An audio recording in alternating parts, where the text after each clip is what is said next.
See for yourself. Open your eyes. Know for yourself.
Yes, folks. Good evening, good evening, good evening, good evening. Open your eyes, see for yourself.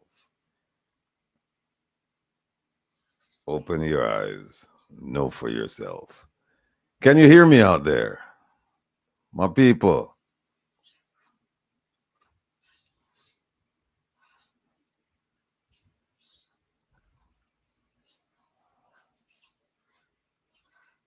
Okay.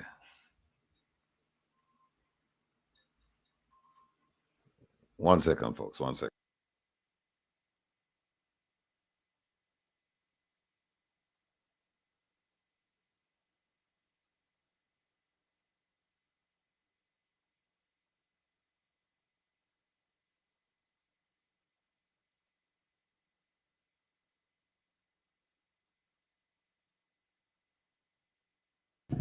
Yes, yes, folks. Good evening, good evening, good evening, good afternoon, good morning, good night, depending on where you are in the world.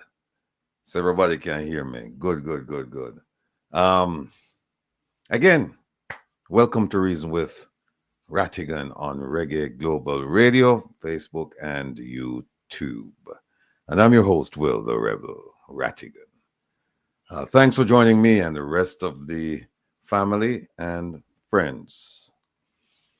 Now, I have to big up everybody in the chat, you know. Whoa, quite a few people inside here. Let me see, I know.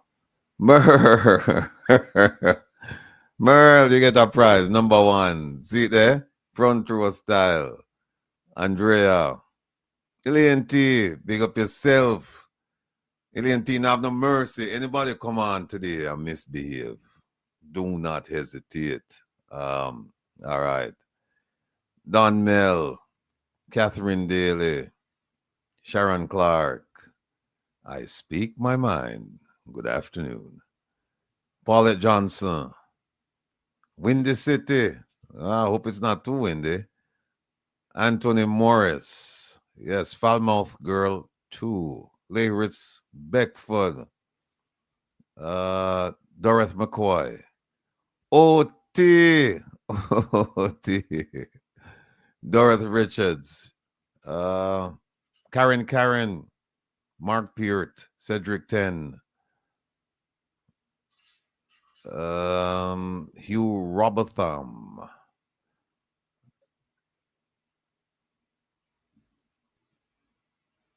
Donna Whittaker. P. Richards. Bless up. Carol Banton. Blessings. Dorothy Mason.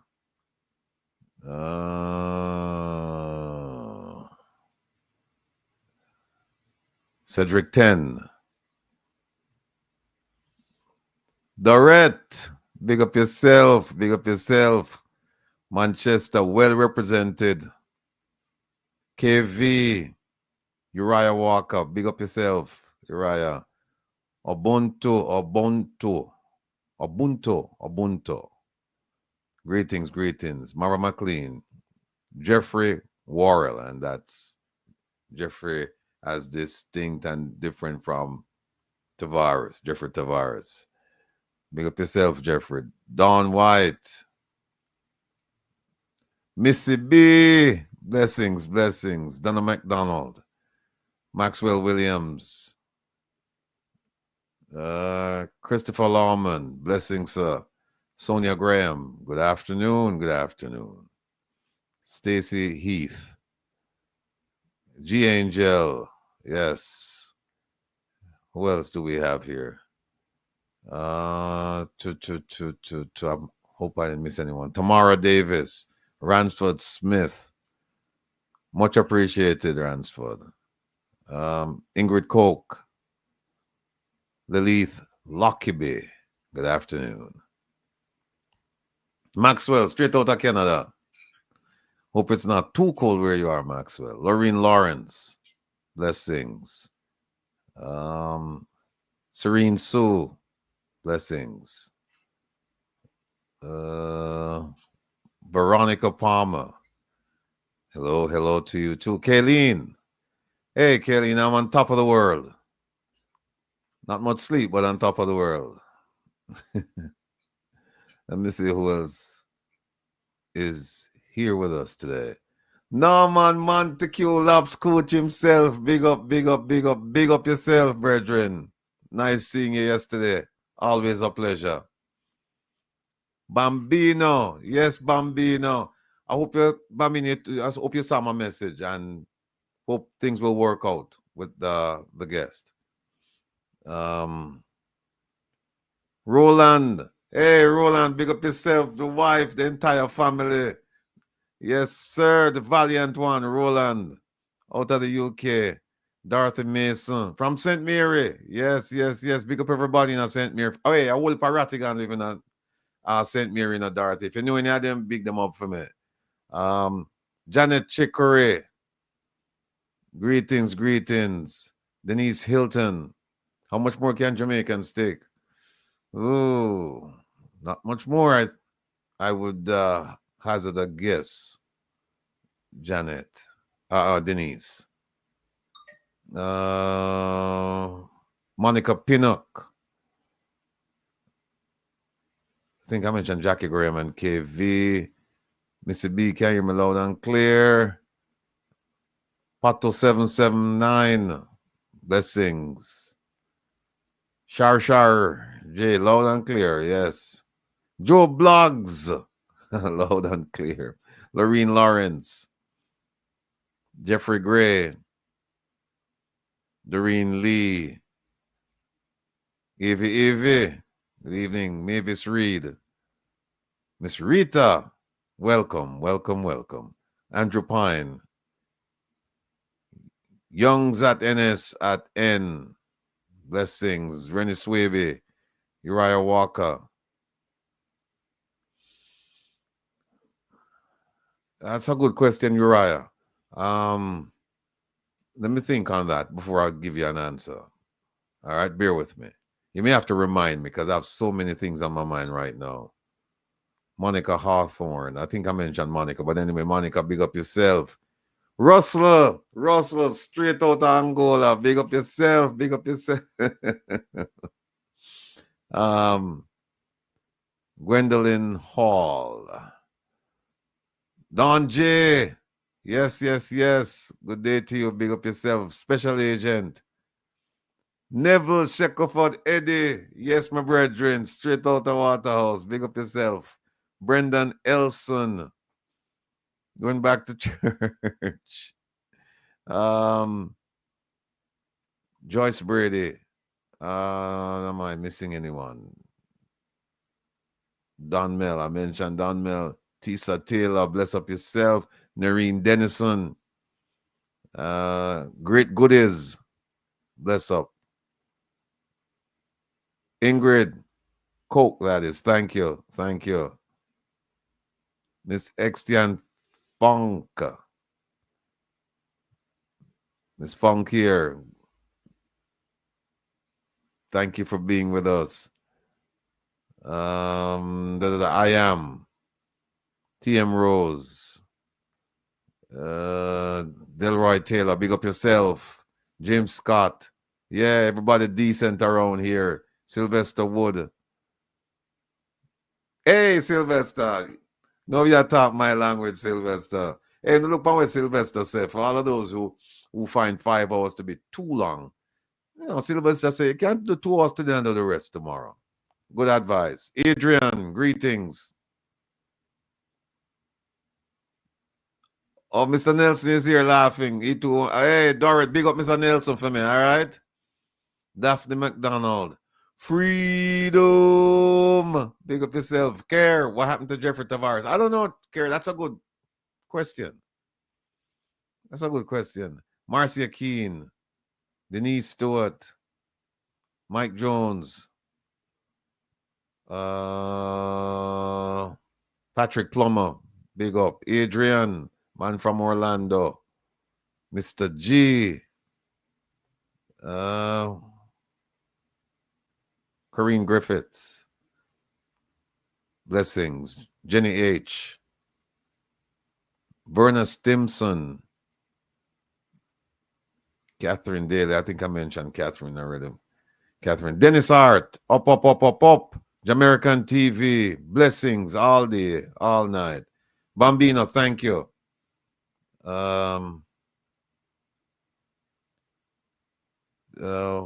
Beat and Teach. Good afternoon. Yvonne Morris. At Home Media, Mom. Welcome. Jenny H. Florence Brown. Pamela Brown. Yes. Walk like a champion. Thank you for being here.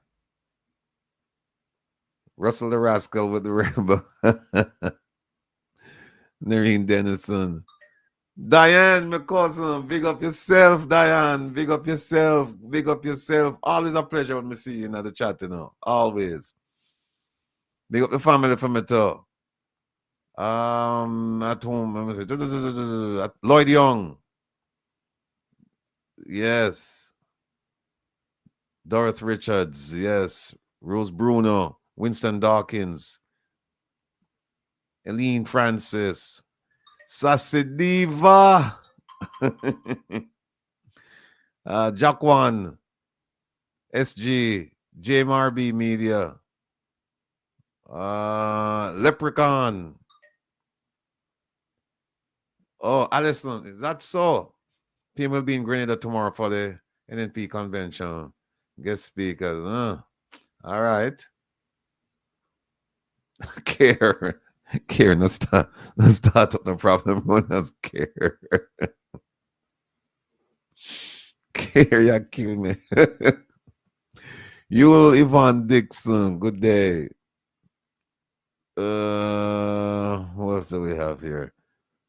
The out of many blessings. Kimon Green.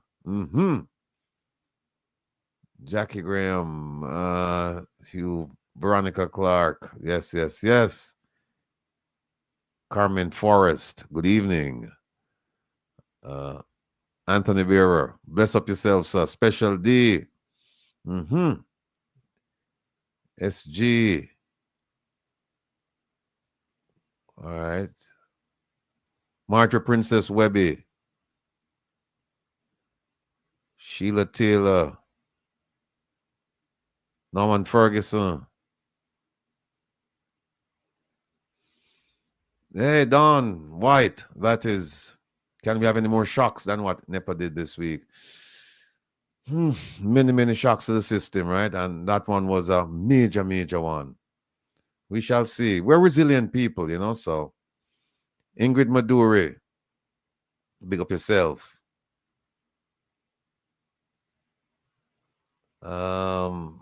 Beat and teach, Mr. Bram. Okay, business time. All right, folks. All right. No, we have a program today that's just, you know, chock full of guests. If you look at the promo, you'll see we have a bunch of things going on. And sometimes it's difficult, very difficult to kind of like finalize the program. And I'll tell you why. Because on a Monday, I usually have a pretty good idea what I'd like to speak about, what I'd like to engage everyone with in. And by Thursday, because Jamaica is so, you know, content rich, we have something new that we have to kind of like work it in. And sometimes what I started out with on a Monday is, I wouldn't say discarded, but it's like put on the back burner for some other time in the future. So I just hope that you bear with me and you understand that it's not because I want to do it, it's because Jamaica is content rich. Real black woman, big up yourself. And there's so much coming out of Jamaica. So, you know, bear with me, people. Now, come reason with Rattigan. That is the yeah, Jamaica's like a TV show. Mega what? Sandra Stewart. Yeah. Come Reason with Rattigan is growing in leaps and bounds. That's the Wednesday program. Please remember to join us every Wednesday night at 8:30 on YouTube. It's not on Reggae Global Radio, people. It's on YouTube. Now, last Wednesday we had the ever popular Dr. Ben, and based on your special request and popular demand, he will be back next Wednesday to discuss indigenous Caribbean medicine. You just cannot get enough of this man. He's a reservoir of information and attention, because it's not only that he's giving it to you, but he actually does the work. So, and if you get a chance, please call him up, go see him. I was just about to say, Kevin, where you there? But Kevin is here, folks. Kevin, what make you make yourself so small, man? A small fish in a big pond, you know. With Dr. Ben, I'm asking you to please be patient with us in addressing your questions. I need to do a better job in terms of monitoring the questions as they come in. And we have some monitors in the chat, and they are also going to be paying careful attention to make sure that the questions don't slip between the cracks. And the problem for that is when the chat is lively, and I'm reading something or I'm looking somewhere, I don't see the question. And sometimes Dr. Ben, he doesn't see the question. Sometimes he does, sometimes he doesn't, just like me. And people have to put the question again and again. And I understand it's a challenge. It's not fair to you. So we're going to try and do better this Wednesday going forward so that we can catch all the questions and have the questions answered within the time allotted. It's a 2-hour program, but we've been doing it for 2.5 hours or so. Time management is tough when you have so much information to manage and so many questions to answer. But we will try and reduce the frustration. Can't promise you that we will eliminate your frustration, but we can promise you that we will do our level best to reduce it. Please share this program freely and widely. And remember, it is about educating our people and encouraging the change we seek for Jamaica and Jamaicans. Malcolm X said it best, and I'm going to keep repeating it week after week. Said it best: education is a passport to the future, but tomorrow belongs to those who prepare for it today. So let's get busy preparing our people for the future. By the way, please check out our website, ojldf.net, and drop us a line regarding your impressions.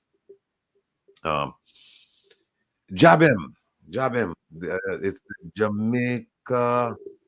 I don't mess this up. Jamaica Beach Birthright Environmental Movement. Think I have it right. Is that correct, Kevin?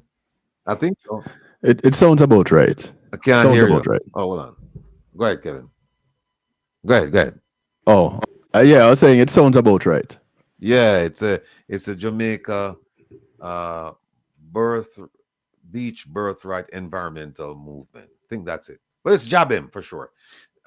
They were on the move last week, and we thank Dr. Devon Taylor and the crew immensely for having us as a part of their activities to highlight the lack of beach access in Jamaica. Those of you who were with us last week or watched the program later, you saw where there was a demonstration going on in Miami Bay, and we got to be a part of the live action. Now, today we will continue our series on Dr. Nigel Clarke, Prime Minister Holness, the Supreme Court, and the Integrity Commission. Investigative journalist Zara Burton will join us to discuss those issues. We will also talk about our continued border insecurity and the role played by Prime Minister Holness and the Minister of National Security, Dr. Horace Chang. We will also talk about the great human rights advocacy done by a civil society group in Jamaica, led by a wonderful, wonderful lady. You'll see her shortly. Our first guest, should be guests, plural. They're going to be talking about a cryptocurrency designed primarily for Afro-Caribbean people. Can't wait to hear about this. We also have a diaspora member who's going to give us her perspective on Jamaica presently. And finally, and by the way, this is in no order of importance. We might just, not because we're not necessarily going to go in order. But the last thing that we have on the list to discuss is an analysis of Minister Juliet CUTHBERT-FLYNN'S speech last week at the JLP conference. And people, if you haven't seen it, it was a mess. It was a mess. We're going to analyze that. Relax with the Rebel tonight at midnight, or as we say, technically speaking, it's tomorrow.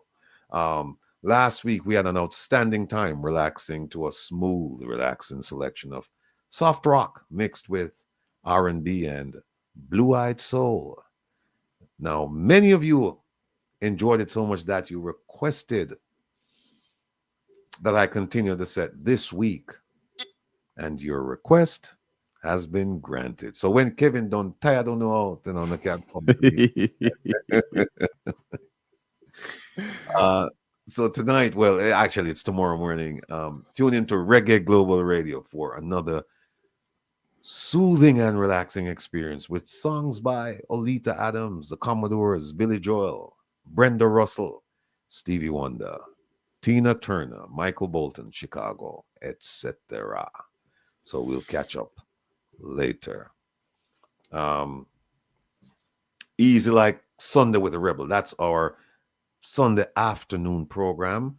Last Sunday, legendary producer King Jammies gave us some more of his valuable time for part 2, and it was simply amazing. Many of you asked about a part 3, and I met with the King yesterday to discuss the matter. It was great seeing him and reminiscing, as I hadn't seen him in person for decades. His presence for part 3 has been confirmed. He will return for a part 3, date to be determined. So stay tuned for that. And as advertised, tomorrow at 2 p.m. on Reggae Global Radio, another legendary and massively successful producer, Augustus Gussie Clarke, will grace us with his presence. You will hear gripping stories and listen to hit after hit after hit. You'll also hear a few songs by Dennis Brown and Gregory Isaacs that have never been released. So tune in. I mean, this man is, I mean, it doesn't get any better. You have Jammies and then you have Gussie. I mean, this is it. It doesn't get any better. So tune in tomorrow at 2. And by the way, Kevin and I decided a while back that it would be every other week. But, we couldn't put off part 2 with Jammies for, next month. So we got that done. And then we had Gussie's schedule. So, but I think after the show with Glamour Wayne on the 15th of December, I think we're going to take a break until January. So, but we'll and then we'll start the every 2 weeks schedule. Exactly. Before we bring in Kevin, let me just say, let's continue to keep a whole bunch of people in our prayers. Let's continue to keep Papa Trevor, Ma P. Saw her yesterday. It was great seeing her. Lovely woman, my second mother, along with Ma Jean, my second mother too. But Ma P, it was great seeing you yesterday. You look great. I know you couldn't stay up with us because we are night, we are street Arab, we are night owl, but it was good. It was good seeing you. Keep the prayers going for, Desmond, Paul, Bunny Jump, my brethren from Firehouse, Fittest the Hardest Dread from Brooklyn, Mrs. Nelson. Keep her in your prayers, people. Bob D'Souza, brethren, they're on my mind. Barry, hope your hand feel better or it's getting better. Mr. Baxter out of Florida. Hope things are working out. Sassy Diva and my brethren from Massachusetts who is scheduled to have shoulder surgery. Big up. Big shout out to every single one of you and your family members. And I hope that if you celebrate Thanksgiving, that you had a great Thanksgiving. And if you didn't celebrate or you don't celebrate Thanksgiving, I hope you had a great time because it was a holiday, So I hope you found something worthwhile to do and at least have a good meal, even if you don't celebrate the holidays. And I understand why a lot of people don't celebrate. So big shout out to every single one of you. And big up to our ambassadors. And, of course, our producer, Joan. Who else we have in the chat here? Vivian Swaby. Healthy Eats with Carol. Don James. Yes. Atlanta in the house. Who else? Kevin. Yeah, man. Swaby. Jump in, my brethren. Jump in. Duran Clark. Carol, I'm still waiting for you to link me, Greetings and salutations. Welcome. Glad you could be with us. Do remember, Saturday Stew happens right after this broadcast. Same place, reggaeglobalradio.com. It will not be on YouTube. It will only be on Reggae Global Radio. Well, it's a simulcast on the Foundation Radio Network too, but everybody is interacting on Reggae Global Radio in the chat. So come be a part of it, come enjoy, come vibe out, come shake your legs, even if you have to lay down and rock them, whichever way. And enjoy that time. We'll go up until 10. Tony Culture comes in, all being well. But the Rebel is up at midnight with the recovery. You get to relax with the Rebel. It's the way to start the new day. First thing Sunday morning, the way to start the new day. But let me tell you, there are some people I know that are still recovering from Turkey Day. Blessings to you. All the best. Rebel, a couple of things. There was one email that had come back. I don't know if you saw that message. And yeah, Bambino took care of it. Okay, cool. Thanks. And then as at my kids' godparents on Thursday, and I was talking with a guy, and he said, "Listen, we need to talk, because I have some information here about things that are going on behind the scenes that people don't really talk about them." I mean, I said, "Yeah, well," because he knows of my involvement with this broadcast, and I said, "Well, let's talk. We look at real information here. We present facts. And if it not goes so, but it dep on paper, the fact that it's on the paper, we need to question it. Mhm. And we present those information, and we reason about it. So we're looking forward to chatting with him some more. He sent me a video yesterday. He sent me the video about the heart-breaking news, Right. and then I heard about it after. And then he sent me another one today, but that was Lisa Hanna giving some speech or something. But it'll be a good time to talk with him. I told him about Come Reason with Rattigan, so you might hear from him, Rebel, before I introduce you. Okay. People, there's some that just talk because they feel like talking about something. Most of you here know that that's not what we're all about. For those who come through asking for things to suit themselves, yeah, we ask that you don't do it, because that's another way to get you blocked. If you have a program that you're contributing to the community in some sort of way, you want to reach out to us first and then see how we can put in a plug for you. Don't take it upon yourself to be advertising anything in the chat. This is not a soliciting platform, so don't do it. You'll get blocked. Just to let you know. And those who ask in Prezi where you're there, he's on his way. Mhm. Yes, Rebel. Yeah, we have our first guest waiting, Mr. Ainsley Brown. We're gonna bring him on in a few. Let me just say that there's a question here. Oh, did I send off the application for my job with the IC? Well, Kevin and I, we looked at it. We looked at the jobs, and the jobs that we looked at, what happened is that once a deadline has passed, then they close them so you can't access them. But we have some other jobs that we're gonna show you. No, I didn't apply, and I'm gonna once we get to that segment of the program, I'll explain to you why I didn't apply, and you're gonna understand. And there's some other jobs that we're gonna show you. We're gonna show you, and you're gonna laugh. Believe me, you are going to laugh. The second thing, the last thing before I bring on Mr. Ainsley Brown, is that I traveled yesterday to go meet with the king, and I just have a quick video to show you. And I'm functioning. Please bear with me if I seem a little bit lethargic, slow. Well, me always slow, but if it just seems slow today, it's because I'm functioning on 1 hour sleep. I got up Friday morning at 3 o'clock, and I've slept 1 hour from 3 a.m. Friday morning until now. So, and it looks like people won't get any sleep until tomorrow morning after the midnight show, because I am going to do that show.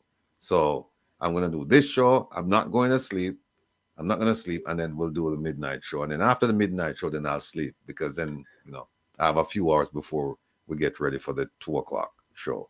So without further ado, Kevin, let's bring in our first guest, Mr. Ainsley Brown. And let me put this plug in there. Let me say it. People, I tried. Welcome, Ainsley. Greetings, family. How we doing this afternoon? I greet you from all as well. Yorktown, New York, upstate somewhere. Many people don't hear about it if you're not in the Bronx, Brooklyn, Queens area. So, if people don't know about the upstate area. Well, I was introduced to your program a couple weeks ago by Annalise, and I here, listen to you. And when I saw your platform last week, personally, I was very touched. And as a Jamaican, born and bred, I love the vibes. I love what I see on your platform. And I read and I am interested to continue, learn more, and remain teachable in the same aspect. However, my reason to be here, it wasn't I supposed to be here tonight. It was supposed to be the CEO and one of the ambassador. But however, they're not here, so I'm gonna try my best to see in which way I can implement a little bit about cryptocurrency. There's a cryptocurrency by the name of TAC, TACC, which is acronym for the Abundance Community Coin. The coin was created to pay down the national debt for Africa and the diaspora, and to also we're gonna have our own diaspora city. If you notice, everything that we have today is made in China. So what's happening is this: we want to have everything made in Africa as Black people, so we can have our own products to our own people. So we don't have to consume everybody else's product. We consume our own. And the purpose for us creating this coin is so that we know that our government isn't doing nothing for us. You know, I am from a little place many of you in Jamaica probably never even heard of, Westphalia, and in St. Andrew. And on Mondays, the roads are so bad. I have guys who actually go out with their picker, them hoe, and them shovel, and I make road so therefore vehicle can pass through. With this coin, and I'm praying and I'm hoping that once we kick off and the coin launch on the 11th of this month, it will be sufficient and in substantial amount at a great price where us as Jamaican can come together and with whatever the white paper said, because I believe Annalisa has sent it out to you, right, Mr. Rattigan? Yes, I have it. And you have read and you see the mission and the vision of TAC. So, you know, I'm hoping that it will comes out that we as Jamaican can come together and build back what our politicians haven't done for us since we says we have been freed since 1962, and we haven't been freed. You know, I know I'm really gonna get very political in that, but as a Jamaican, I want to put myself out there. I have, you know, some of this cryptocurrency. Once I saw it and I have missed Bitcoin, I said, if this coin can take off and do even 1/5 of the price what Bitcoin can do, and we have at least 1,000 of us Jamaicans in here, we can make Jamaica great and very well. I myself want to be there and help Jamaica. We need to see more hospital in Jamaica. We need to see when we call, want to call 911 or 119 in Jamaica, the responses. You know, I was talking to one of my Emergency cousins. services. Huh? Emergency services. Yes. We need to have more ambulances, you know, that we don't have to use the taxi man them carry the baby man to go to hospital and all of them things, and so on and so forth. I know there's a lot to say, but my time is very limited. As I told you, I just come on, you know, to see, you know, how much I can spread this gospel out there so that we all can participate as Jamaican in TAC, which is the Abundance Community Coin. You know, I was looking at the white paper and it was written in 2020. Yes. So a lot of the things, they appear to be dated, like the launch date and a couple other things. But that's fine. The question I want to start out asking is this. You know, people are very leery these days because of fraudulent activity. I'm not saying that TAC is a fraudulent initiative. I'm not saying that. But I'm just saying people have been burnt over the past few years. And so they're very leery about getting involved in something like this. What kind of assurance can you offer to people to say, look, we're different from, those guys out there trying to scheme and fleece you of your funds? I myself have been scammed. I myself have been into many programs, but since I have been in this program since 2020, I have not lost a dime as yet. And I hope that we will never have to lose a dime. The CEO is someone you could actually speak to, and someone you can talk to about the coin. He is available. He sends out his messages and his audios sometimes at least once a day. Once in a while, he might pop the second one. So he is a person you can talk to. Right now, he is in Nigeria promoting the coin before the launch. And as I said, I haven't lost a dime yet in it. However, what I told people to do is never invest in anything that you can't afford to lose. Because if you put your money in the bank, there is a chance that you can lose it. And with any investment, but I have not lost a dime yet. So that's the only assurance that I have, that I personally hasn't lost a dime, and I haven't gotten paid to say what I'm saying or anything like that. Mm-hmm. Well, is TAC an investment? Yes. All right. Because I'm looking at the white paper, right? And it says the TAC coin is not an investment in any way and is not a security, since it does not have the legal qualification as a security. It goes on to say the possession or ownership of the TAC coin does not grant any title right or interest in any company, enterprise, or undertaking, and does not grant the owner share of any revenue or profits outside of the capital gains or losses they might realize in trading on the exchanges or commodity. The coin grants no property or administrative rights in the company or any voting rights in resolutions of the company, participation rights at shareholders meeting of the company or other shareholders' right.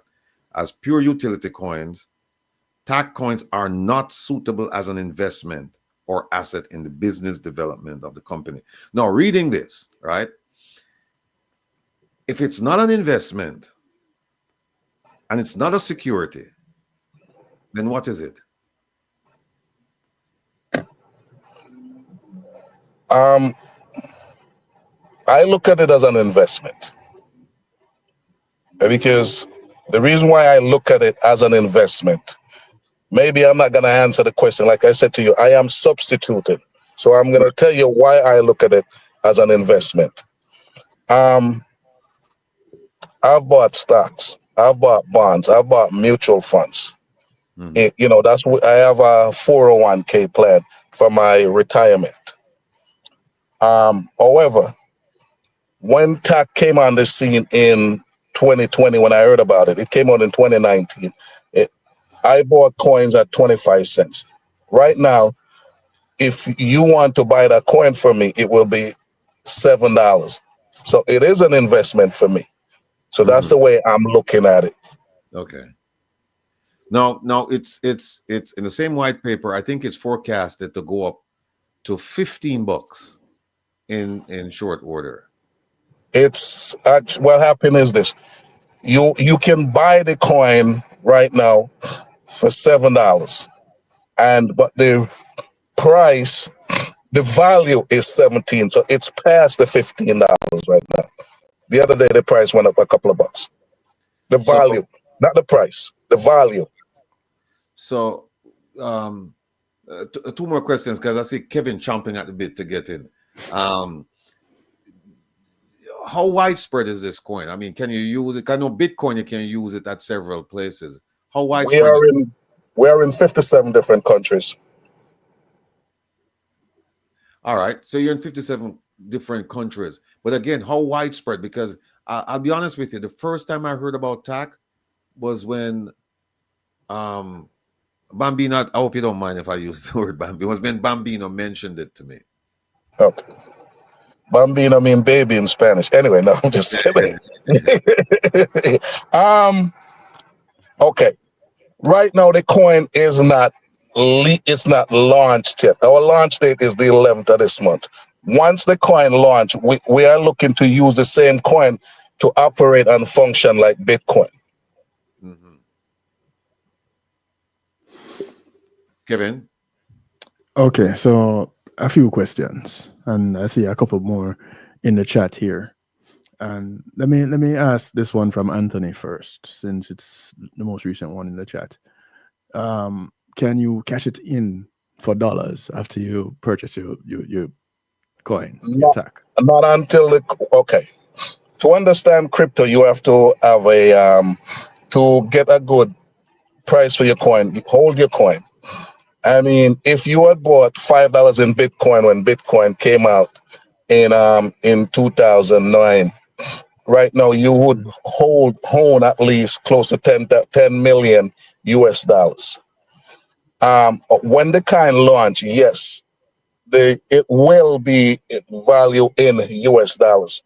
So if you say should have 1,000 TAC right now, and we were launched at $17, which is the value right now, you'll have 1,700 US dollars. Yes, but what the CEO is doing so the company person doesn't dump their coin, he's only limiting us up to 10% now. So we create scarcity so the price could go up.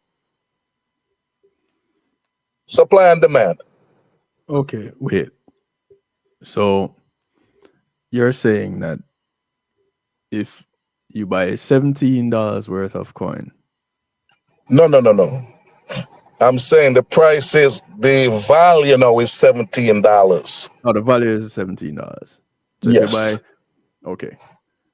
But so you need to first get a crypto wallet yes, before you can hold your coin. Yes.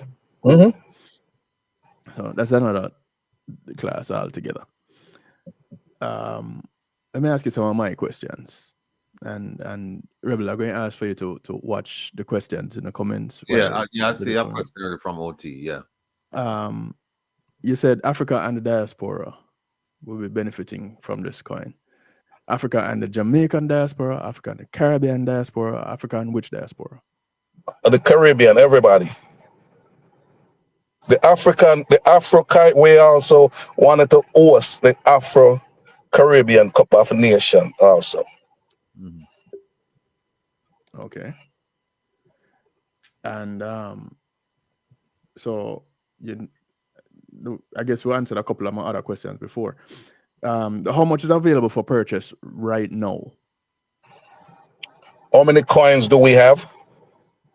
Well, let's say we have how many people locked in right now on this broadcast? How much we have, Rebel?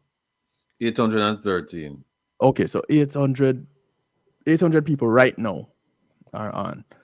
Before we get done, we'll probably be at 1,700. But let's say that 500 of the people right here, right now, want to buy 100 Bitcoin. 100 TAC. TAC coin.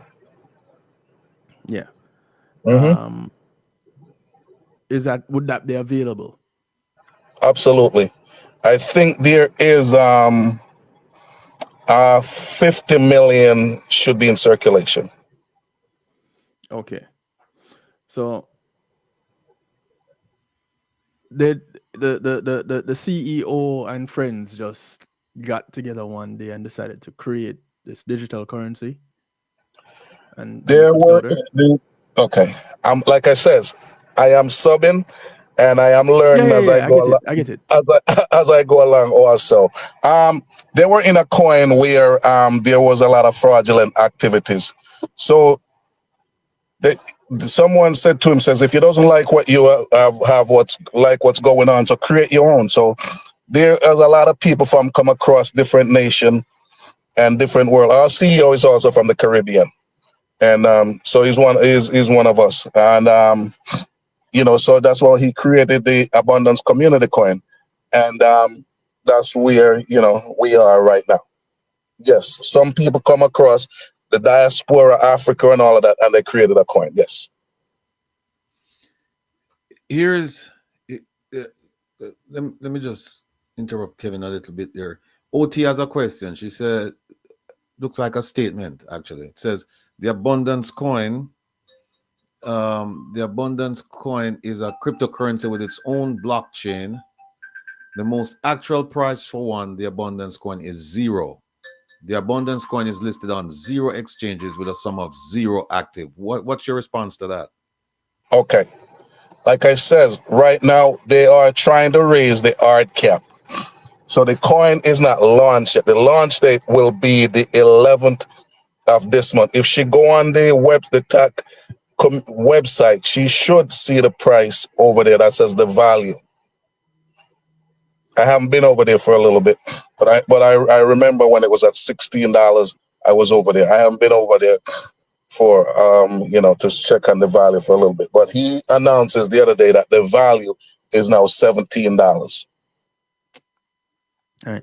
Here's what I'm going to say, Ainsley. It's unfortunate. It's unfortunate that the CEO couldn't be here to represent. He actually, Kevin, one quick sec. He's trying. Yeah. He's having internet problems, and so he wanted to call in. But I told him that we don't take calls on this program. We take calls on Wednesdays. But he's if he's free next week, we can have him on next week and have him answer the questions that Ainsley.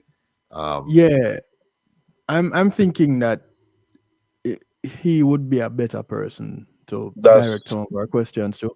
I'm glad that you are here to introduce us to it, Ainsley. Don't get me wrong.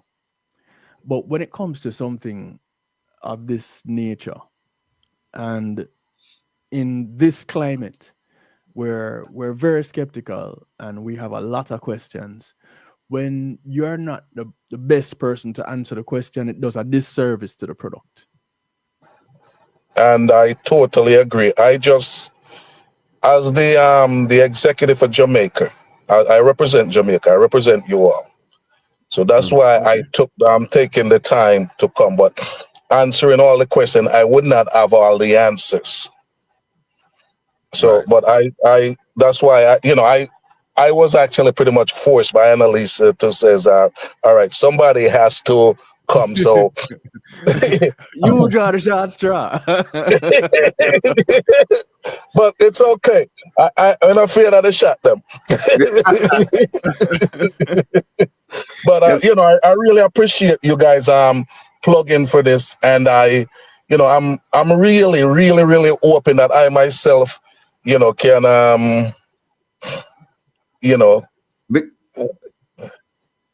one day we will see the coin come to fruition, and we will sit down and we will rejoice and remember this day, because we need to see change in our country. And that's why I'm in TAC. When I read the white paper and see paid on the national debt for Africa and the Caribbean, I have to invest. Well, that's why I want to ask you that question, because I'm glad you mentioned it, because you're familiar with it, because you said you read it, and when you saw that was an attraction, right? You said, hey, no, I have to invest. And then if you look, Kevin, there's Yahoo Sani says, hello, I'm tuning in from Nigeria. I think I can answer that question. I don't, if you can answer it, please, sir or ma'am, go ahead and answer the question. But in the meantime, let me ask Ainsley this question. I'm looking at, again, the white paper, and it says here, come on, white paper. It says, come on. It says that one of the goals of the TAC coin is to pay off the debt of Africa. Now, Africa is 50 some odd countries, I think 52, 54 countries, right? Mm-hmm. Independent countries. Yes. Or so-called independent countries. And then how would TAC actually pay off the debt for these countries and pay off the debt for the Caribbean countries? I don't understand that piece of it. I thought this was supposed to be an investment for you. I didn't know it was supposed to be an investment for countries. Okay. we're gonna have the diaspora city. The boy find oil, you know, and then them use what they have. And this here, if you look at the presidential election in the US, they are the same persons who didn't want to anything to do with cryptocurrency, which is Bitcoin, which is our mother coin. They want to they are endorsing it to pay off the debt for the United States of America. We had that in our white paper before anything with Bitcoin came on the scene. So I'm saying to you is this. If we can do it for Africa, we also can do it for the diaspora. Yes, it's the Caribbean also. It's not just Africa. Rollback malaria is one of the things that they have in there and all of that type stuff. Yeah, but here's the thing though. The U.S. government, and again, I'm speaking from a position of inquiry. I'm trying to learn as much as I can about cryptocurrency and its application. If the U.S. government, because it's not backed by a central government or a central bank, right? No. And so for the most part, it's unregulated. So what the U.S. government is trying to do is to regulate, is to corral that and regulate it. I can understand it, say, okay, we're going to regulate it, and so we can get some benefit out of it. But then when you say Africa, you're talking 50 some odd countries. And when I read the white paper, it sounds like they're trying to make it like a country. But no, you have the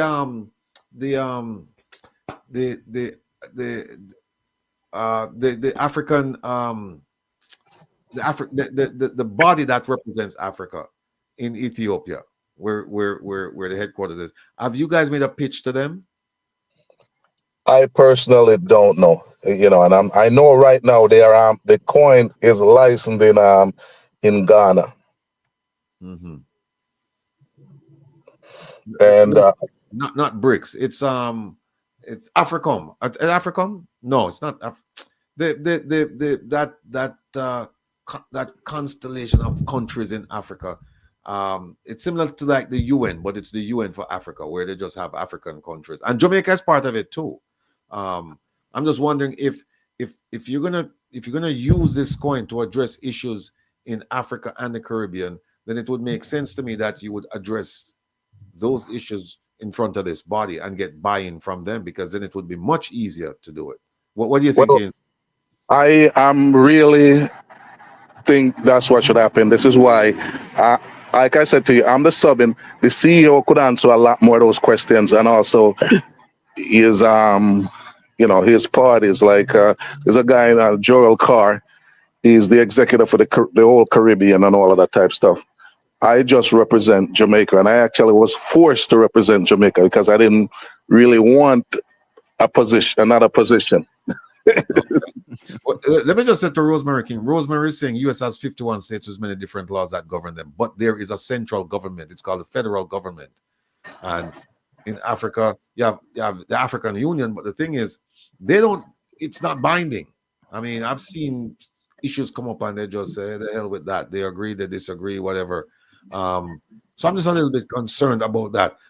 But Ainsley, since you are the representative for Jamaica, make your best pitch to the Jamaicans in Jamaica and outside of Jamaica to say, look, this is why you guys and girls should get involved in this project.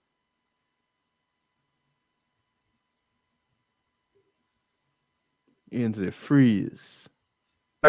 What I said to you is okay, this. just walk into a spot. Yes. Is if we had known anything about Bitcoin when it came out in 2009, and we have bought even $10 or $20, every Jamaican did 10 or 20 US dollars, we would be a totally different nation. Totally. So what I'm saying is this come to us right now as a nation. So why not give it a try and see where it take us as a unit and as a family united. Have you let me ask you another question before you go. Have you, because you're in charge of the Jamaican portfolio, have you made a pitch to anyone in Jamaica concerning? I'm glad you said you asked. I came down there in 2022, and I came down with a banner to. I don't remember the name of the institution where they have the handicap, because at that time we were giving away 2,500 coins for free to every schools. I mean, to whichever student that they we could get them to get all the 2,500 too. I've been into schools and I have Zoom meetings and persons ask me, why are you giving my child a coin? And I says, why not? If that will better the child future when they become 18 years old, why not give them a coin? What if the coin is come to $97,000 like the price of Bitcoin when they turn 18?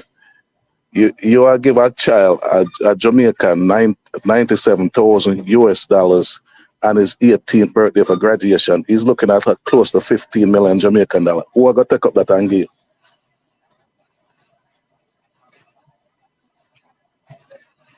So I have been into schools. I have Zoom meetings from here. I have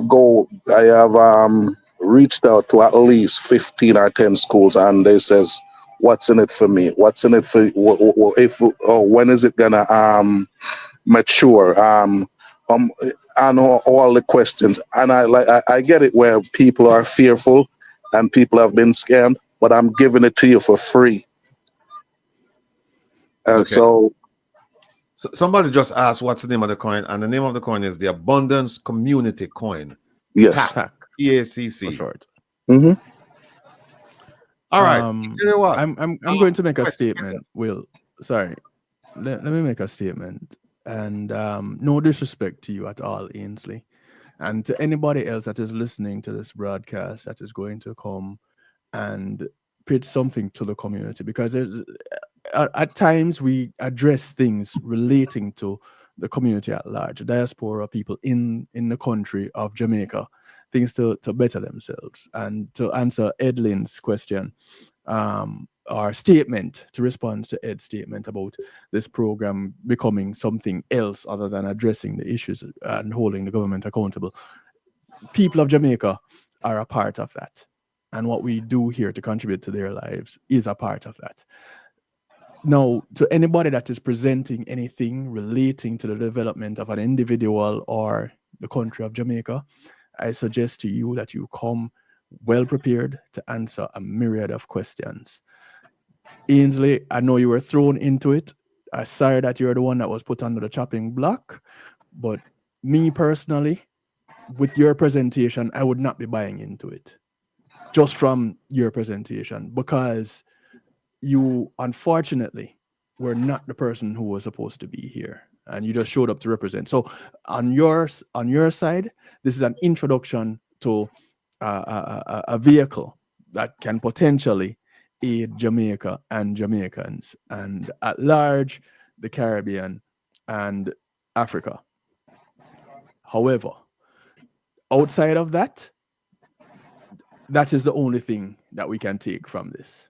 So until we speak with someone who can give us some hard information, present to us some, Will, I know you're looking at the white people, if you can call out things, individual things to whomever it is that is sitting on the other side to present on it, they need to be able to answer specifically the other side of what they put on the paper. There's what they put on paper and there's what was not put on paper. And this is what wasn't put on paper that we need the answers to. And the other thing, Ainsley, is that the white paper, it's dated. The information is old because it has a launch date. It has all kinds of things inside there. So could you please tell the CEO and, that they should update it if they're going to make a presentation to potential subscribers, because they say it's not an investment. They clearly say it's not an investment.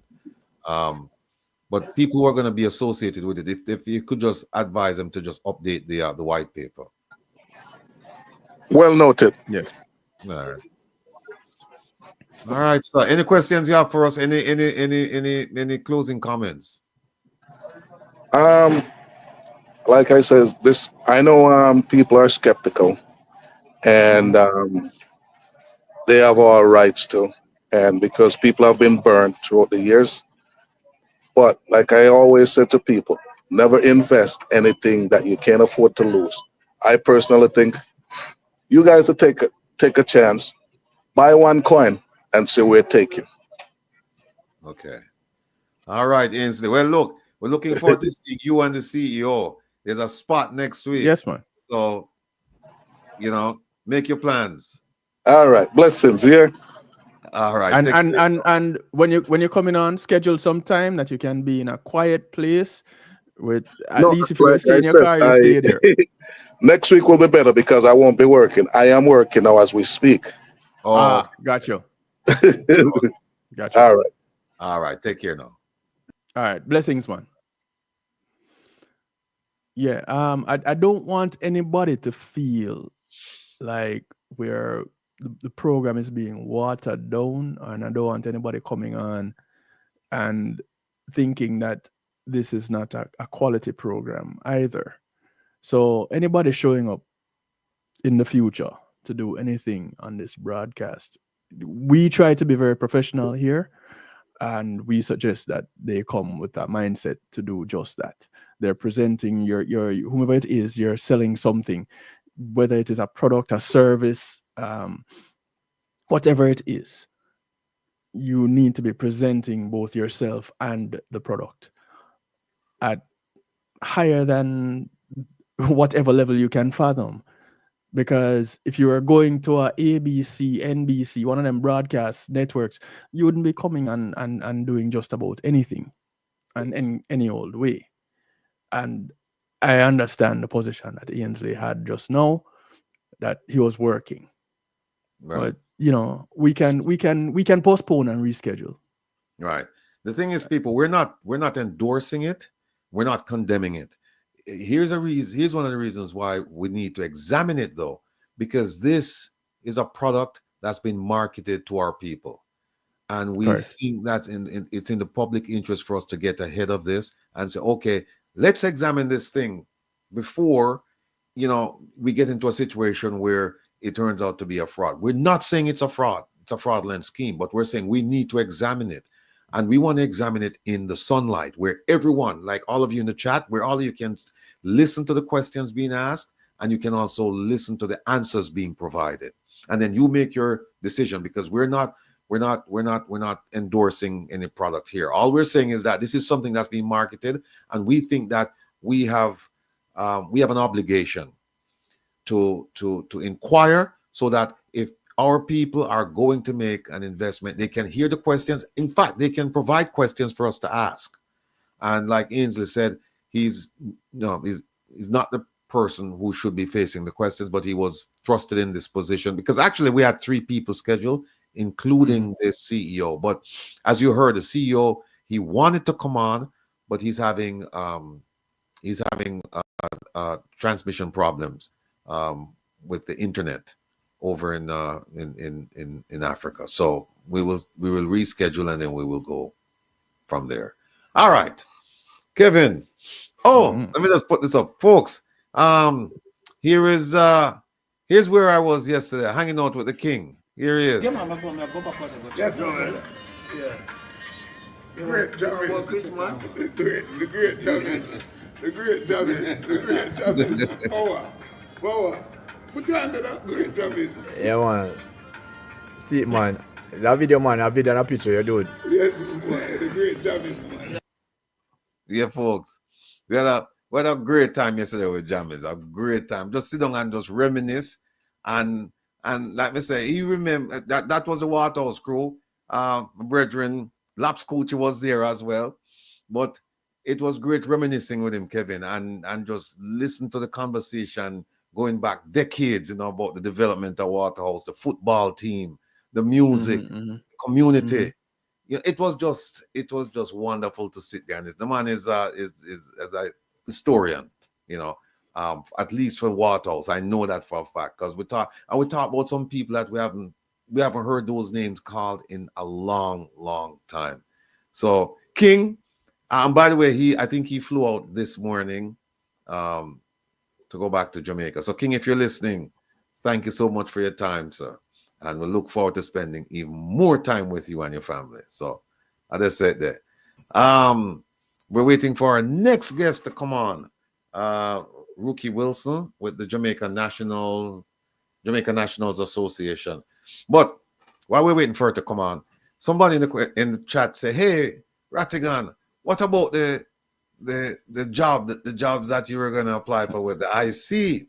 No, Kevin and I had a good laugh because the ones that we saw and we saved, right? They were deleted. And I think once the position is closed, then that's it. They just remove it from their site. But what we saw there was what we saw were positions where they were asking for a tremendous amount of qualifications. But then when you look at the remuneration, the salary, the wages, you said to yourself, how could somebody get a master's degree or student loans and then come out and work for 6 million Jamaican dollars a year, 7 million Jamaican dollars a year? It's a 3-year contract. And they did say at the end of it though, Kevin, if you're successful, they give you like a 25% bonus. But still, if you have successful at what? Well, let's show them. Killing yourself off the first year? Well, easy enough. All right, folks, here's one of them. All right. Which one of the positions is this? I'm gonna scroll up. Good question. Financial investigator, right? Okay. And we're not going to read it to you. We're going to just scroll through the stuff and maybe highlight some things because it's a lot. It's a lot. Here it is. Look at that. You have to liaise with the manager. You have to independently conduct criminal and civil investigations, perform research, collect data, perform checks, develop financial behavioral profiles, compute net worth statements, confers with attorneys, tax administration officials, assist attorneys in preparation for trial, document evidence, collate findings, create a formal report, coordinate and supervise all financial investigation matters, monitor departmental bureaucratic processes for best practices to develop best practices, monitor departmental bureaucratic processes to identify where there are unauthorized service providers, monitor publications, report to the manager. It's a lot, folks. It's a lot. Look at it. They give like 16 things they're looking for. But it doesn't end there. They go on with 17 and 18. Planning, monitoring, reporting. Now look at the qualification. The qualifications. You must have an undergraduate degree in economics, management studies, finance, accounting, or a law degree or equivalent to qualification. Then you must have 3 years experience in public or private sector in similar capacity. And look at the skills and competences. You must be trained in investigative techniques. You must have reasoning power. You must be able to engage with people. You must experience and understanding the operations of the government in its declarations, management, translate broad goals, anticipate. Look, for my people them know from St. Elizabeth.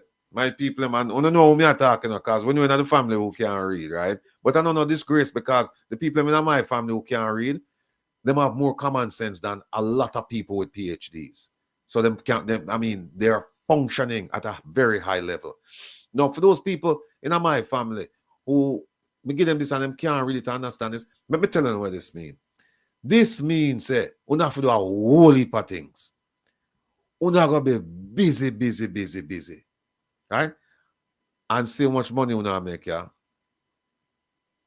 4 million. Rebel, 4 million Jamaican. Let me ask you a question. question. Well, relating to one task on this 21 task list. Which one? How much is involved in preparing for trial? A lot. I mean, if you look at this, Kevin, they're asking you for 19 things that you must possess in addition to your qualifications, meaning you have the degree, in addition to your experience. So you have the experience, you must have a minimum of 3 years experience, and you must have the qualifications, right? And then they do then you have 19 things that they expect you to do. And you mentioned one. You said it's right here. The one with the lawyer. It's right here.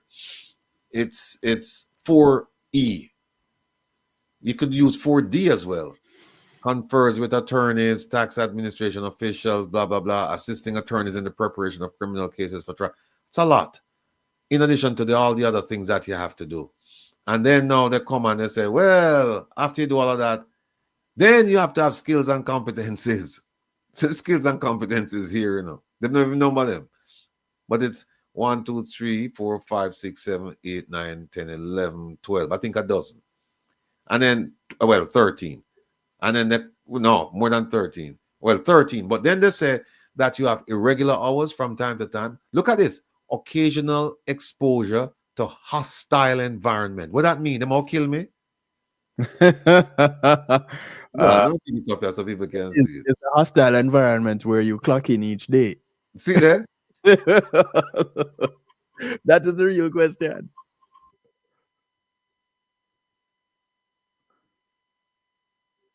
No, sir. So occasional exposure to hostile environment. I don't know what that means, but it sounds dangerous to me, right? Yeah, so that and then it's some means trouble required. that. And so you're thinking, okay, Kevin, with all of this stuff that they're asking me to do, all of this stuff that they're saying I must have done in the past, right? I must have accomplished these goals in the past. And now they're saying, going forward, here are the things we require you to do. And you're also going to be exposed to hostile environment. And we're going to give you 4.2 million Jamaican dollars. Is that worth it, people? Here's another one. That's one, right? Here's another one. Which one is this? Investigating officer. Contract procurement and corruption investigations, right? Here it is.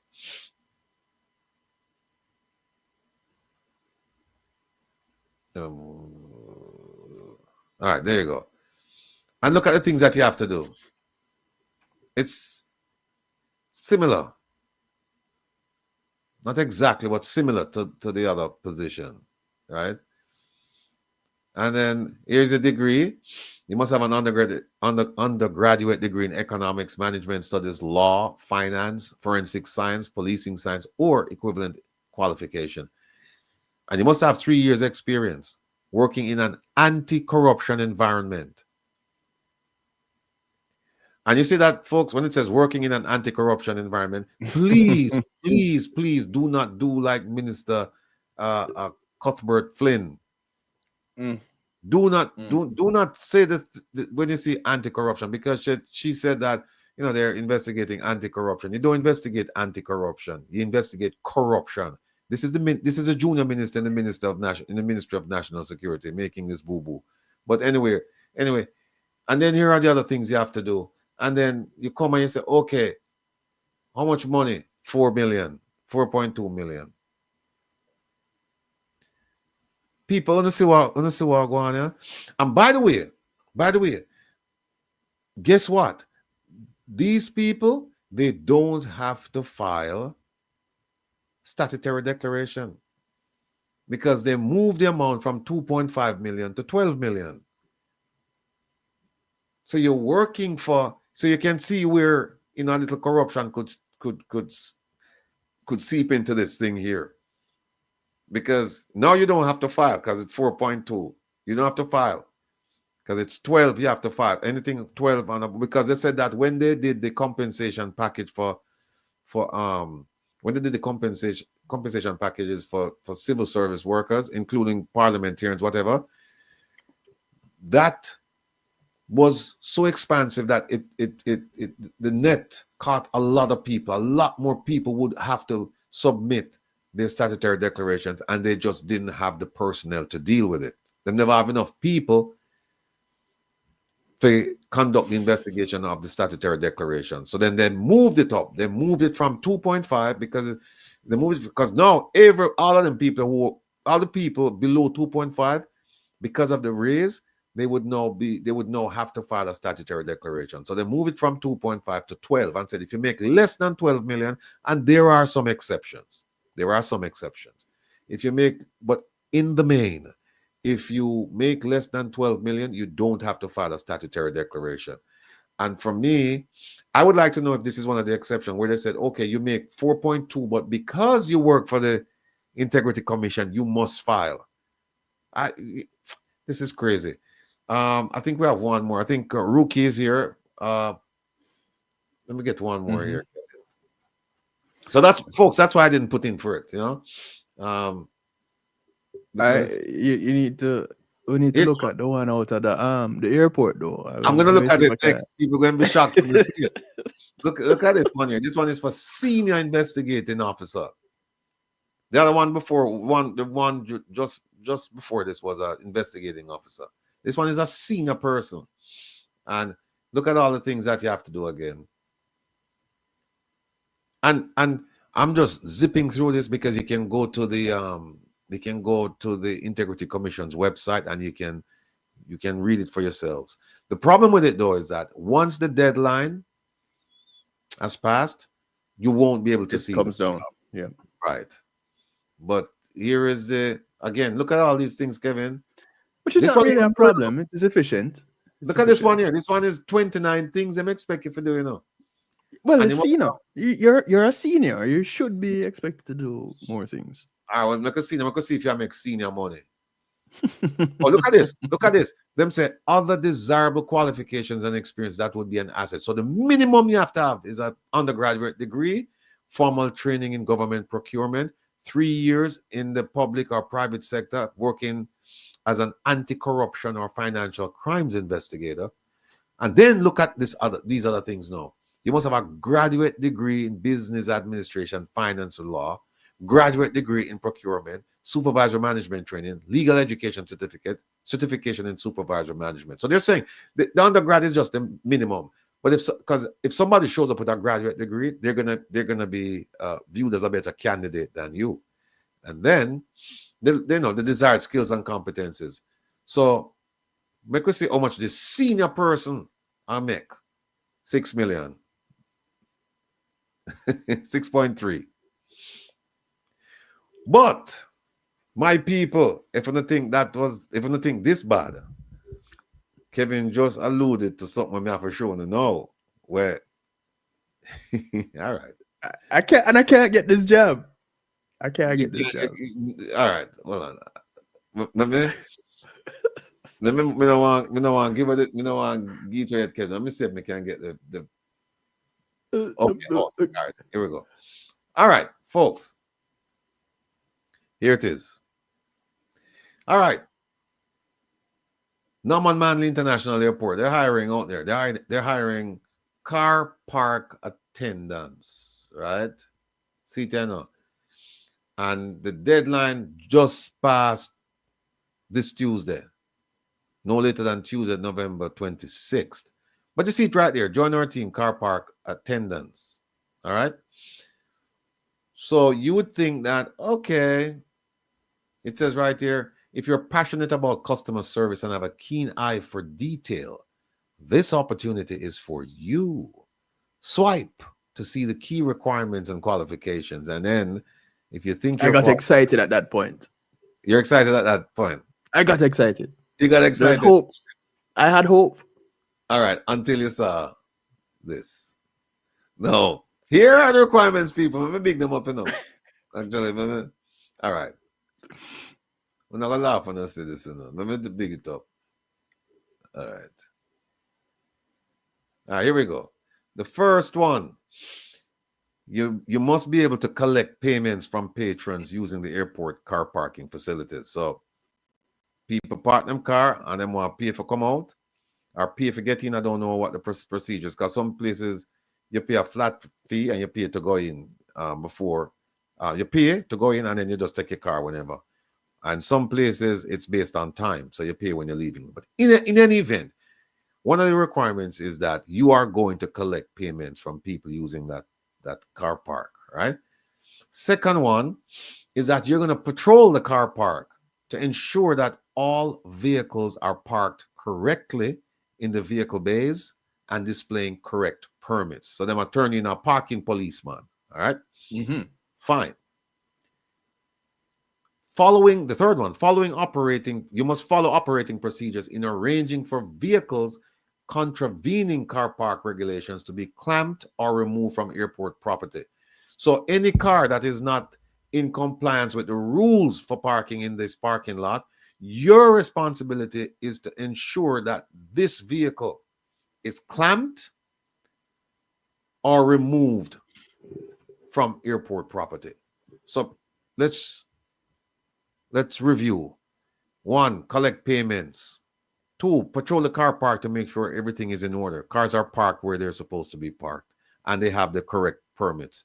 And 3, if there's a vehicle that is not parked properly or doesn't have the proper permit, you can arrange for that vehicle to be clamped or removed, right? Or any other car park regulation violation. Now here's a kicker, Kevin. You must have a bachelor's degree to do this, people. A bachelor's degree in tourism management, marketing, or the equivalent. This is not like a pian job, you know. This is a big job. For collect money is a big job. For walk around and make sure that the cars are parked properly. A big job that no, Kevin. You need a bachelor's degree. Kevin. Yes, sir. No, man. You Yes, need sir. a bachelor's degree. Right? Yes, we sir. agree on that. We agree on that. All right. No.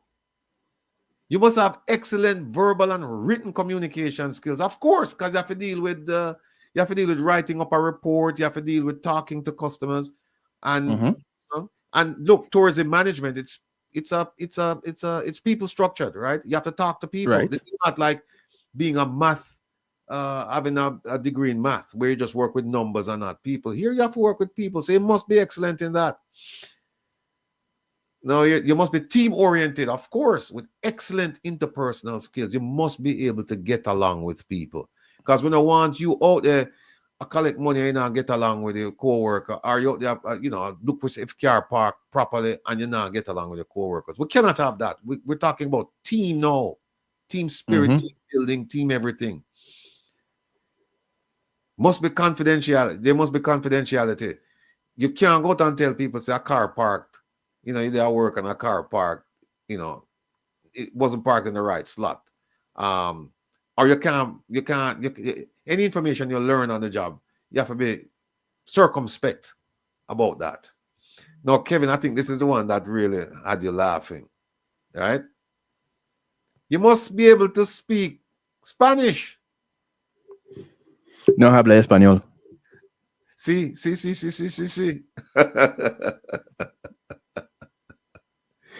People don't believe this. For park car at an hour in the airport, you must have a bachelor's degree. You must have excellent verbal and written communication skills. Yes, you can't come and chat no bad English, no patois. No, not for common. You have to be able to converse with people in a foreign language. Exactly. In 2 foreign languages.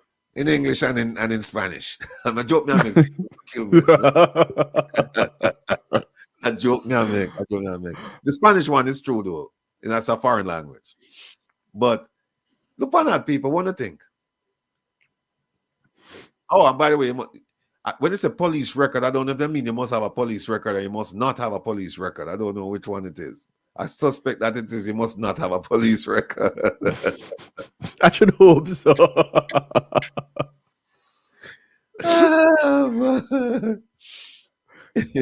But I'm not too sure these days. You can't take anything for granted. Some agents say how many millions are paying. They didn't put the salary. They didn't. But I can tell you right now, it's not 6 million. It's not 6 million. So probably not 4 either. Let me remove that. So that's where we are. Let me see if there's something else there, Kevin. Kevin, find them things and put them up on them. Just for just to cause problems, right? Come on, Kevin. I try to kind of people. For All right. everybody in Jamaica right now, I want to ask the question as you get Rookie ready. Is it raining in Jamaica right now? I'm curious because I heard about one hospital, the roof leaking, and a marine police station underwater. No, the marine police station, I kind of have Rookie's here. questions about, because if it's a marine police station, then it's a water police station. So, well, I guess it's supposed to be on top of the water, not under the water. So, Kevin, you're not easy, you know. You're not easy. You know, that's and true. somebody said that, hey, instead of having them speak Spanish, they probably should have a qualification saying you have to speak Mandarin or Cantonese because of the influx of Chinese, the Chinese population. Yeah. Yeah. That would make more sense. Yeah. That's the direction that we're going to. But okay, thank you, people. It's raining cats and dogs in some areas. Okay, so that explains the flooding. So, Rebel. Yes, sir. You know what this means? Another declaration of a disaster. Yes. Yes. But the catastrophe bond won't cover. Catastrophe bond won't cover that. All right. So the diving police are underwater. They're utilizing their skills inside the station. Cool. Yeah. Thank you, Edlin. Look, folks. We say it jokingly, but it's a very serious matter. Everything that we've talked about so far, very, very serious. I mean, the education system in Jamaica, is not what it used to be.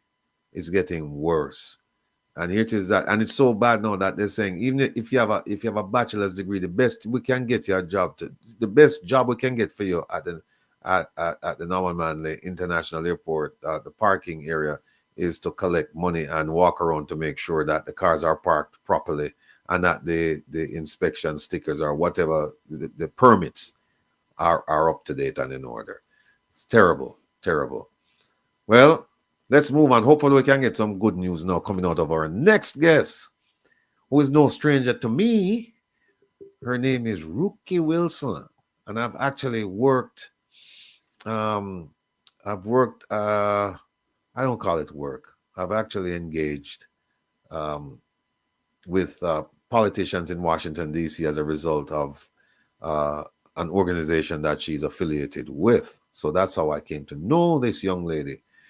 But she has a lot more going for her than just, being associated with that organization. She's also associated with another organization that I did not know until this week. So without further ado, ladies and gentlemen, welcome, Rookie Wilson. Rookie, welcome. Welcome, Rookie. Thank you, gentlemen. Thank you. All right. Appreciate you for having me. Rookie, listen, people, I know you, but a lot of these people, they probably never heard the name Rookie Wilson. Please tell them, who is Rookie Wilson? Well, Rookie, I was named after my grandmother, Rookie Burl Andronica Willie, right? From Kingston through and through. Most people know her as Miss Burl. She used to sell she had a shop, Rookie and Shika Gift Shop by Coronation Market, where we had the actual stores over by the office. Yeah. So born and raised in Jamaica, grew up in Mona as well as Linstead. I didn't go to high school in Jamaica, but I passed for Harden. So many times I claim Harden. Okay. Went to high school in New York City at Washington Irving High School. From there, I came to DC, where I currently live, for college. And I went to Howard University, and it has HU. Yeah.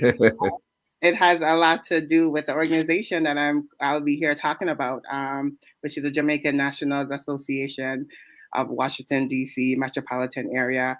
It was actually founded on my campus on Howard University. The inaugural meeting happened 55 years ago.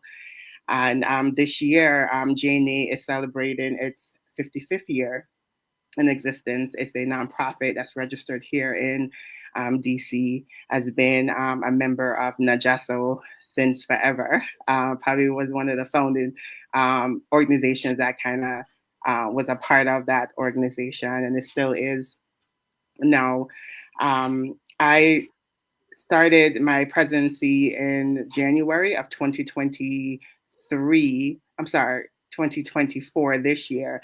It's a 2-year term, so we will move on to the next administration in January 2026. One of the things left for the year that this administration is tasked with is to celebrate our 55th year anniversary in a way that honors the legacy that we've had for 55 years, as well as paying homage and showing where we're going in the future. So on Saturday, November the 14th, at the December. I'm sorry. Thank you. Yes. On Saturday, December. Keep talking. Let's throw it up. Here it is. Yeah. December the 14th at the Silver Spring Civic Center in Silver Spring, Maryland, which is not far from Washington, D.C. itself. We'll be having our 55th year banquet. It's different ticket pricing. It'll start at 7 o'clock. Then we'll have a great meal. We'll have a cultural dance performance. We'll also have our MC is the one and only Dr. Claire Nelson, who is one of the founders of the Institute of Caribbean Studies. She'll also do a cultural poem performance. We'll also have different special guests and different door raffles and door prizes, as well as raffles to be announced for sure. We are going to be also giving away like awards to our members, our longstanding members who have served the organization for decades, really, in the form of lifetime membership. The folks can get their tickets online at jna-55.jna.dc.org. And if you'll see, there's a BitFly link on the flyer as well. It brings you right to the Eventbrite page where you can get tickets. We want to make sure that we honor our memberships. Our members have special pricing of $125, and the general public is $135, and our student members are $100 for the event. We just recently, last Saturday, we closed out our scholarship awards. We gave 5 scholarships to college students that are here in the DMV area. They're all international students, actually, all of Jamaican heritage. 3 were from Howard University and 2 are from the University of the District of Columbia. Our scholarship program, I should let people know, that is open to students in Jamaica as well. I was not a part of the selection committee this year because I wanted to stay unbiased. But it is open to people of Jamaican descent who are going to college here in the DMV area, as well as going to Jamaica. And in the past, we have given to students who are in Jamaica going to school there. Right. Yeah. Rookie. The name is very unique. And when I say rookie, it's almost like when I say rookie, like ROO, but I know it's RUKIE. But putting that aside, let me just Marva Roberts in the chat said she hasn't been feeling well. She's been in and out of the hospital. But God is good. Please pray for me, Marva. Speedy recovery, Marva. I'm gonna ask everybody to keep Marva Roberts and her family in their prayers. I certainly will do that. All right, Marva. Get well soon. I was going to ask you, Rookie, Jamaica Nationals Association, right? When I lived in Washington and somebody said Jamaica Nats, it was usually the football team, right? At least that's the connection I made. So when you and I spoke this week and you were saying, no, it's a Jamaica Nationals Association, I was a bit confused because I didn't know if the football team is associated with the association or it's separate and apart.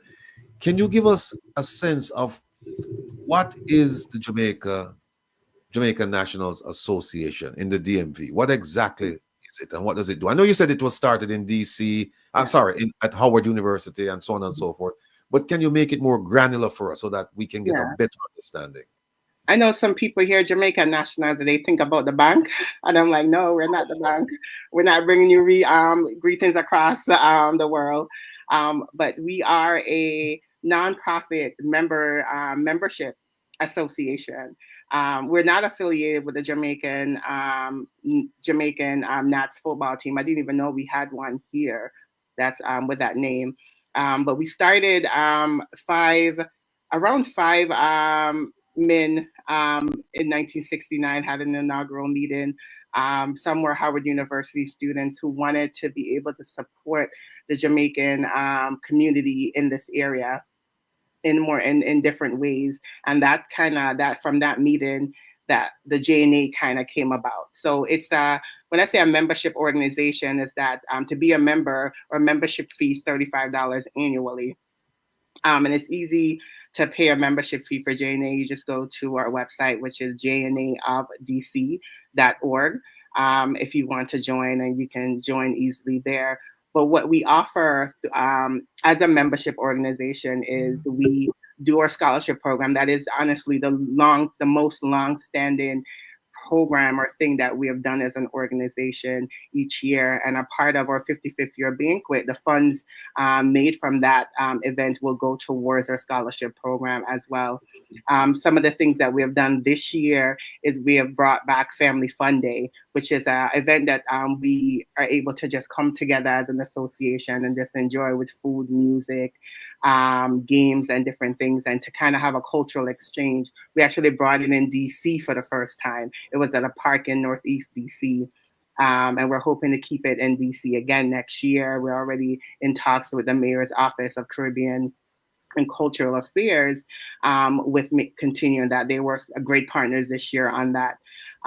We also do, back in the day, we did like bus trips to pen relays. Many Jamaicans in diaspora are familiar with pen relays. I call it the Jamaicans Invitation now because I feel Jamaican there, right? We come out strong. So in 2025, we're going to be bringing that back. We're going to do a bus trip to pen relays again. Other things that we have done is we have done Black History Month events. This year, in March, during Women's History Month, we've given away Women of Distinction Awards to women in our community in the DMV area who have shown great distinction in the things they have done and how they uphold the community. And that's something we're going to be bringing back next year as well, in partnership with the Joseph and Vera Douglas Family Foundation, who serves women and children in Jamaica, as well as Vive Healthcare.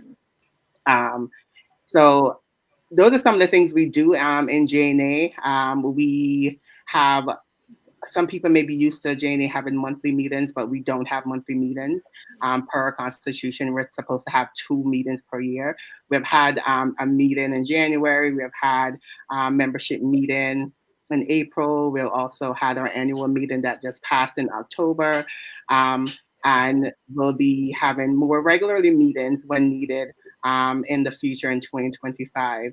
But just if people can remember, there's different Caribbean associations that are in the area, or even that we know of. If you're in the Connecticut, New York area, you might know of the Connecticut Social Club. That's a very popular Caribbean association. And JNA is a similar of that, right? Just like the Jamaican Association of Maryland, JAM, who we support as well. So it's along those lines of a membership organization. Kevin? This sounds like an awesome organization. How long did you say it has been in existence? 55 years. Right, this is the 55th anniversary. Yeah. Didn't make sense. Didn't really know of it, but I think this is awesome what you guys are doing, and you welcome. You said members from just the Maryland area or across DMV. Geographical lines? The DMV area, because we serve Jamaicans in the diaspora in the Maryland, DC, and in Virginia metropolitan area. If you're from this area, we use the term DMV a lot, which really, Right. because DC is kind of in between Maryland and Virginia for some people who don't know. And there's different, there's a metropolitan area with Northern Virginia and some counties in Maryland that's considered the DMV. And that's the area that basically JNA would cover. Right, for those people living like the PG County, Prince George's County, the Montgomery County, Maryland, the Northern Virginia area like Arlington, Alexandria, Virginia, Washington D.C. of course, all the 4 wards, not 4 wards, the 4 sections of D.C., 8 wards in Washington D.C. So that area. You know, before I ask another question, Kevin, you know, Rookie, the first time I heard it, you know, when him said DMV, I thought it was Department of Motor Vehicles. Me too. Me too. Yeah. I think Jamaican thing coming to the US. I don't know. I came here and I had to get used to it when I came here in I came here back in 2000 for college from New York. So I was just like, hold on. Why everybody calling the motor vehicles place? Why is it so important? Yeah. Oh, yeah. All right. So before I forget, love the specs. Oh, thank you. Sell off. So the main project outside of celebrating the 55 years for the organization for the next few years, you would say is what? So I would say one of our staple projects is our scholarship fund or scholarship program, where we have a student outreach and education committee, right? And through that committee, every year it produces a scholarship program where in about October we have a scholarship award. This year was kind of pushed back and collapsed with one of our annual meeting in November on the 23rd. But we open it up to students who live in the DMV area, the DC, Maryland, and Virginia metropolitan area, as well as college students in Jamaica. It's a needs-based scholarship, as well as have requirements regarding GPA, right? And having like transcript requirements and stuff like that the committee reviews.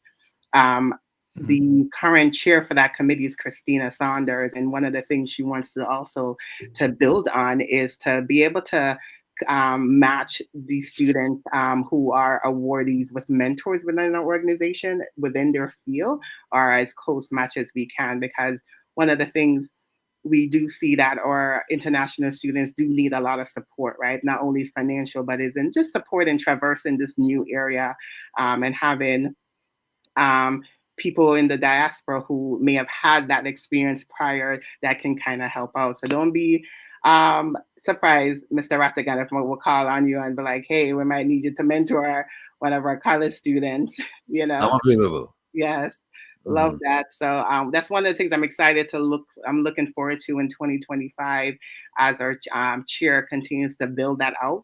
But consistently, I've been associated with JNA probably since 2010, years ago, when I left college in 2005, but I found out about JNA because, mind you, I went to Howard and I didn't even know about JNA, right?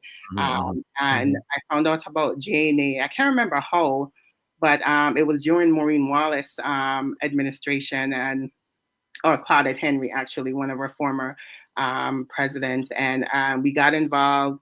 I brought some friends along. I was a treasurer at one point during Claudette Henry administration, and since then we have had the consistent scholarship awards, and it started even before then. Jennifer Asher, who's currently an assistant treasurer, she's one of the stalwarts of that program. It's been around for decades now, and we have had opportunities where we've given to more than 5 students.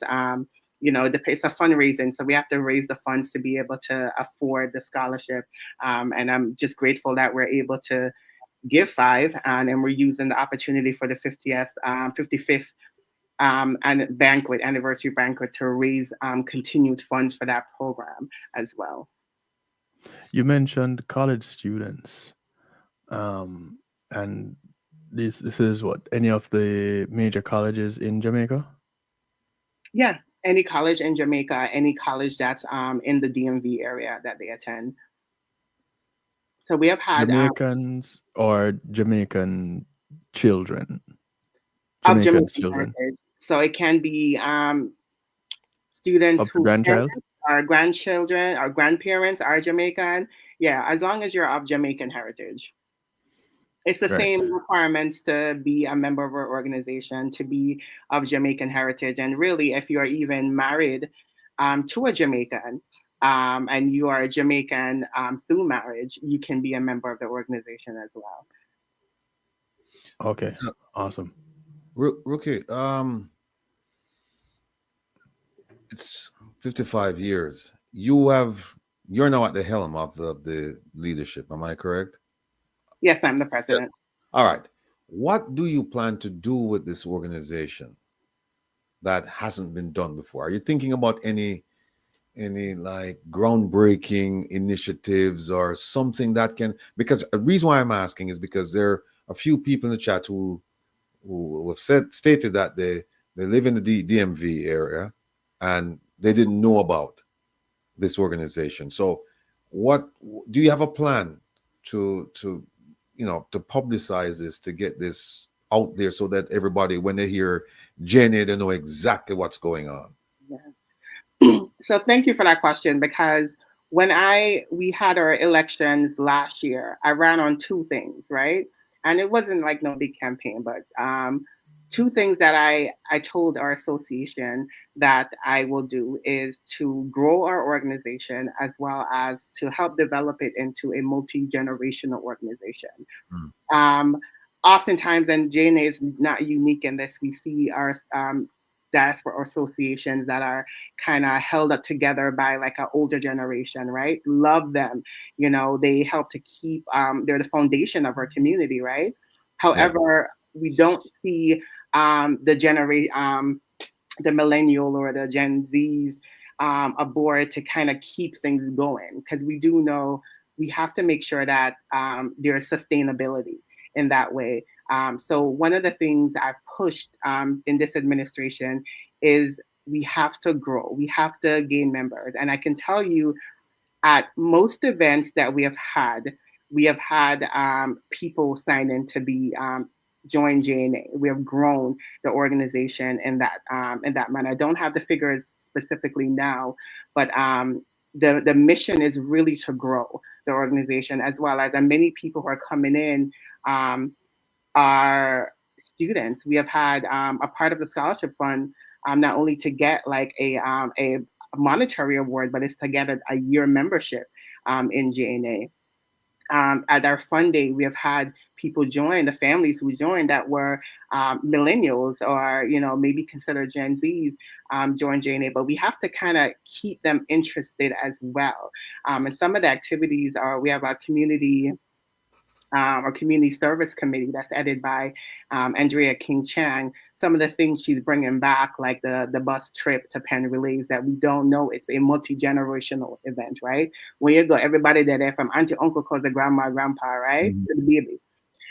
So that's an opportunity for us to be able to have that multi-generational and cultural enriched moment, because we do need to learn from our elders and to be able to chart our progress moving forward by knowing where we come from, right? And that's where we need the elders, but we also need people to keep things moving. So we need the younger generation to do so. Also continuing with our scholarship program and continuing with our different events. We have one of our PR person, our public relations person is Moy Stevenson Fairweather, who let me tell you, she's like a ticket seller in and of herself. Like Ticketmaster now, nothing on Moy. And she actually works with a lot of the plays when you bring like Delcita and Oliver Samuels to the area, and she sells those tickets. And Moy has been able to get us into those events where we have tabling at those events. So we've garnered a lot of interest where people get to know JNA. And just like you said, Kevin, where you're like, yo, I've never heard of the organization. until now, there's people who are come to Oliver Play or come to Del Cita, the different plays for years, and they didn't even know about JNA, and they've lived in the DMV for 20, 30 years. And it's something that we have to continue to work on, right? We're talking about being at different tabling events, from festivals to different embassy events to different cultural events happening here, as one of the stalwarts of organizations that's in this area and has been here so long. We really ought to be at the tip of people's tongue when they come to Jamaicans in this area. So that's one of the things we're working on, and having more, making sure we're visible, right? And using social media, as well as making sure we're working on our website, which we're in a transition now. But we made the point to transition so we can actually improve how our website looks. Well, I tell you what, Rookie, I'm sold based on the things that you're saying. I feel supremely confident that you are going to achieve these things, and you can call on me anytime. And if there's a role for me to play, I certainly will play it. But I just want to turn your attention to what June Plum 26 says in the chat, and I guess this is before your time, so it might be food for thought, something that you may want to look into. She says right here, JNA full of too much sophisticated people. It's a turn off. I've been around even with the Nats soccer team. So, I know this has nothing to do with you. I'm just wondering if you can change, if you would even consider changing this perception. So, and June Plum is correct with that perception, because a lot of people have that, right? That JNAs for these, I don't know, the Upper St. Andrew people are certain class of people. But let me tell you, nothing in the Constitution speaks to your employment. Nothing in the Constitution speaks to where you come from, which part of Jamaica you live, where you live now, which job you're all, right? The only thing you need to be a member of JNA is literally be of Jamaican heritage and pay a $35 membership fee if you want to be a general member. But there's different fee levels. But JNA is for everyone, every single person. I will never ask somebody, what is it you do for a living? Because it's none of my business, right? I will never ask somebody what level of education you have attained. It is none of my business. It's none of no one's business in JNA what you where you live or the level of education. JNA is for everyone. If you are a Jamaican of Jamaican descent and you live in the DMV area, JNA is here to support you. It is your organization once you're a member. And it really breaks my heart, right, when people have that perception, because it's lived experiences that they have had in previous years around JNA, where you may have had people in leadership who they have given the ear that they may be better than other people, or because they're doctors or lawyers or whatever, or I don't know, whatever degree they may have behind their name, they may feel like they're certain, in a certain place in life, and that's absolutely false. When you hear about fake news, that is fake news. JNA is for everyone. And I can't take away people's experience, but one of the things I strive for, even at our meetings, is to make sure that everyone feels welcome, right? For you, everyone to understand that when we're here in this space, we're Jamaican. That's what unites us, period, right? Not even the color of your skin. It really and truly what unites us is that rock that we love so much is Jamaica.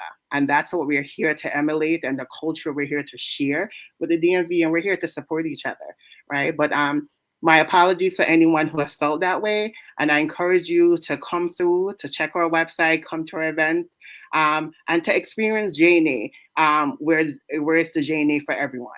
No matter who you are, where you work, where you come from, you're just Jamaican, and that's good enough for us. Yeah, we're running out of time here now. Kevin?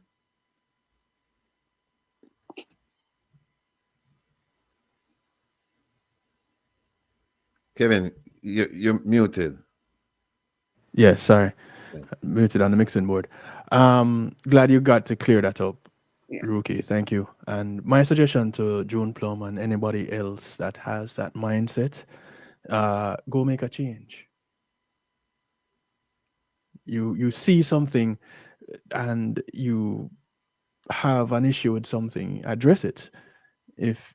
Since especially now that you hear about it being open to everyone. If you go there and you feel like you are being addressed in a particular way, or people turn up their noses at you, call it out.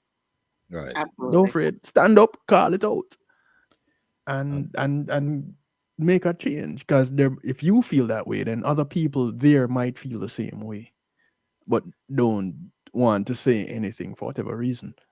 Get up and call it out. That's all I have to say. All right.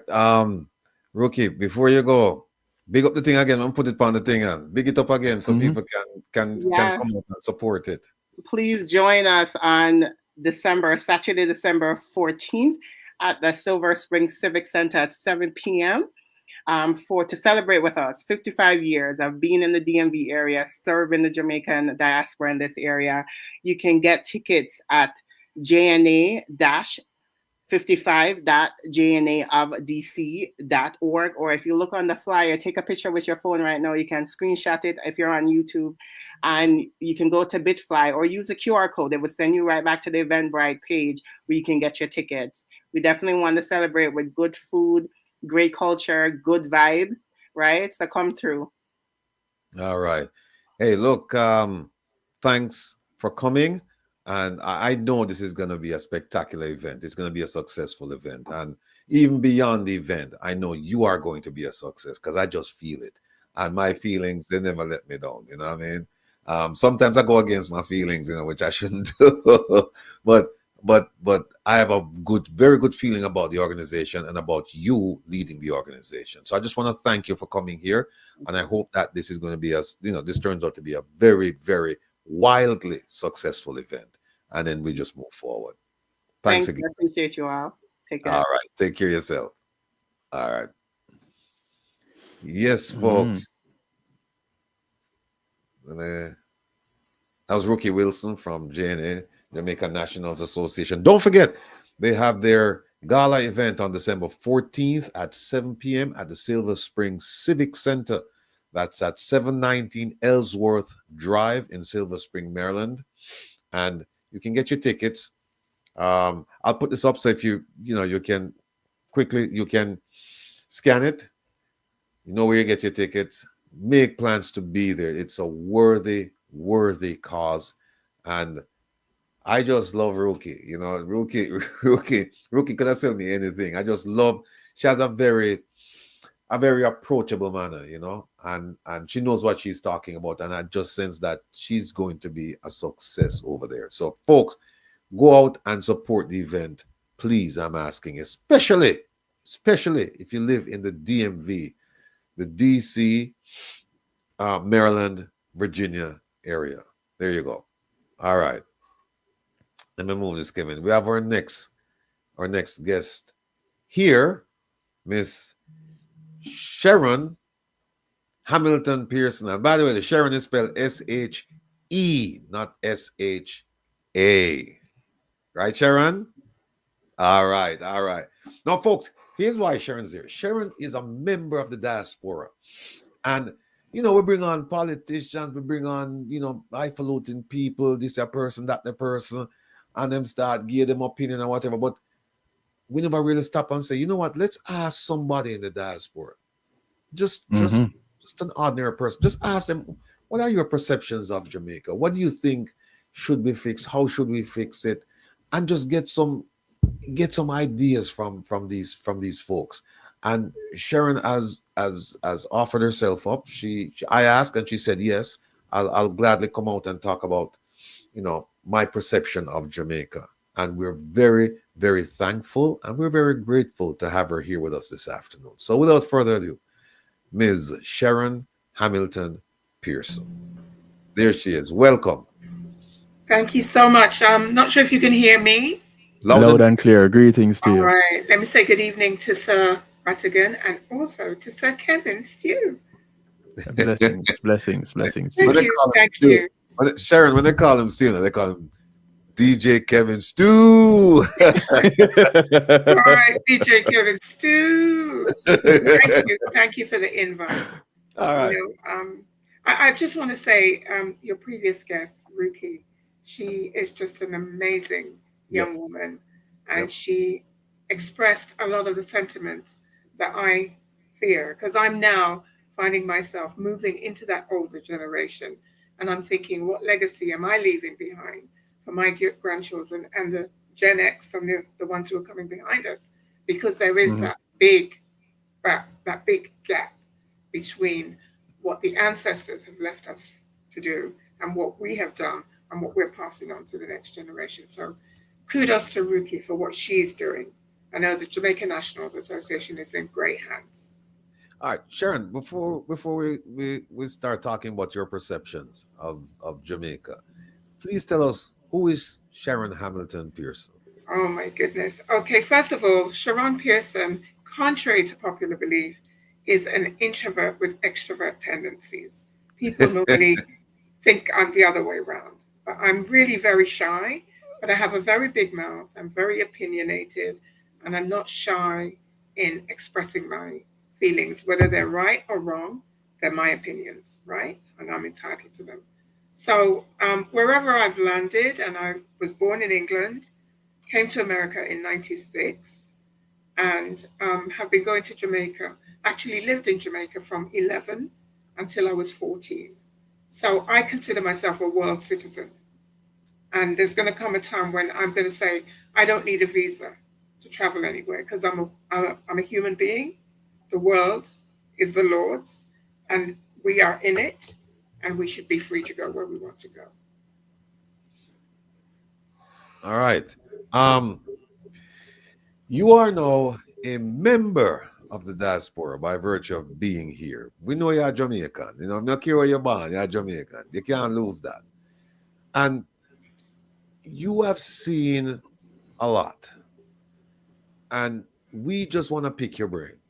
We just want to get, you say you're opinionated, so we're looking to you for opinions. We want to find out, what do you think about Jamaica in general, and then we're going to narrow the focus and the scope and then start picking out certain aspects of Jamaica. But in general, what are your thoughts? Jamaica is a beautiful place, and it's the people that made it beautiful. I fell in love with Jamaica when I was taken as a child by my grandparents who raised me. So there were glitches, yes, but I think that's where I fell in love with Jamaica. Having been brought up in a predominantly white society, because I'm a windrusher. I'm the first generation of those migrants who left the Caribbean to go to England. So what we were taught in schools is not what I realized Jamaica to be, because I went to Jamaica thinking it was Africa. That's how misinformation is spread. And people who are of my age, who come from England, can attest to what I'm saying is the truth. Because when our grandparents and parents, and even us as children, were walking the streets, children would come up to us and say, "Can I see your tail?"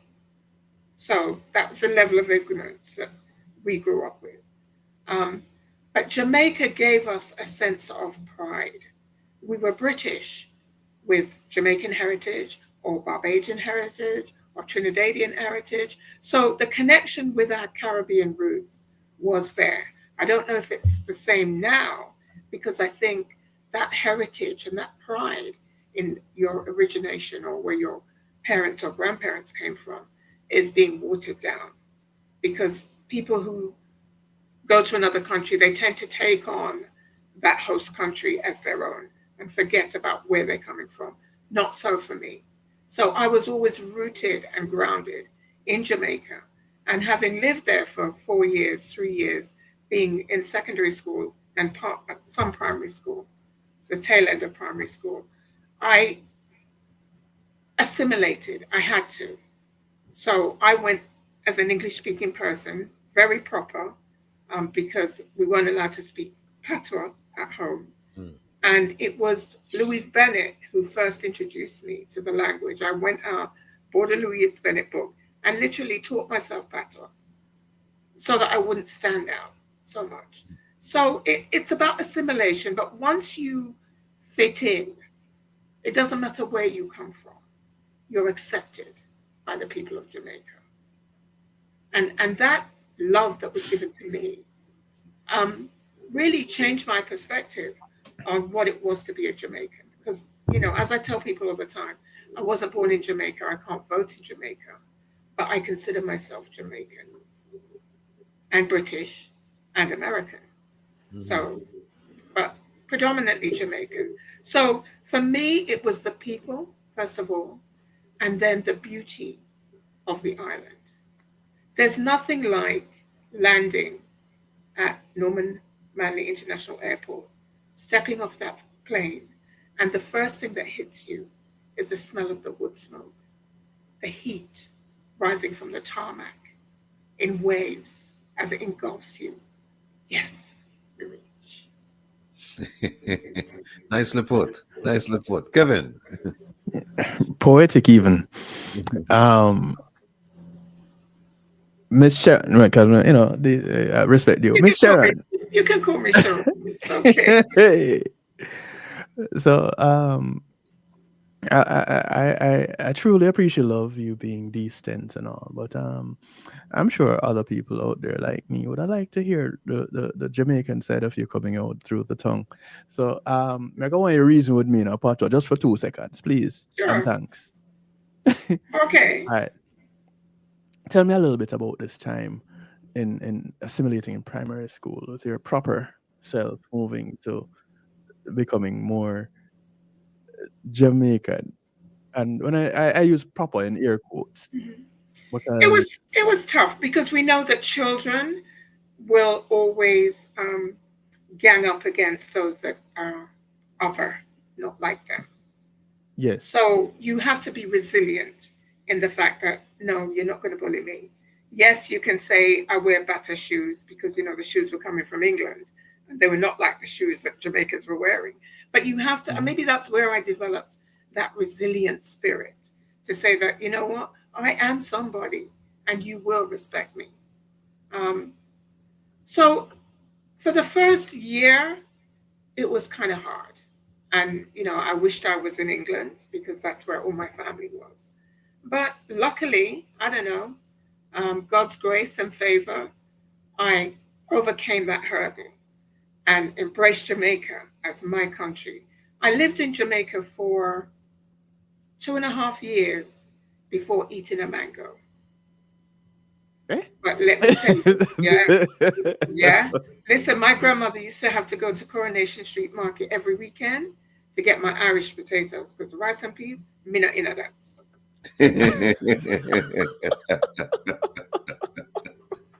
Yeah. Why you know that? Is that right? Rice and peas, what's that? I'm from England. It's not proper enough. They didn't make rice and peas in England? No, well, I wasn't eating it. Oh, okay. Yeah, I was eating my chips and my fish. Fish and and chips. Fish steak and and kidney pudding and pies and that kind of stuff. No. But, you know, in time, I realized the wonderful flavors of the food in Jamaica. And, you know, especially when you have people around you who are great cooks, you can't help but switch over. So after a while, but it was a visit to Manchester with a school friend, right up in the mountains, I guess it was, I'm not sure where it was, but elevation was quite high because in the morning it was ice on the water that was outside. And that's when I discovered mangoes. And boy, never looked back from there. So the school thing was like, it was rocky at first, but as I said, you have to be resilient. The bully can never win. And when they realized that I wasn't giving up, then they embraced me. And you know, the love was given back. Did you have to master the pattern before they embraced you? It was an ongoing kind of situation because, of course, you know, you're always going to be dubbed that English girl. Even today, that English girl. Because the English does come out, even though I think I'm talking real raw, chop, pop talk. Wow, oh, we are chat to me? No, sir, could I never? They can still sense something there. Yeah, Hey. I can tell you, I don't think you can hide it. I'm sorry. Oh, boy.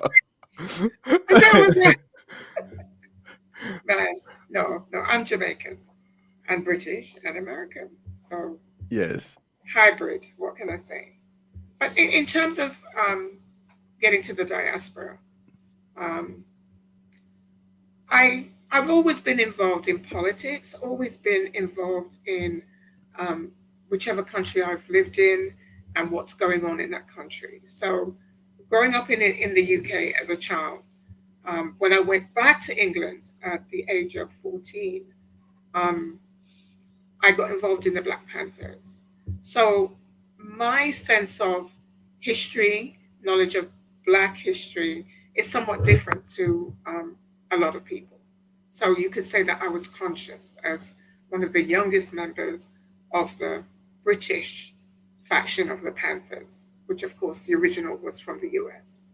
So reading for me was something that I treasure to this day, and I encourage everyone around me to read because it just opens up your experiences and your expectations and your knowledge.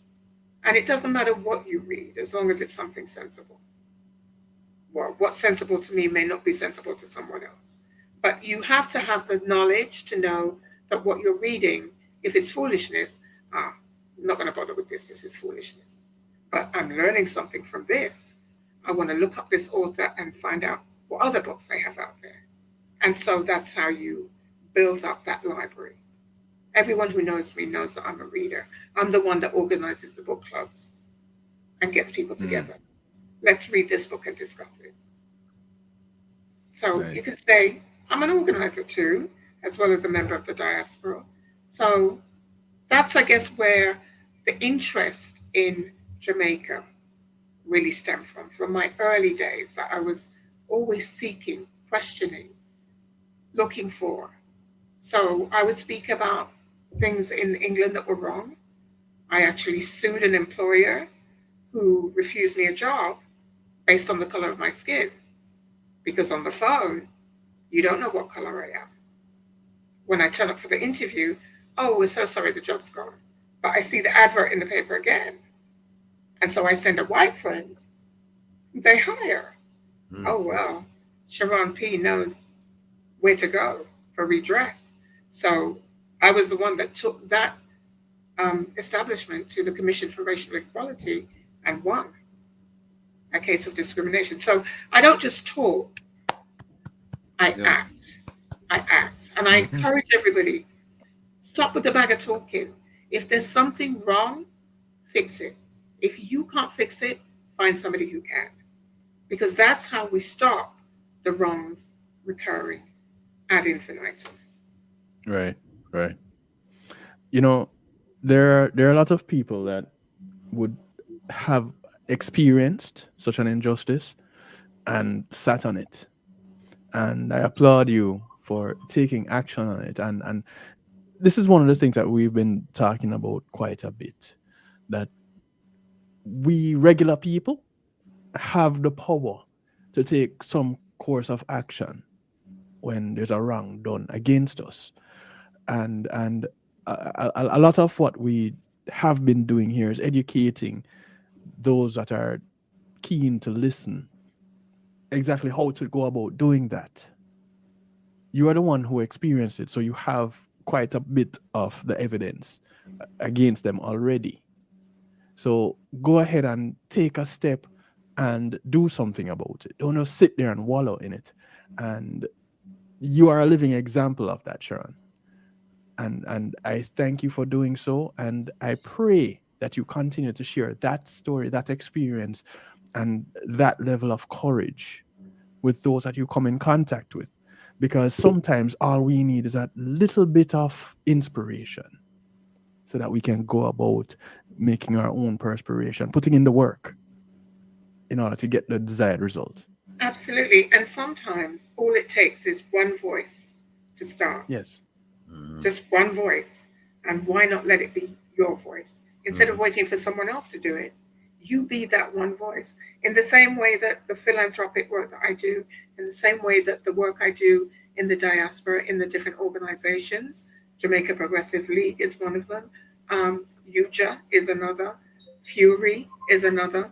All organizations that I've been able to support in one shape or form. I don't like injustice. I really don't like injustice. People call me a softie or whatever, but I'm the one that's going to go out on a limb when I see injustice. And that, kind of brings me to what's going on in Jamaica. And I have to say, kudos to, for me, I mean, I read the newspapers, I see what's going on. But that level of third eye understanding that has come from the Jamaican bloggers, I have to say, the ones who are bringing the information with receipts and who are, you can verify what they're saying. I have to say thank you, thank you, thank you. All of them. I'm not going to name them, but I'm on one platform right now, and if I didn't believe in what Mr. Rattigan and Mr. Stew are doing, I wouldn't be here. So thank you, because you've given us the courage to say, well, listen, I can add my voice as well, because I see injustice, and I'm not having it. Sharon, let me ask this question, and somebody just called as well and asked me to ask you this. I'll phrase it in a different way than how it was presented to me. Okay. Here's how I'm going to phrase it. You spoke about the people, and you spoke about just the experience, the Jamaican experience, how attractive that was for you and all of that. But no country is perfect, and Jamaica has its fair share of problems. If you could identify one problem that you said, this is a problem, please do so for us, and then tell us how would you address that issue to resolve it. That's very easy. And I will say the one problem that is driving so much of what's wrong in Jamaica is the level of corruption that we're experiencing at this time. Now, I'm not saying that corruption has never existed in Jamaica. I'm choosing my words very carefully. I'm talking about the level of corruption that we see at this present time. How I solve that problem? Through education. Because I think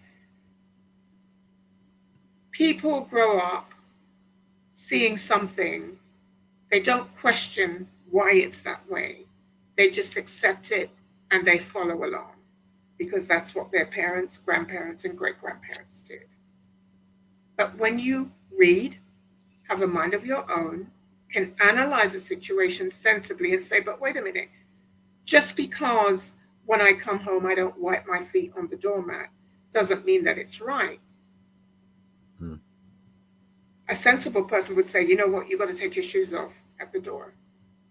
I can give you some slippers to put on. Because all that muck out in the street, you're tracking into my space. So it's about being able to think. A simple example, but once you're educated, you start thinking outside of the box. You're not so easily led by the people with the loudest mouth.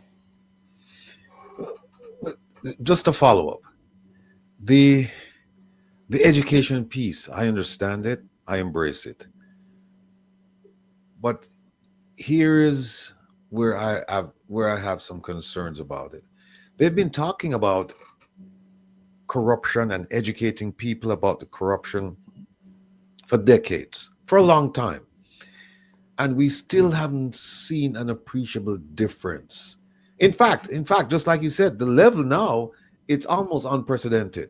I mean, now we have things being done in we're witnesses to these things. They're done in broad daylight. Whereas before they were done under the cover of darkness, right?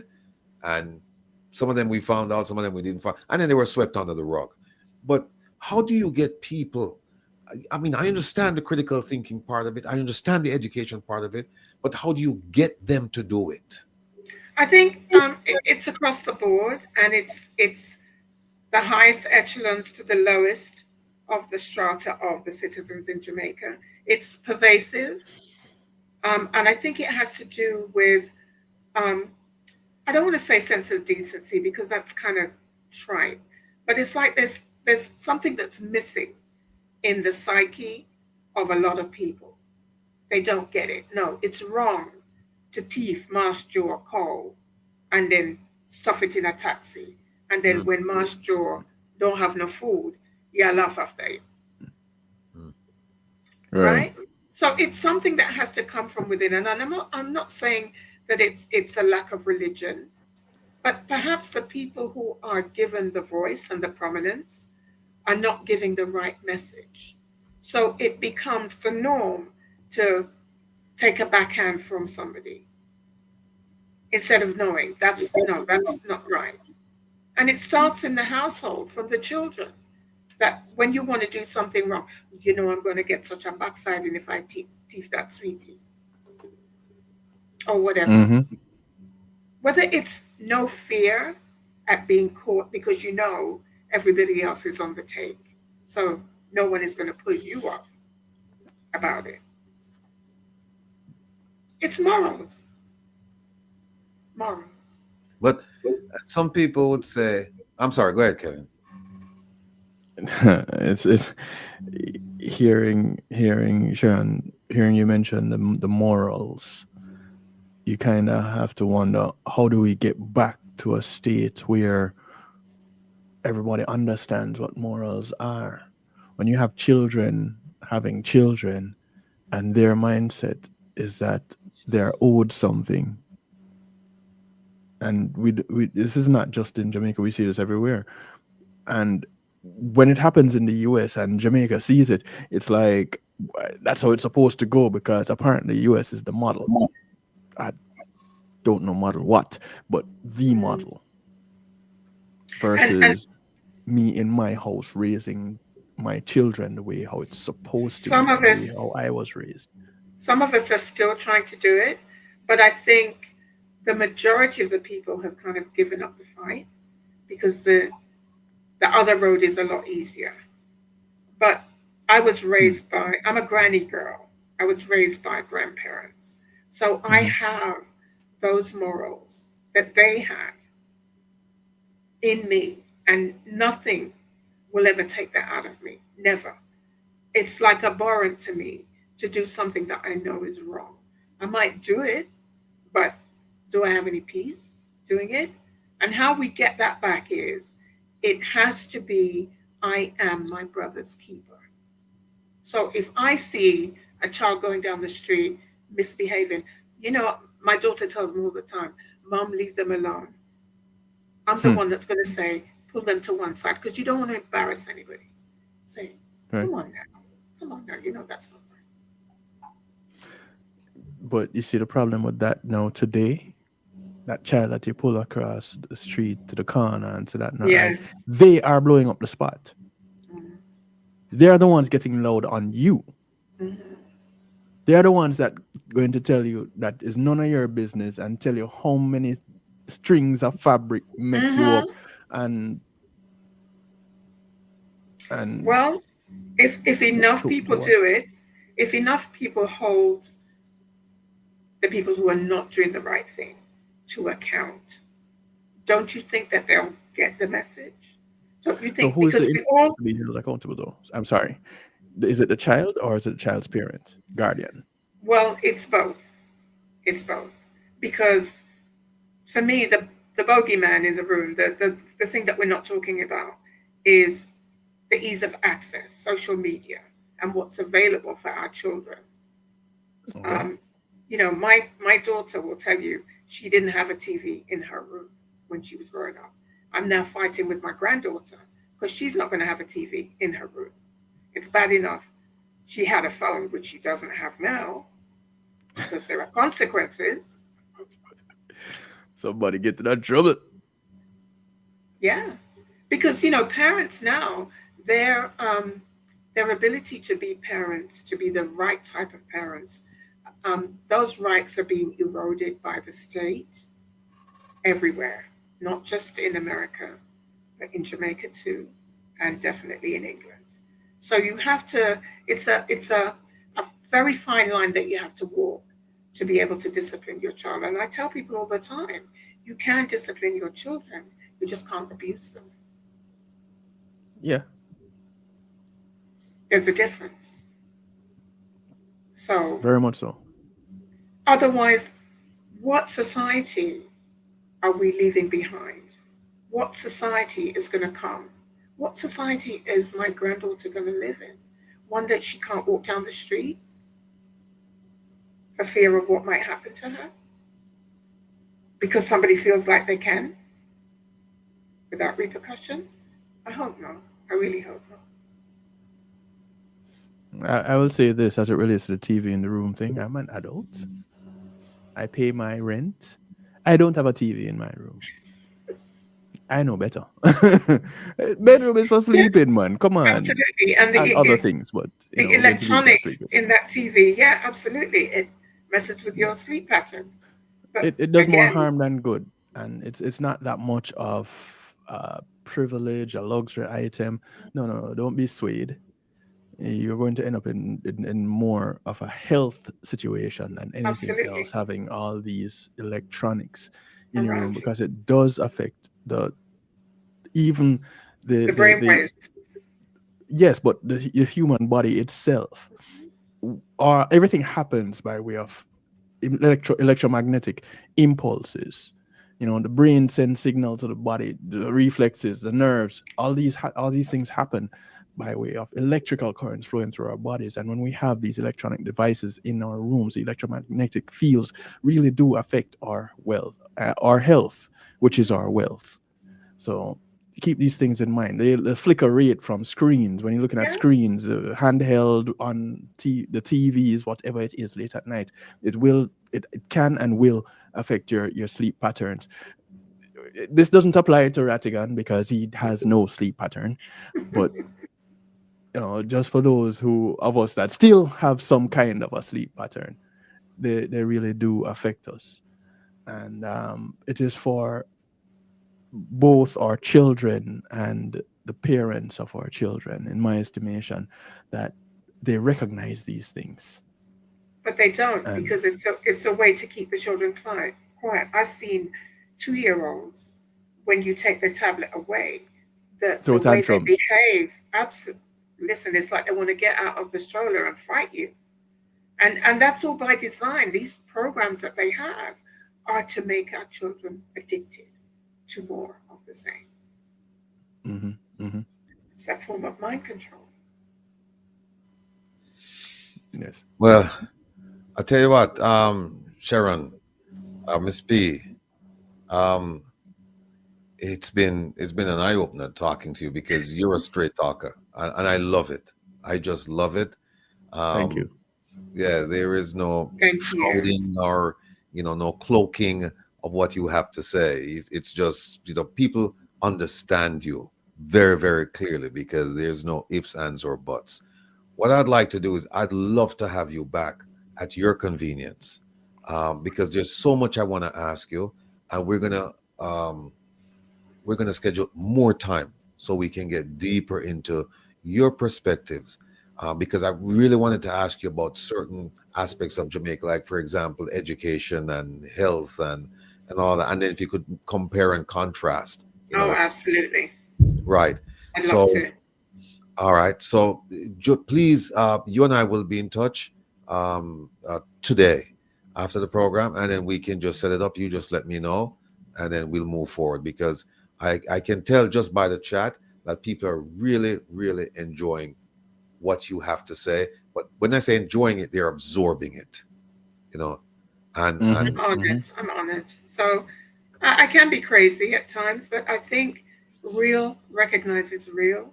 And when someone is passionate about humanity and their fellow men, somehow the words come, because this wasn't prepared at all. This is me speaking from the heart. Right. So yes, that's the only way I know how to do things. Greatly Anyway, appreciate a it. bit reckless, but thank you so much for inviting me. And you know, I'm a big fan of yours. And thank you and your colleagues and Mr. Stu. I really like your version. I got to stay up late one night to listen to the music program, but Ah, I know.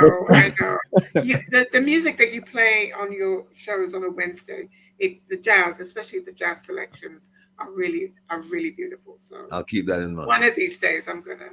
But thank you so I'm much gonna for hold the you to it. opportunity. Absolutely, you know we're besties now, right?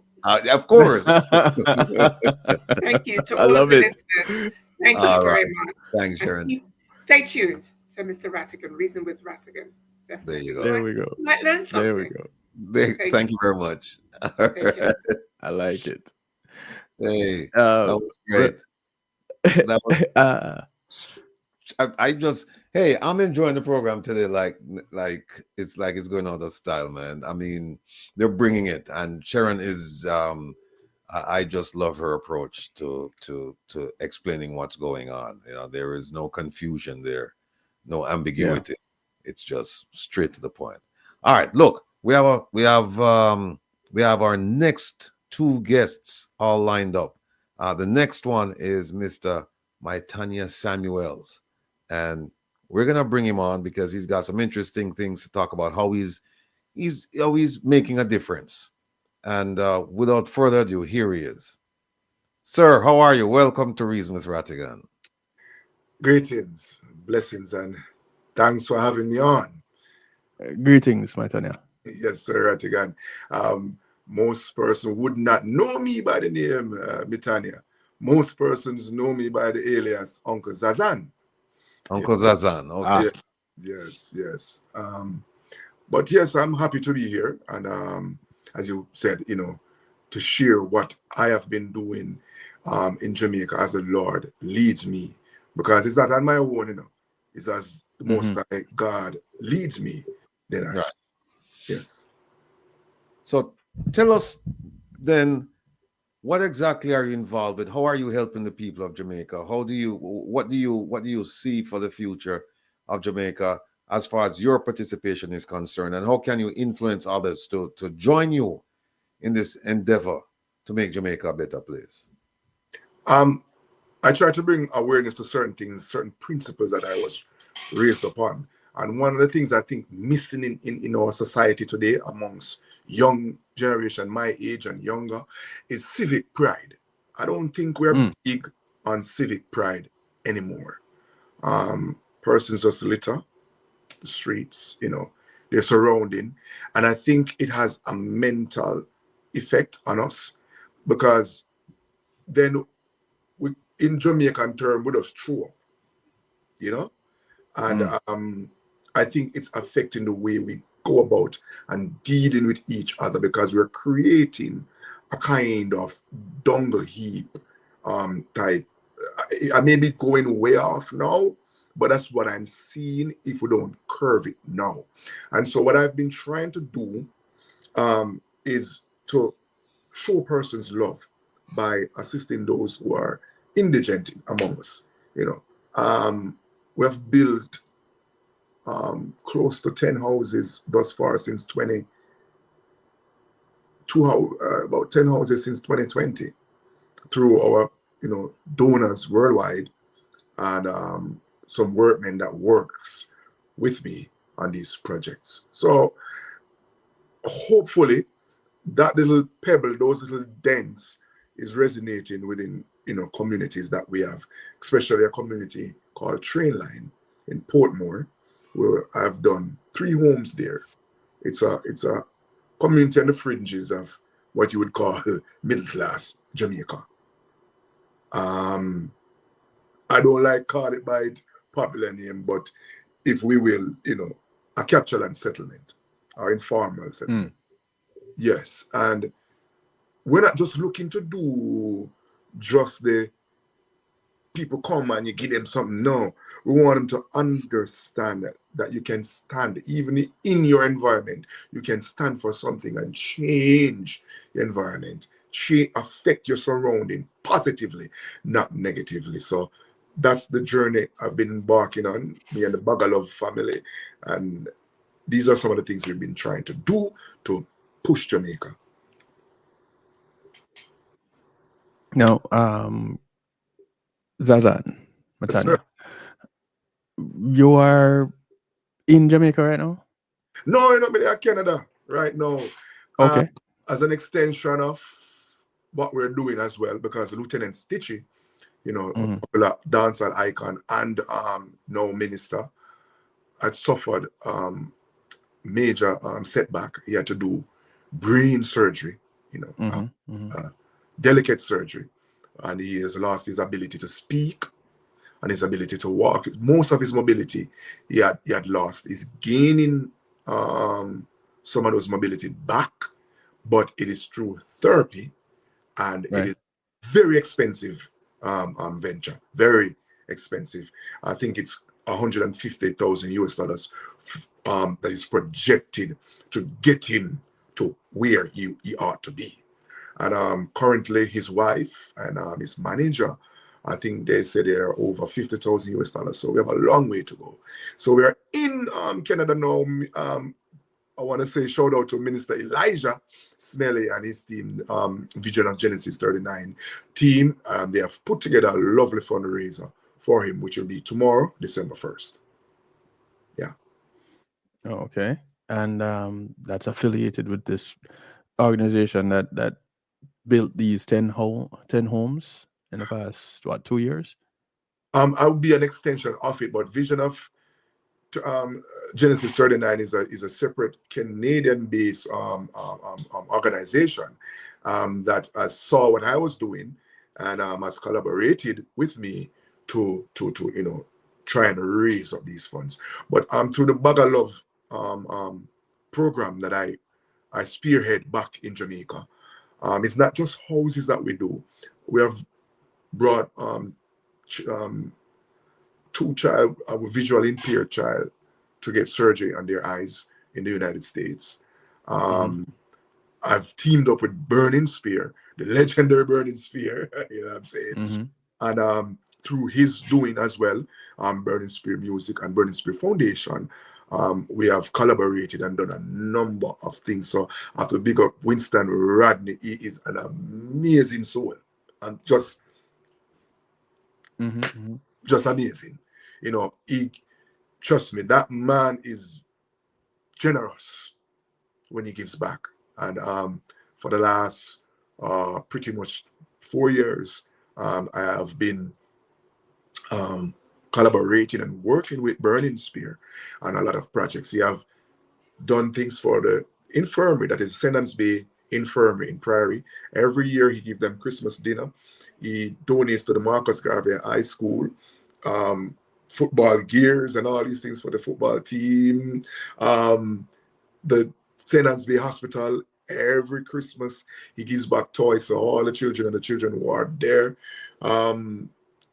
Oh man, Train Line, he had a pageant, a Miss Train Line pageant, Mr. and Mrs. Train Line pageant in Train Line.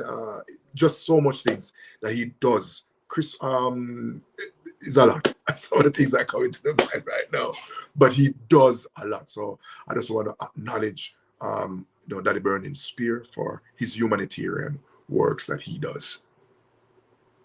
Yes. Okay. Rebel. Welcome again.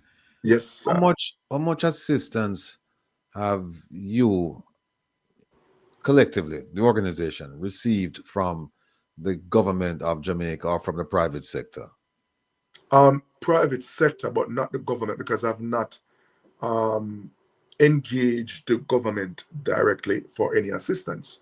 So I've never directly went to the government for assistance. But our program, it's social media based, because I'm first a social media influencer, and I use the platform to highlight the ills that I see around me, and persons, you know, respond and think. Private sector, I've gotten assistance from a few private sector entities that came on board to assist. So yes, we have some promoters, particularly from overseas, that from time to time would, have Burning Spear on board, and they would donate to whatever program they see I'm doing at the time.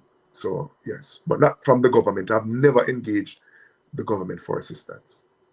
2 questions. Any reason why you haven't engaged the government? And 2, where do you see this program in terms of expansion? All right. So the first reason why I approached the government was really and truly when I started doing this humanitarian work. It wasn't. I never saw me doing it full time. It was just a response to the pandemic. So really and truly, how it started out in the pandemic was when everything was shut down and there were people, elder people that were shut in, and I was braving the waters, if you will, to take food to these people when it was at the time a risky thing to do, because interaction with anyone was seen as wrong. And I would do groceries and I would take, and sometimes when I go to these elderly folks, the situation, their circumstances was heartbreaking, very heartbreaking. And that led me to take out my camera and point it. And folks at the time saw me showing these things, and they would reach out to me and say, I want to help this person. I want to help this person. And that's where it all started. So that in of itself was one of the reasons why I did not go to the government for any grant or anything, because I honestly did not see. It was just recently that I started to get everything more formalized and organized through the legal processes. Okay. Expansion. Oh my God. I was in Africa, and I think I formed some alliance. I see the name Bagalov because I think it transcends just the mere help. But I'm a Christian. And there's a passage in the Bible that says, you cannot say you love God, but hate your brother. It says, if you do that, you are a hypocrite. For you cannot love God that you cannot see, but hate your brother that you can see. And so with this mindset, my mission is to show love. It don't matter where. So I see Bagalov expanding outward from Jamaica, and it's expanding outward. And to show persons that we can love. Don't matter who you are. It doesn't matter your color. It doesn't matter your status. It doesn't matter your religious belief. What it is love. And for me, that is one of the most important and powerful tools the human being can have. Ladies and gentlemen, we're joined by none other than the man who loves to announce a fearless leader, Mr. President himself. Mr. President, welcome to the program, sir. People have been asking for you. Them things say we are malice, we have something going on. Where President? So there is, ladies and gentlemen. Thanksgiving weekend, man. What do I expect? A Thanksgiving weekend. I was still sleeping from dinner yesterday. Oh man, I'm still full, man. I tell you, I'm still full. But good afternoon, everybody. Big up, big up, big up. Mr. Samuels, maximum respect. I like your philanthropic and your great work. And of course, also declaring your faith. Because as you know, the good Lord said, if we're ashamed to own him before others, he will not own us before the Father. So I love that. Amen. And I want to thank you. And one of the best way to demonstrate our love is through our charitable deeds, our acts of service. So maximum respect for that. And Kevin, big up yourself. Good afternoon, everybody. Brother. And yes, the fearless leader. I love the program so far. I love the variety, and ready to rumble. All right, sir. Kevin, I just sent you an email. Yeah. No, brethren, here's why I was leaning. I was spending a lot of effort and time talking about the government, because the government has received a tremendous amount of aid from foreign entities and foreign governments to do what? To help poor people, the same people that you're trying to help. And we've been asking for an accounting as to where the money was spent, how it was spent, the benefits, because we don't see it. We don't see it. You know, was it this year, last year? The Prime Minister went to Washington and he received monies for at-risk youth. He also received money. Jamaica received money from the British Foreign Secretary. Same purpose. And then when we look, we don't see any difference. We don't see anything being done. So that's why I'm asking you if you had thought about getting a piece of that pie, or you were foreclosed from asking or foreclosed from getting. But you said that you hadn't reached out to them. So that's why I was asking. I hadn't, because again, you know, I believe in the policy of love. And when we start to think government, I think it becomes a detachment. And I believe that when we start to be our brother's keeper, then we become closer. Because what we're seeing happening with our young people, our youth in Jamaica, they're taking up this mindset that they can arm anyone without that person even exchanging a word with them. And it is because we're not close. We have become so distant. There's a gap, a major gap. And we have to find social ways, social interventions, I believe, to bridge that gap, that our youths can come back, we can find our true identity again, and that we can start to function as a country. Right now, I don't know how we're functioning. If we look at all, you know, the mass this and the mass that wasn't our culture. We never used to hear these things in Jamaica. That word, mass, and Jamaica never used to go together. And you know, sometimes, sorry to interrupt you, but see, Pastor Ricky put it in the chat. He said the Jamaican government received $30 million from VP Harris, $30 million from VP Harris USD, $10 million for at-risk youth, right? And then there was another grant given by the British Foreign Secretary. Edlin Rattigan, when will ISAT be on? Is he basically is his slot gone? No, Edlin.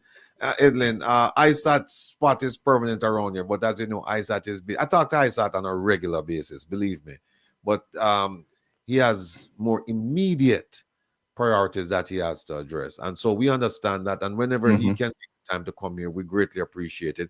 If he doesn't come, we know why. You know, we know what he's doing, and we keep praying for him and hoping, you know, that better days ahead. So no, that's why he's not here. Prez, you have any questions for? Oh, but one quick question. You know, I must tell you this. I got a text message from a listener who said that there was a gentleman who had a mental disability, and that are you aware of that? And that they had asked you to reach out, or they thought you would have reached out and helped him, but somehow it didn't happen. And I haven't read the full story. I'm just scanning over this thing. You know anything about that? It seems vague, because if there's a gentleman, I'm wondering if she's referring to a man I saw in St. Mary, on the border of St. Mary there in Ocheras, in a gully. A number of years ago, I was driving, coming from Port Maria, and I happened to see this man entering into the gully, and I was like, well, curiosity got the best of me. And long and short of the story, I stopped and I went to see this man crawling into this little culvert, So I beckoned to him and I said, "Are you okay?" And he said he's hungry. And I was like, "Good God!" And I went to the supermarket, got him some food, and I brought the food.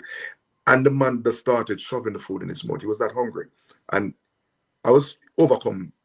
And so I went on the camera and I said, if anyone knows this man, and how could we help him? Long and short of the story, I realized that he wasn't, his mental capacities wasn't there. And so I sought to get him help, and through, various persons that's affiliated with my program, advised me to take him to the hospital, which we did. We took him to the hospital. Burning Spear got him clothing, item, and all those things. And so when I took him to the hospital, we tried to get to family members using my platform. We heard that he had families in Hanover, but then I don't know if anyone came forward. We still keep in touch with the hospital, but I cannot help him further. Okay. Because, of his mental state. So he's still at the hospital. All right. Listen, we're pressed for time. I want to ask you, well, first I want to ask Prezi and Kevin if they have any questions. And then once once you're finished with them, then kind of just make a closing. Want to have you back again because there is depth there. And not DEPT people, DEPTH, right? And we want to explore the depth of what this man is doing. So I'll turn it over to Kevin and Prezi. All right. You didn't mention the name of your organization. It's called Bag of Love. Bag of Love. Yeah, Bag of Love. Oh, okay. Yeah, I consider the heart one big bag full of love. It's just, it's our Jamaican way of saying things, a bag of this, a bag of that, Yeah. All right. So and there's a website established and yes, the website is there, but I had to pull it back for some reconstruction. So hopefully by the end of this year it should be back out because there was long and short a little bit of persons connected that I had to do some weeding had to be done. Yes. So yes. Understood. And so you have a social media presence which is ongoing, where people can reach you. Yeah, we have Bag of Love TV on YouTube, Zazan Loud on Facebook, and Minister Zazan on TikTok. Minister Uncle Zazan on TikTok. Yeah. Got you, Prezi. Yes, again, Mr. Samuels, how you pronounce your first name? Oh man. Short way. Mitanya. What's you ever researched where the roots of it is from? So the closest I've gotten, there's a Shakespeare book called A Midnight Summer's Dream, where one of the fairies in it is called Titania. And I learned that the male version of the female Titania is Mitania, which is supposed to be a holy cloth. So interesting. Yeah. Yes. Well, if you're granting any wish, well,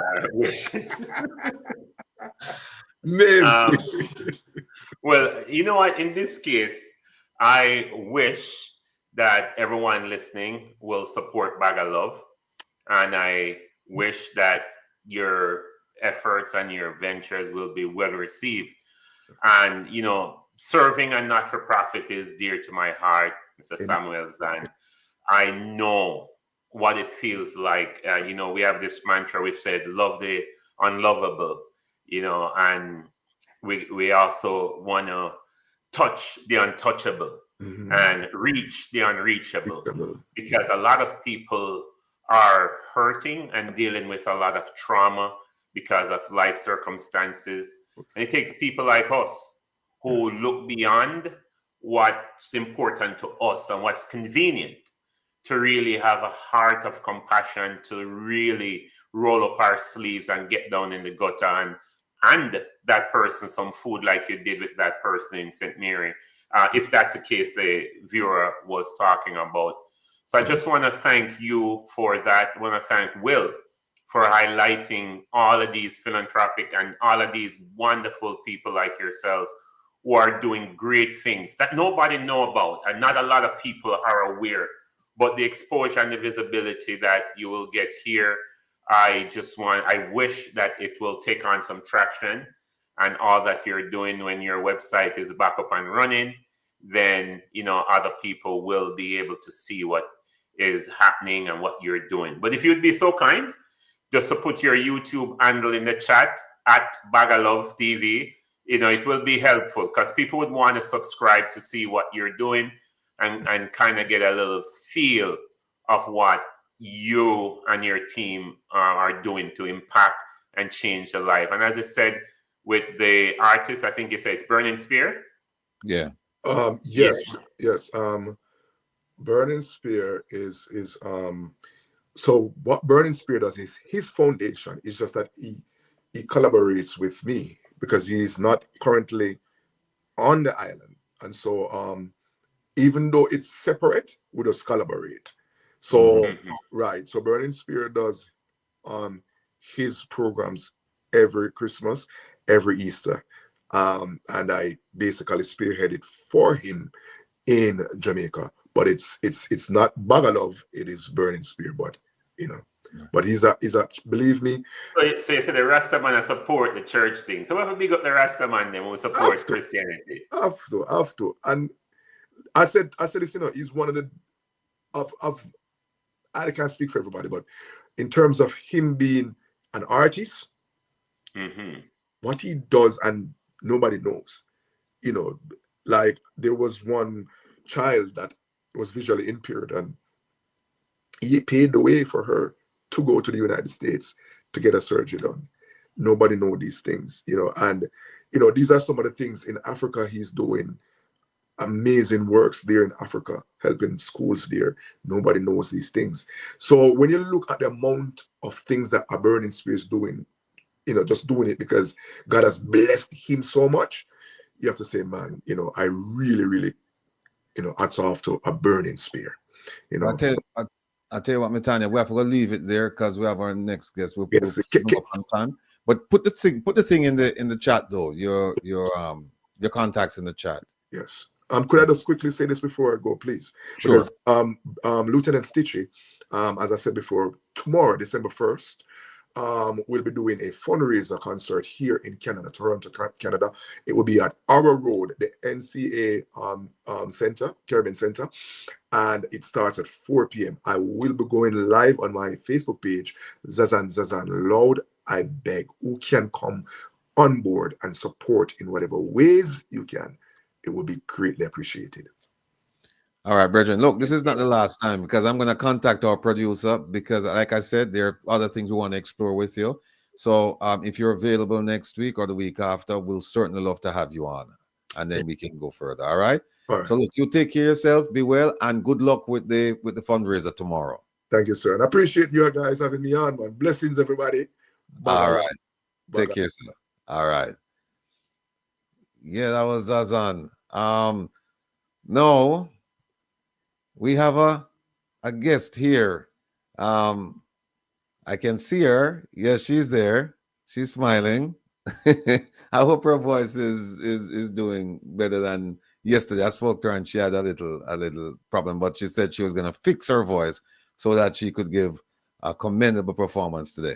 Look, folks, if you notice today's program, we've been focusing on charitable organizations. We've been focusing on civic groups, people who are actually trying to make and actually making a difference in the lives of Jamaicans, particularly those at home.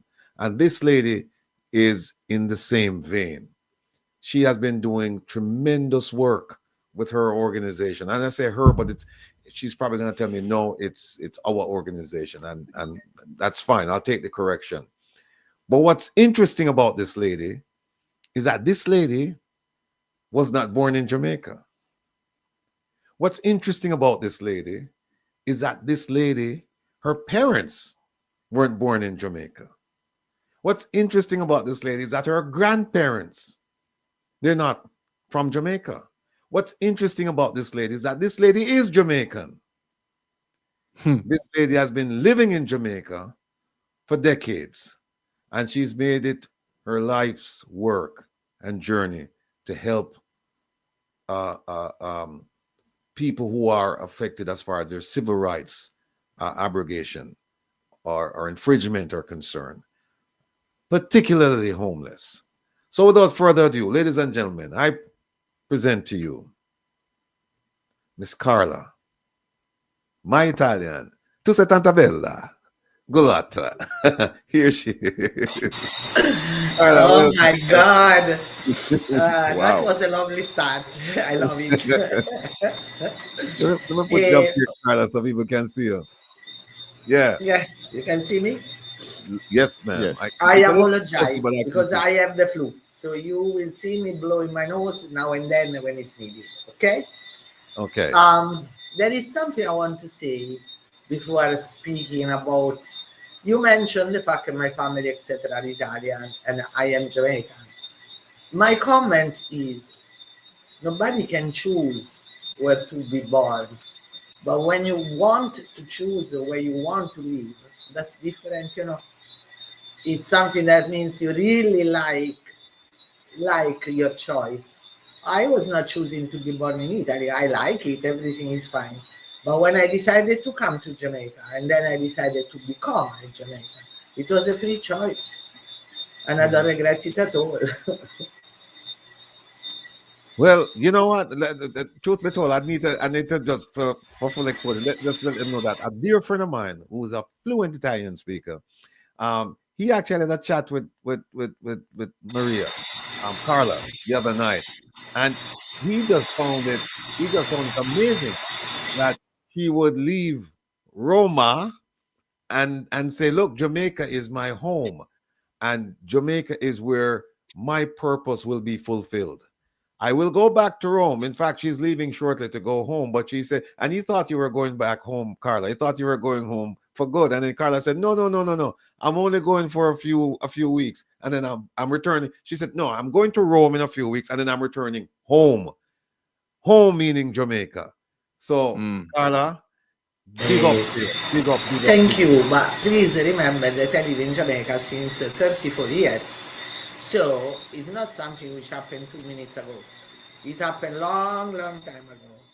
And when I go to Italy, for example, I will go to visit on Christmas for 2 weeks, but I feel like a visitor. I belong to Jamaica. I have a strong feeling that my life, my friends, my work, my house, my dog, my garden, everything is here. So why should I go somewhere else? Okay. Well, tell the people who Maria Carla Gulata is, please. You make me laugh. All right, Maria Carla Gullotta is a human rights defendant. I did the same thing when I was in Italy because I was working with disadvantaged youth at risk, incarcerated juvenile, drug addicted, etc. And that was my professional expertise. When I came to Jamaica, I was looking around and I felt that why not? There is need, so much need for people which are willing to make some changes. So for a little time, I was the coordinator of Amnesty International. And then I decided that it was not exactly what I wanted to do because I don't want to campaign or advocate only. I want to work on the ground.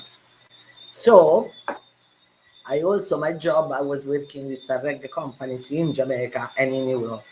So I was asking all the reggae people in Europe, you buy a lot from Jamaica, what do you give back? They were a little surprised, but they agreed that I was right. So they gave me some funds. I used those funds to establish Stand Up for Jamaica. And I made it clear with my director, board, people which are in agreement with us, that we have a double mandate. Advocacy, yes, we want to see changes, we want to require cultural changes, social changes. But the second mandate is work on the ground. So we have projects all over, sometimes even a little too many to handle. But my idea is, if I only advocate before some changes will happen, it might take 3 years, 4 years, 7 years. And if Miss Pinky need help today, I don't want to send her away. So this double mandate, I like it very much. If I can make a list of the projects One, which is not very popular, is into the correctional services, the prisons. What we were realizing that was a target of 4,000 people which were in conflict with the law. And even if people think that most of the detained people stay there forever, usually they stay 2 years, 3 years, 5 years, and then they go home.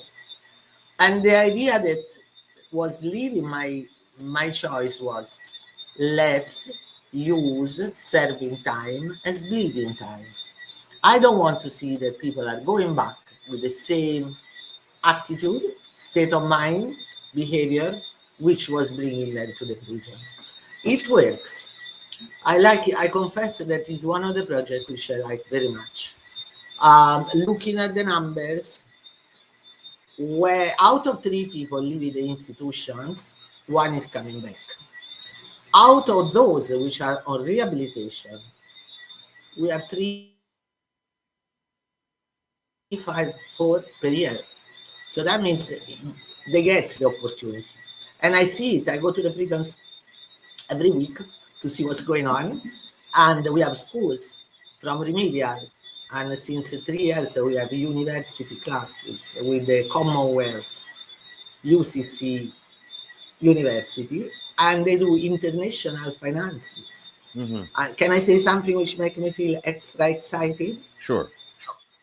All right. The first pilot project was 5 of them because it is very expensive. It is complicated. I will be grateful forever to UCC for paying the tuition fees.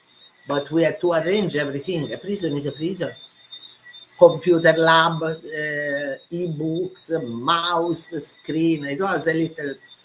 Well, our 5, in a batch of 690 students, graduate among the first 25. Amazing. And this was also encouraging us to make more. So now instead of 5, we have 14. And I hope that in 2025, we can have 20 more. So that means that when you offer them an opportunity, they take it. They never say no. Our problem is that the infrastructure are very poor. So on a population of 1,700 people at school, we can take maximum 300 because there is no space. So they do schooling, they do professional classes, so they learn a job, and possibly when they leave, they will have a diploma. And also we do counseling, anger management, control of the emotions. It is working well. We have seen some major changes, but it remains a big problem, the stigma. So once they apply for a job, when they write that they come from a prison, is a no-no very often. And it is very frustrating because if you are a bad man and you come out from a prison as a bad man, you don't expect anything. But if in those years you have 6 subjects, 2 diplomas, a computer diploma, an accountant diploma, you are hoping that you will get a job. It is very rough. It is very rough. So this is one. Second, we have a gender-based violence project, which means domestic abuse. In Jamaica is a real emergency. There are hundreds and hundreds of ladies, girls, young girls, which have been abused. The approach, even there, is very practical. Most of them, they stay in an abusive relationship because they don't have any income. So where do they go? Maybe they have a couple of children. So they stay home, they get beaten up, and they still stay home. So the idea which was leading our project is provide them also with a professional skill. So we have classes, they learn cosmetology, they learn to do hair, hands. It's very motivating. Women usually like it, right? And when they finish, they get a diploma. and they get a big care package with all the items so they can start the activity.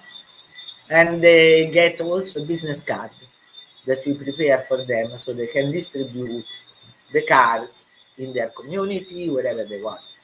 The first batch ended last February, and it was 80 of them. The 80 of them are working, so I like it. And also we provide them with a little entrepreneurship. So I teach you a job, but also I try to teach you how to manage it. Income, outcome, calculating your expenses, etc., etc. Actually, we have another 3 badges ongoing. And this time we decided to do most of them in rural areas. Because most of the money, most of the projects, most of the attention is Kingston, St. Catherine, Mobay. So what happened to Portland? What happened to St. Thomas? Those areas, nobody is trying to do anything much. So we decided that, and I think it was a good idea. The girls are enthusiastic. They want to come even on Sunday, which sometimes is a little bit too much. And we are ready to finish with them in January and graduate another 80 and start another batch in February. So that is gender-based marriage. But in that project, each area where we work with 400 men. If we don't change both of them, it doesn't work. You cannot work only with the victims. You have also to work with those that might do not know that they can behave in a different way. It is very interesting, very. If I can give a little example, I went to see one of the sessions 2 weeks ago in a school, high school. And they were interacting, discussing. The trainer is very, very, very nice. She's lovely. And then one boy stood up and said, you know what? I'm thinking about my mother. It's the first time that I realize how my mother must be suffering. He started crying, you know. So it's a work in progress, take time. But I think that the idea is let's work together with both men and women to teach them that there is another way. I don't like when a woman comes into the office and tell me, yes, ma'am, he beat me because he loves me. I don't like that. I don't think it's very productive, right? It is showing that the culture there is so strong that she feels that she's wrong, and opposite, she's not. So that is number 2. Then we have a big project on mentally ill and homeless. Mental illness is very extended. I didn't know much until 2018.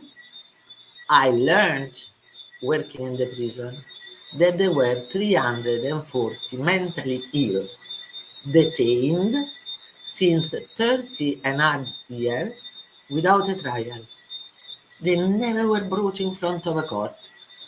I was shocked, because that is not an infringement of human rights. That is the biggest abuse. You have somebody which is mental, he cannot advocate for himself, he cannot require an attorney, he cannot go to court by himself, and some of them were smashing a window, and you lock them up for 30 years. It was one of the most horrible things that I have been witnessing. So we started from there, tried to take them out, and we took out some, not so many. It's very difficult, because when you take them out, where do they go? You have to be sure that they are in a safe place, conducive place.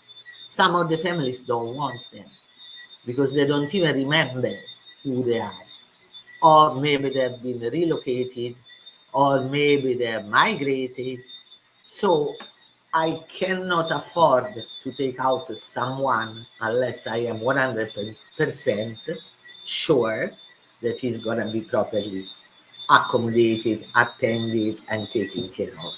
It is pretty difficult, and this is one of the reasons why I decided to become the director of a homeless shelter. I was learning. I've been learning from them a lot.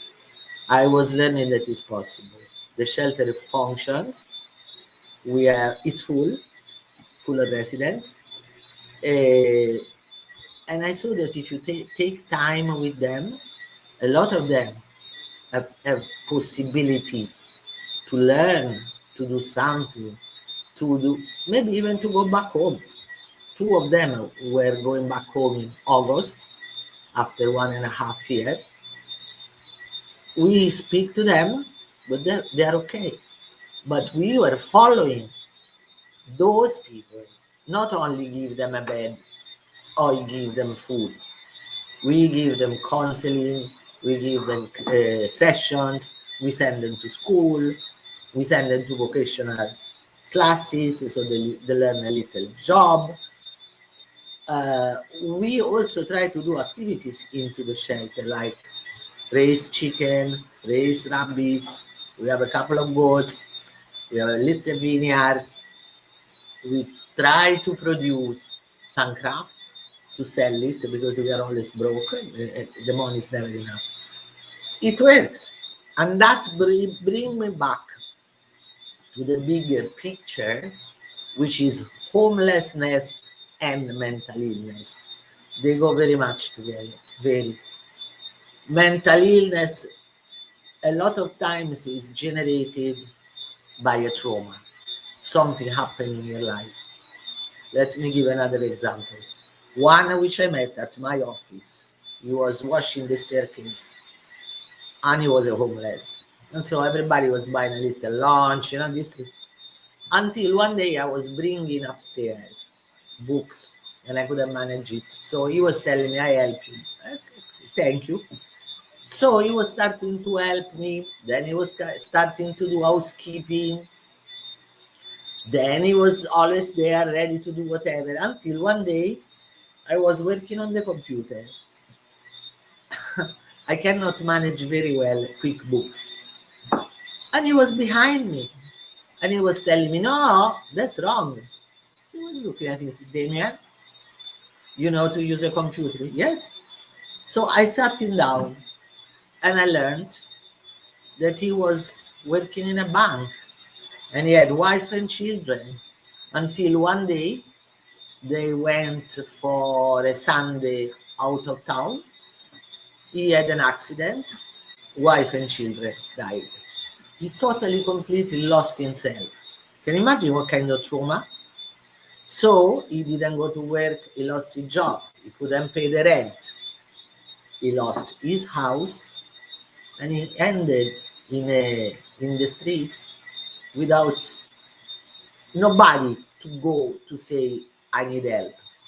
So this is what I want to do with the mentally ill and mental illness. I want to see that something is changing because I don't know if you come often to Jamaica. It's full. Everywhere you go, it's full. People lying down in the street, in front of the bank, in front of the supermarket. What happened to their lives? What happened to their lives?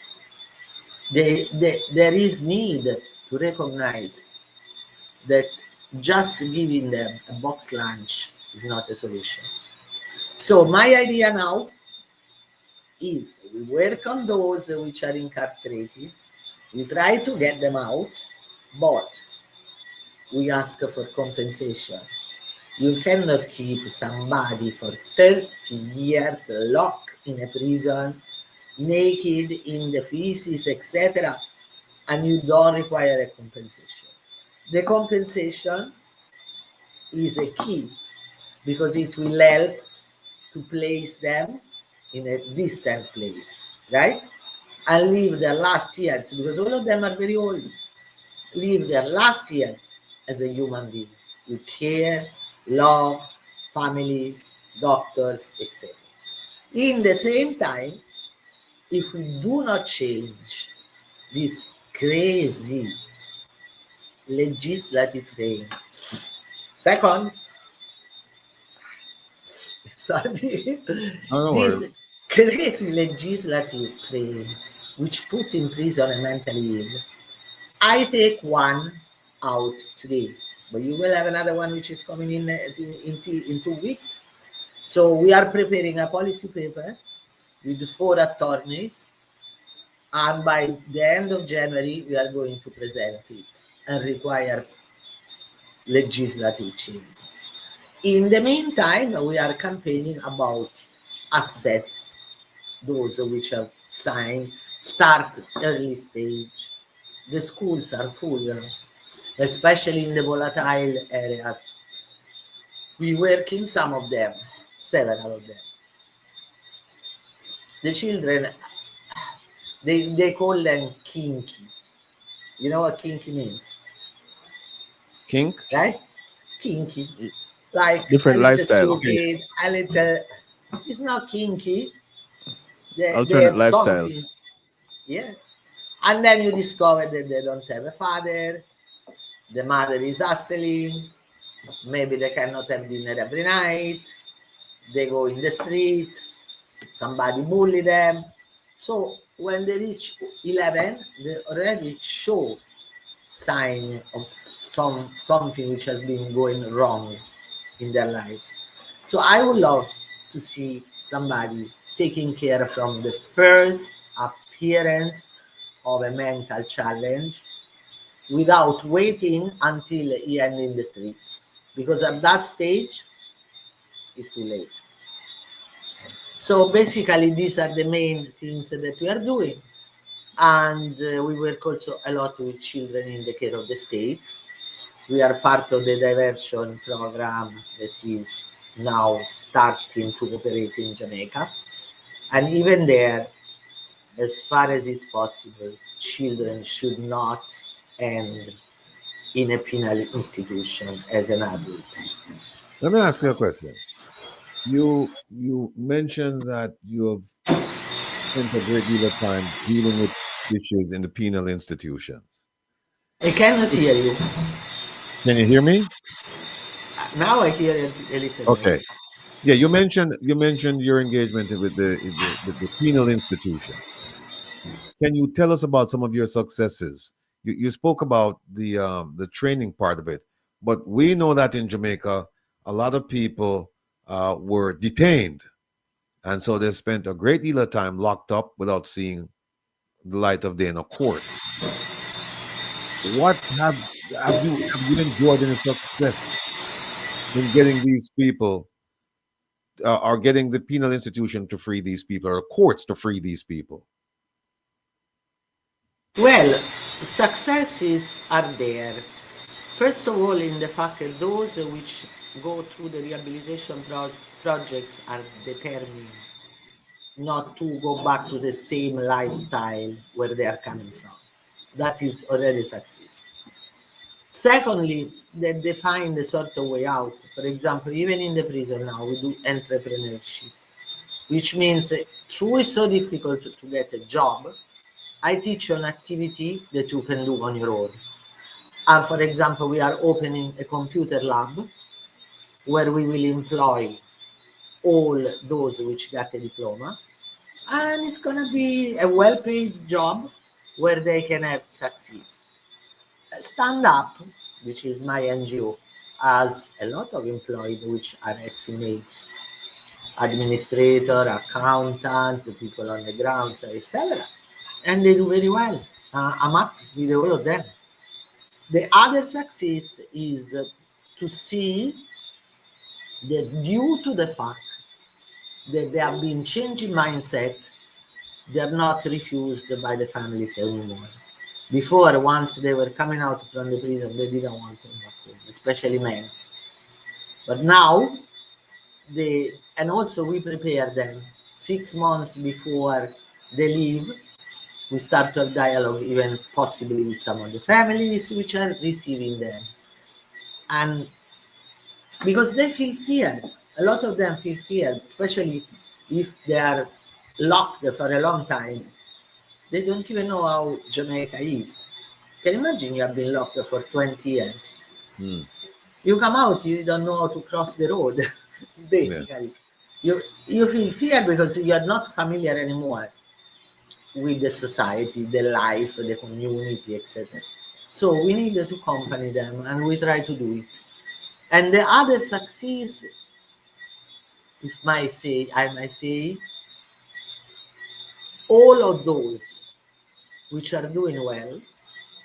For example, we had one which came out last year, no, 4 years ago, and he went to the law school and graduated as an attorney. He came to my office and say, every year I will do 3 cases pro bono for you. And wow. this is lovely. It's happening very often. Even now we should fix the office, which is not looking too great.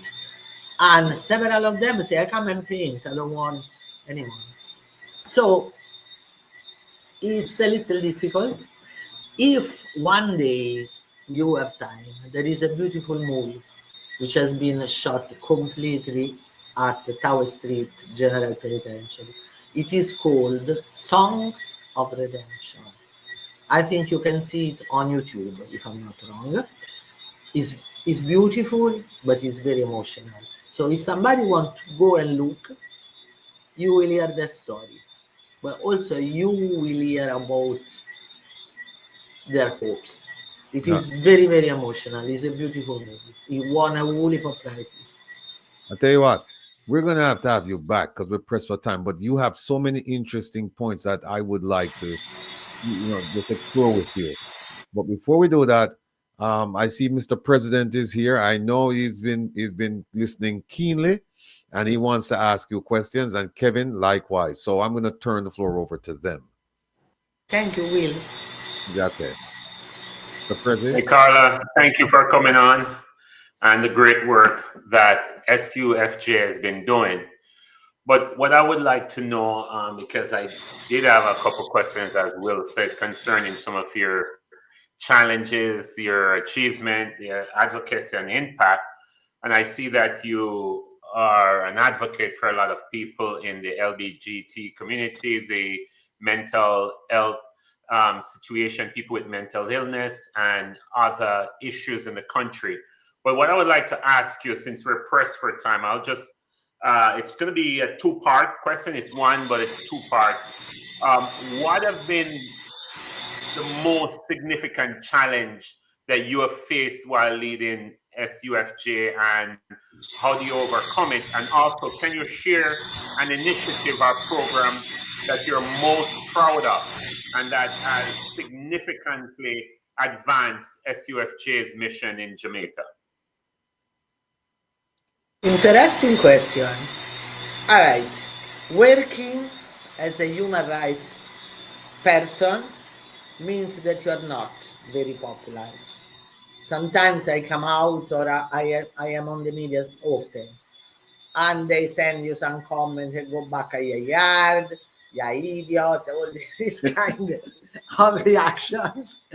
A couple of times we also get threats, more than one time. And officially, for example, we should not work where we live, just to make sure that our families do not pay for what is my personal choice, right? But I still do it because the shelter of the homeless is 4 kilometers from my house, so I don't regret it. Major challenges is that there are people which think that we defend criminals, which I feel it as one of the huge mistakes. I don't defend the criminal.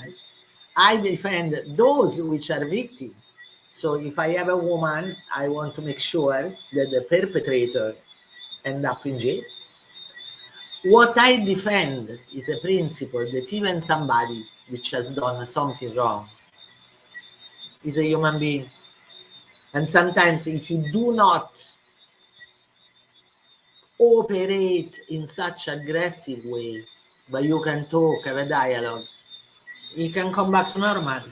Not all the time, but for a majority of times, yes. And the last thing, I don't know if I can be frank, but even politically, look at what's happened in Jamaica in the last year. We have an amount of homicide, murders. Police has been killing 165 people. And that shows that the willingness to solve crime is not realistic. Consider the SOE. You know what it is? A state of emergency. You lock an area for X amount of days. Nobody can go around. Okay, you might force those which wanted to go around and shoot to stay home. But also those which have to go to work have to stay home. So there are a lot of people which should go and they lose their jobs because they are not able to leave. When the SOE is finished after 8-12 days, if you don't do anything along those days, the same gunman is going back to be a gunman.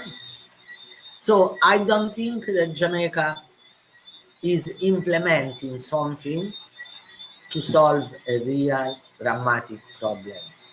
One. Second question, what it was? I got lost. Prezi, Ask me the second question again. second question. Yes. Eh? Yes. Part B, Prezi, So part the B. second question, can you share an initiative or program that you're most proud of that significantly advanced your mission in Jamaica? That is the most difficult one because I love all of them. I love them. It's simple. I think that the prison is one, and I think that this campaign on mental illness is one, and I think that the little shelter. Hey, when I started to work there, like it was 1 year and 9 months ago, they were like vegetables. Everybody sitting on a chair, the mute, no reaction, no action. They got an injection per month, which was making feel totally stoned for 2 weeks. Please, come and look what's happening now. They smile, they dance, they do craft, they clean the yard. Every time I go, I fell in love with the shelter a little. And it's near to my house. So when I am at home, I go, they talk, Miss Carla, let's do this. Now we are participating to craft markets in the area where we sell the little items that they produce.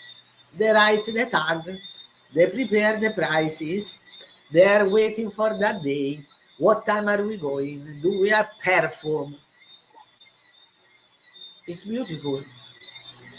It's beautiful. I am grateful to all of them to see them bloom. And in that case, obviously, I have to say what I have to say, right? I'm not joking anymore. We have a whole heap of problems financially because the shelter is full, completely full. In the last 2 months, Jamaica has suffered for the worst weather you can think about, tropical storms, etc. Actually, we are totally flooded since 40 days, torrential rains. You know what that means? That every night, street people are coming up, completely wet. They need mattress, they need showers, but they need food. And I don't want to send them back, but we are short of money. So this is why I launched a GoFundMe. You will find it on all the Stand Up for Jamaica pages. You will find it on the Portland Rehabilitation Management. And if somebody feels that a little contribution can be given, I'm not happy. I am overwhelmed. Also because we are going through the last months of the year. I want for them to have a beautiful Christmas lunch. I want for them to get a little present, but we can't do it.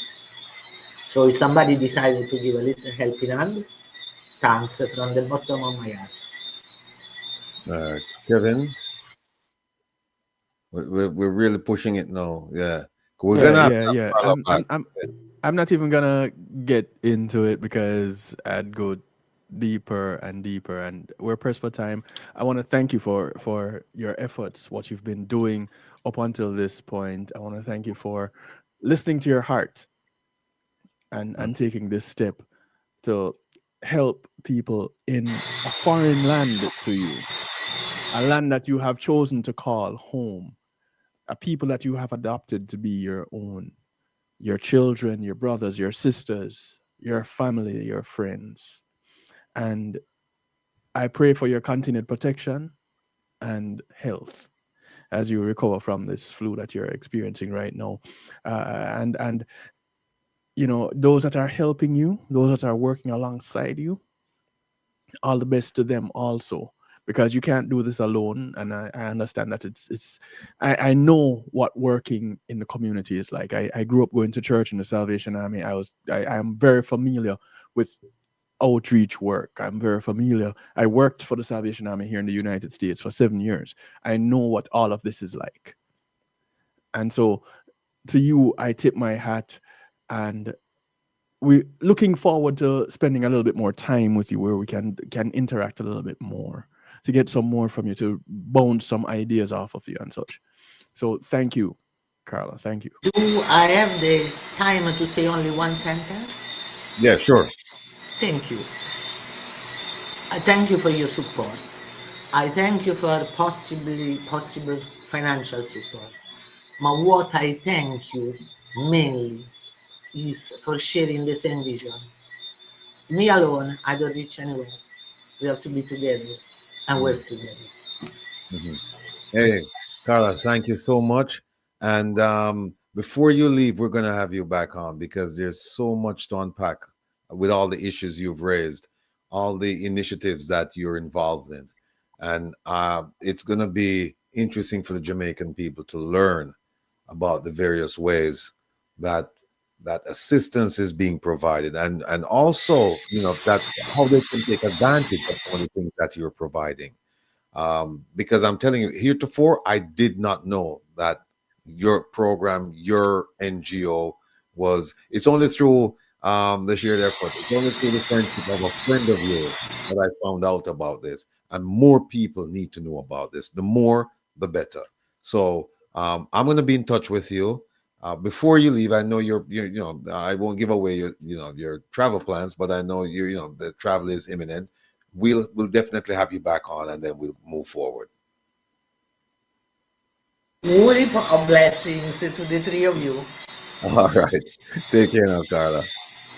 All right. Bye-bye.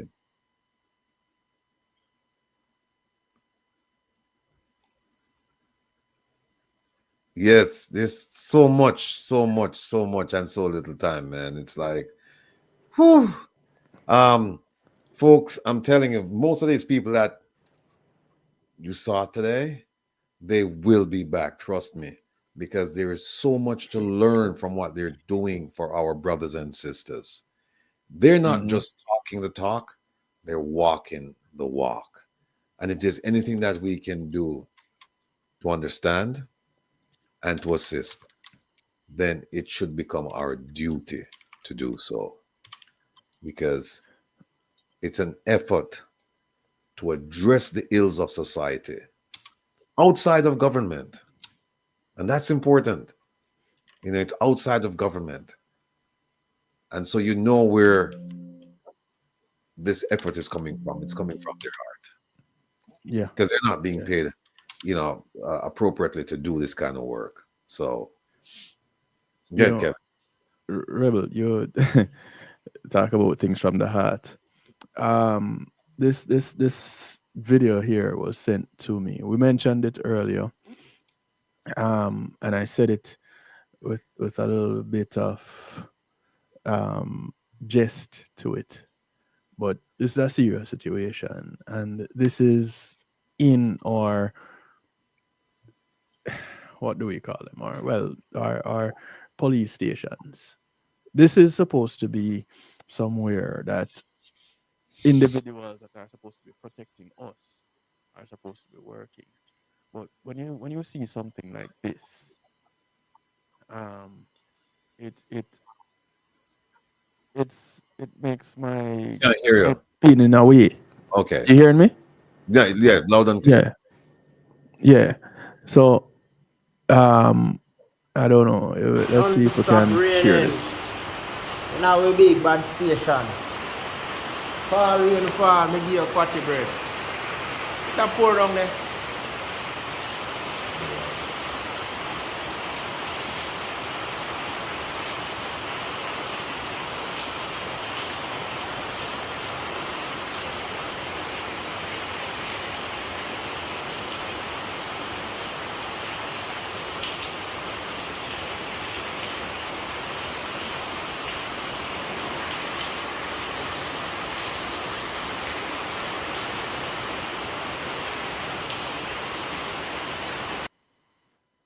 Now,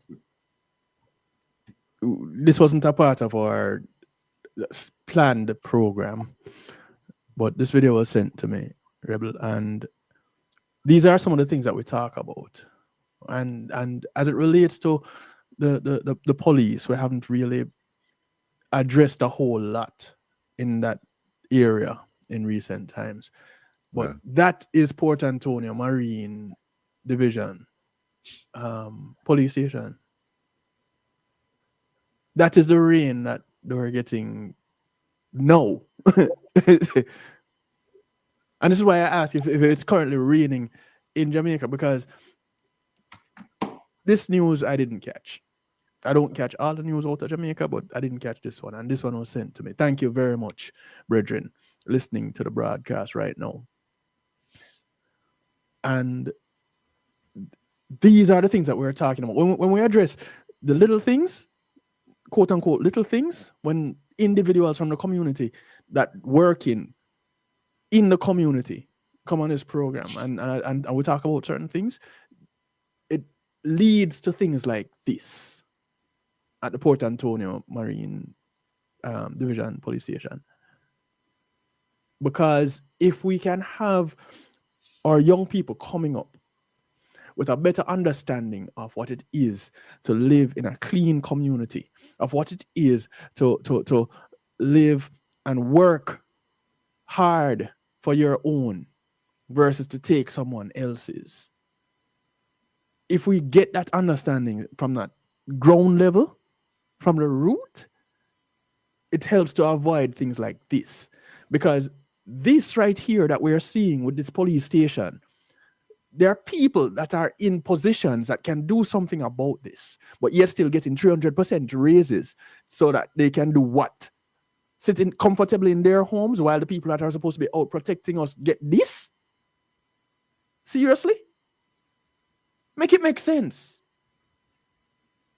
Can't make sense. Cannot make You want sense. to offer somebody a car park job and you want to tell them that they must go out there and get a degree and speak a foreign language just to come and take care of a parking lot? Give the people them some jobs. Yeah. Teach the people them how to actually do something. Pass a subject. Give them some help. Feed them so that they can spend time learning something versus looking how to floss or scheming how to go make our money upon the corner, roll out them hand middle, something else. This can't be it. And when we call upon police, they must come and do what? From where? Come on. Well, I remember talking to one of the commissioner of police assistant. Won't say his name, but I'll mention his portfolio. I guess former at this point, over crime, concerning us in the diaspora helping the police station. And as a former police officer in the Jamaica Constabulary, Kevin, I've seen things. And I know the sufferation and the terrible condition of these dilapidated buildings and situations, the barracks and the various stations. I mean, it's literally unkept and poorly, if at all, maintained. And that's what the working condition of the rank and file members are dealing with. And so don't even mention prisoners. As our previous guest, Carla, was talking about the condition that prisoners have to live with or live in, how inhumane it is. I have also worked on cell blocks where we detain and arrest people and hold them until they're processed by the courts and then moved to a prison. And I have seen things. So showing rain coming in on the station, you know, that is part of the situation. So we said, okay, here's what we want to do to improve the quality of life of the police. We want to establish an initiative where we can do something basic, because sometimes all a squad need is a good cup of coffee in the night, in the hours of night for bus of gas to keep him made up on his body and just to feel good when you go into work. We want to donate coffee machines to all of the police stations and a year supply of, you know, these K-cups, these correct.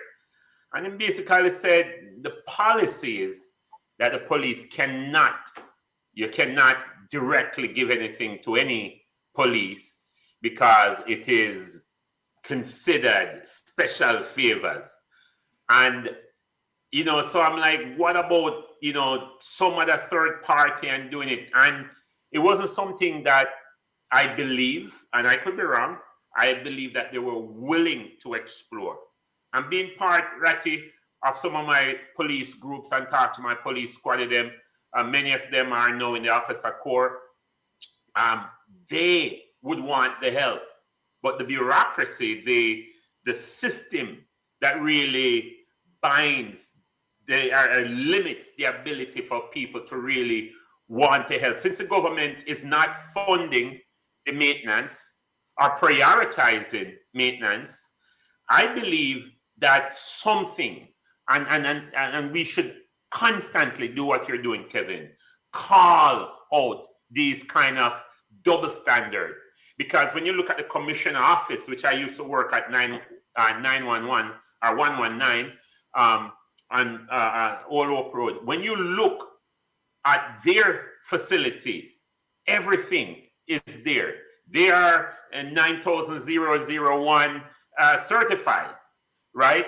Our ISO 9001 certified, and they're showing off how up to date their places are. All where these officers are really nicer buildings. But where the police, the rank and file people who interact with the public on a daily basis are, this is a condition that they have to work with. And how can you tell me that these guys, you know, can go out and serve the public effectively when people can laugh at them and say, hey, Babylon boy, go over your station when the rata run nice station and on a hungry on a broke and can't talk to it, come a taxi man and make way more money than on our fool. And that type of attitude is part of the problem. And I don't know how we can solve that, but I think you should continue beating the drum as you are. Yeah, man, something to give, man. Yeah, it's a huge problem. It's a huge problem, and you know, one of these is soon we're gonna do a full program on the issue. But folks, let me just digress or pivot right now to an issue that I wasn't preparing to address this, but a lot of you called me and said, hey, listen, we know you have a lot of things planned you want to talk about, but you must speak on this. And made sense. And so I will speak on it, and then we'll go from there. We're going to play a video. It's about 10 minutes.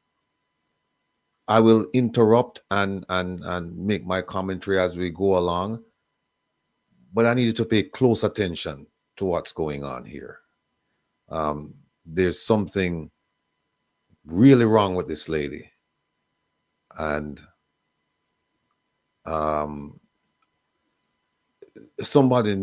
there has to be an intervention. There must be an intervention. So this is our step in that direction. Which one is it, Kevin? I can't remember which one is it. I know it's the one where she's reading. Let me see. Is it this one or that one? It's the one where she's reading. This I think it's the one that you're on now. Okay. All right. If not, we'll just switch it. I almost couldn't come No, inside. that's not it. That's All right, not just it. switch I it. said, Just switch it. show our labor rights. Show our labor rights. Yeah, this is it. Boy, Okay. I couldn't wait for this day, and I'm so happy that we're all here in the national arena. Labor rights, I bring you greetings from the cool, beautiful green hills of St. Andrew, West Rural. Labor rights. Labor rights, I can say to you today that there is no doubt in my mind that this Prime Minister Andrew Holness is strong, is active, and advancing the interests of the masses, including the poor.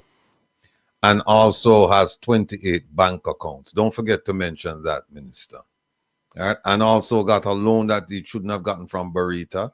And also has $470-something million swirling between 3 companies over a 3-year period. And also purchased a bond using funds from a charity and his personal funds, commingling funds, and using the proceeds from that for about 3 years until it was brought to his attention, and hiring a business partner in the construction industry to head up two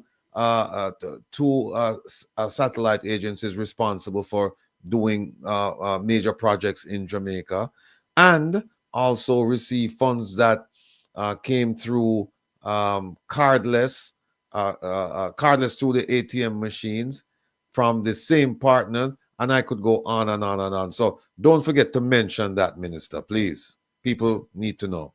You must be forthright, you must be honest, you must be transparent. In Jamaica. Labor rights, my fellow Jamaicans watching, I stand before you today as a proud member of the governing party, the Jamaica Labour Party, with Andrew Holness as leader. I take pride in the fact that this government has an impressive track record carrying policies which have implemented to make your lives better. JLP cares for Jamaica. Come on, come on, come on, come on. Folks, I want you to pay close attention. We have another video, but the reason why we're playing this video, I think this is the most recent video, and she's reading a prepared speech. She's not ad-libbing, so people can't say, well, the words slip out our mouth. She or somebody who assisted her, they sat down and they put these words on paper, the words that she's uttering. So we can't give her any blind, no excuses. Continue. Don't forget the audio cues too. The audio cues are part of the presentation. Indeed. Indeed. It is this government labor right that has gone 8 consecutive years of no new taxes. Make we stop right there, so. Make we stop. When I hear what she say, 8 consecutive years of no new taxes. I wonder if this lady have a dictionary handy so that she can look up the meaning of words before she put them on paper. We don't have to hear this again. That has gone 8 consecutive years of no new taxes. All right. I'm going to look on this, my people. I'm going to have to thank my brethren, Mystic Sensation. Big up yourself, Byron and Anne-Marie. Them are the ones who brought this to my attention, right? And we discussed it the other night. But remember now, they took power, I think it was February 2016, right? And she said 8 years, no new taxes. Now, see what they say? Revenue measures for fiscal year 2017-2018, not 2016-2017, the first year, the second year. There's where it came from.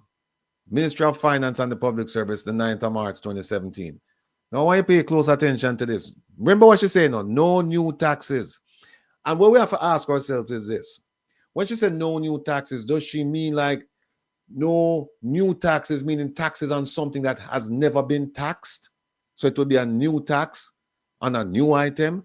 Or does she mean no new taxes that you're taxing something that has already been taxed and we don't consider that new tax? We don't consider that new taxes. It's tax, but we don't consider it new. Which one of them she mean? Or does she mean something else? Take a look at this, folks. Here what it said. It said the House is being, see what a ministry paper I know, right? This I got to Parliament. Say the House is being reminded of the policy commitment to shift the burden of taxi. Wait, let me big it up here. So they can read along with me.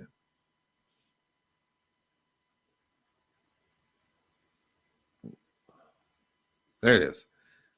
The House is being reminded of the policy commitment to shift the burden of taxation from a system of direct taxes. Direct taxes like income tax, people, where you pay a tax directly on money earned. So them say they're going to shift it from direct taxes to what? A simplified system of indirect taxes. So, for example, them put some tax on a bulla. It's indirect. But guess what? It's expanded now to include a whole heap of people. Next sentence. This will involve measures relating to the main indirect tax types, including general consumption tax and special consumption tax. Next sentence. It will also involve balancing considerations regarding tax rates increases versus a progressive broadening of the tax base by reducing exemptions. All this mean, people, is that the things where we used to tax, if we used to tax the things them yasso, we're going to tax them now yasso. So we have more people that pay tax.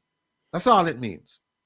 And what happens is that we're going to shift it so that we don't have people that pay directly like from your income tax. We have your pay upon things indirect. And it says right At here. the consumption level. Yeah, exactly. So I hope you understand that now. My people are from St. Elizabeth and my people are from St. Anne and my people are from St. Mary. Because when you can't stay back at class, everybody up front understand this and now. You can't make me look bad. So now for those put up on that and say you don't understand. But this is what it's about. It's about shifting direct taxes to indirect. So that is consumption tax. It's things where it's like hidden tax. Right? And remember what you said. No new tax for the last 8 years. And what you mean, the last 8 years is from the time them take over the reins of power in 2016 to present. Now, here we go. Look on the first tax. Increase in the special consumption tax payable in respect to what? Fuel. How much I want to pay the same price or lower that I pay in a 2017 for gas? How much I can come and tell me say gas prices lower now than they were in 2017? And look on the fool reason, one of the fool reason them get. Them said, look at number 2, right? Number 2, it says the current increase is proposed in recognition of the need to protect the environment from increased carbon emissions. What that mean? Them don't want to smoke or come out of the tailpipe and pollute the air. That's what that means, right? No, you don't want to do that. But here's what you're going to do. You make more cars get imported in another country. So how that are going to decrease carbon emissions? How? You bring in more car. So on one hand, you say we are increase the price for fuel, as if to say Because you increase it, nobody now go buy gas no more. So as a result, we are going to have decreased carbon emissions levels in Jamaica. It's foolishness, people. Foolishness. And see what them go say, them go to say the annual potential revenue gain from this measure is estimated at 7.4 billion. And look upon the next part, the next sentence. In keeping with the current pricing cycle of Petrojam, the new regime, meaning that the money where we are going to charge, will be reflected in the pump prices as of when? 15th of March 2017. So I want somebody to come and tell me now, the gas price now raise from 2017. If gas price raise, it's a tax. No, them never tax it. Them just raise the gas price. Them tax it. Look what, Them never tax it. Them just raise the price. That's all. Gas price, yeah. No, look on. But hold on there. But here why them can't say them no raise it, right? Here why them can't say them no raise. Special consumption tax, the last word is what? Tax. Remember that the T stands for tax. So the first one, see right as a special consumption taxes. First one is fuel. See second one, all of the drinkers them, all of the people who love raise them glass, toast the hardworking people. See it, alcoholic, Tio, Papa, Tio. Look, alcoholic beverages increase in. Forget about the S and the C. Just remember, so the last letter. Look at number 3, right? That's all. Number 3, increase in SCT is special consumption, coconut water. All right. But if you don't remember special consumption, then remember tax, T for tax. And them tax alcoholic beverages, right? And look at this. The annual potential revenue gain from this measure is estimated at 0.4 billion. And look when it will take effect, the 13th of March 2017. When you remember when the document you write, I'm going to show you now, in case you don't forget. See it here, 9th of March 2017. And then I raise it the 13th of March 2017. Them never give you enough time. See a month. Eh? See a month. See a week. Less than a week. It's the 9th and it come the 13th. 4 days. We don't give no time for just get drunk and then just say, right, no, at least me get drunk on the whole price. So me can just watch my consumption on the new price.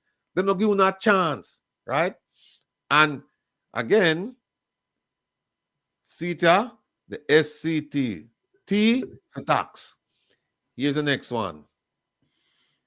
All of my smokers, them, tobacco and tobacco products, all of my cigarette smokers, them, right? And here they excuse them, no.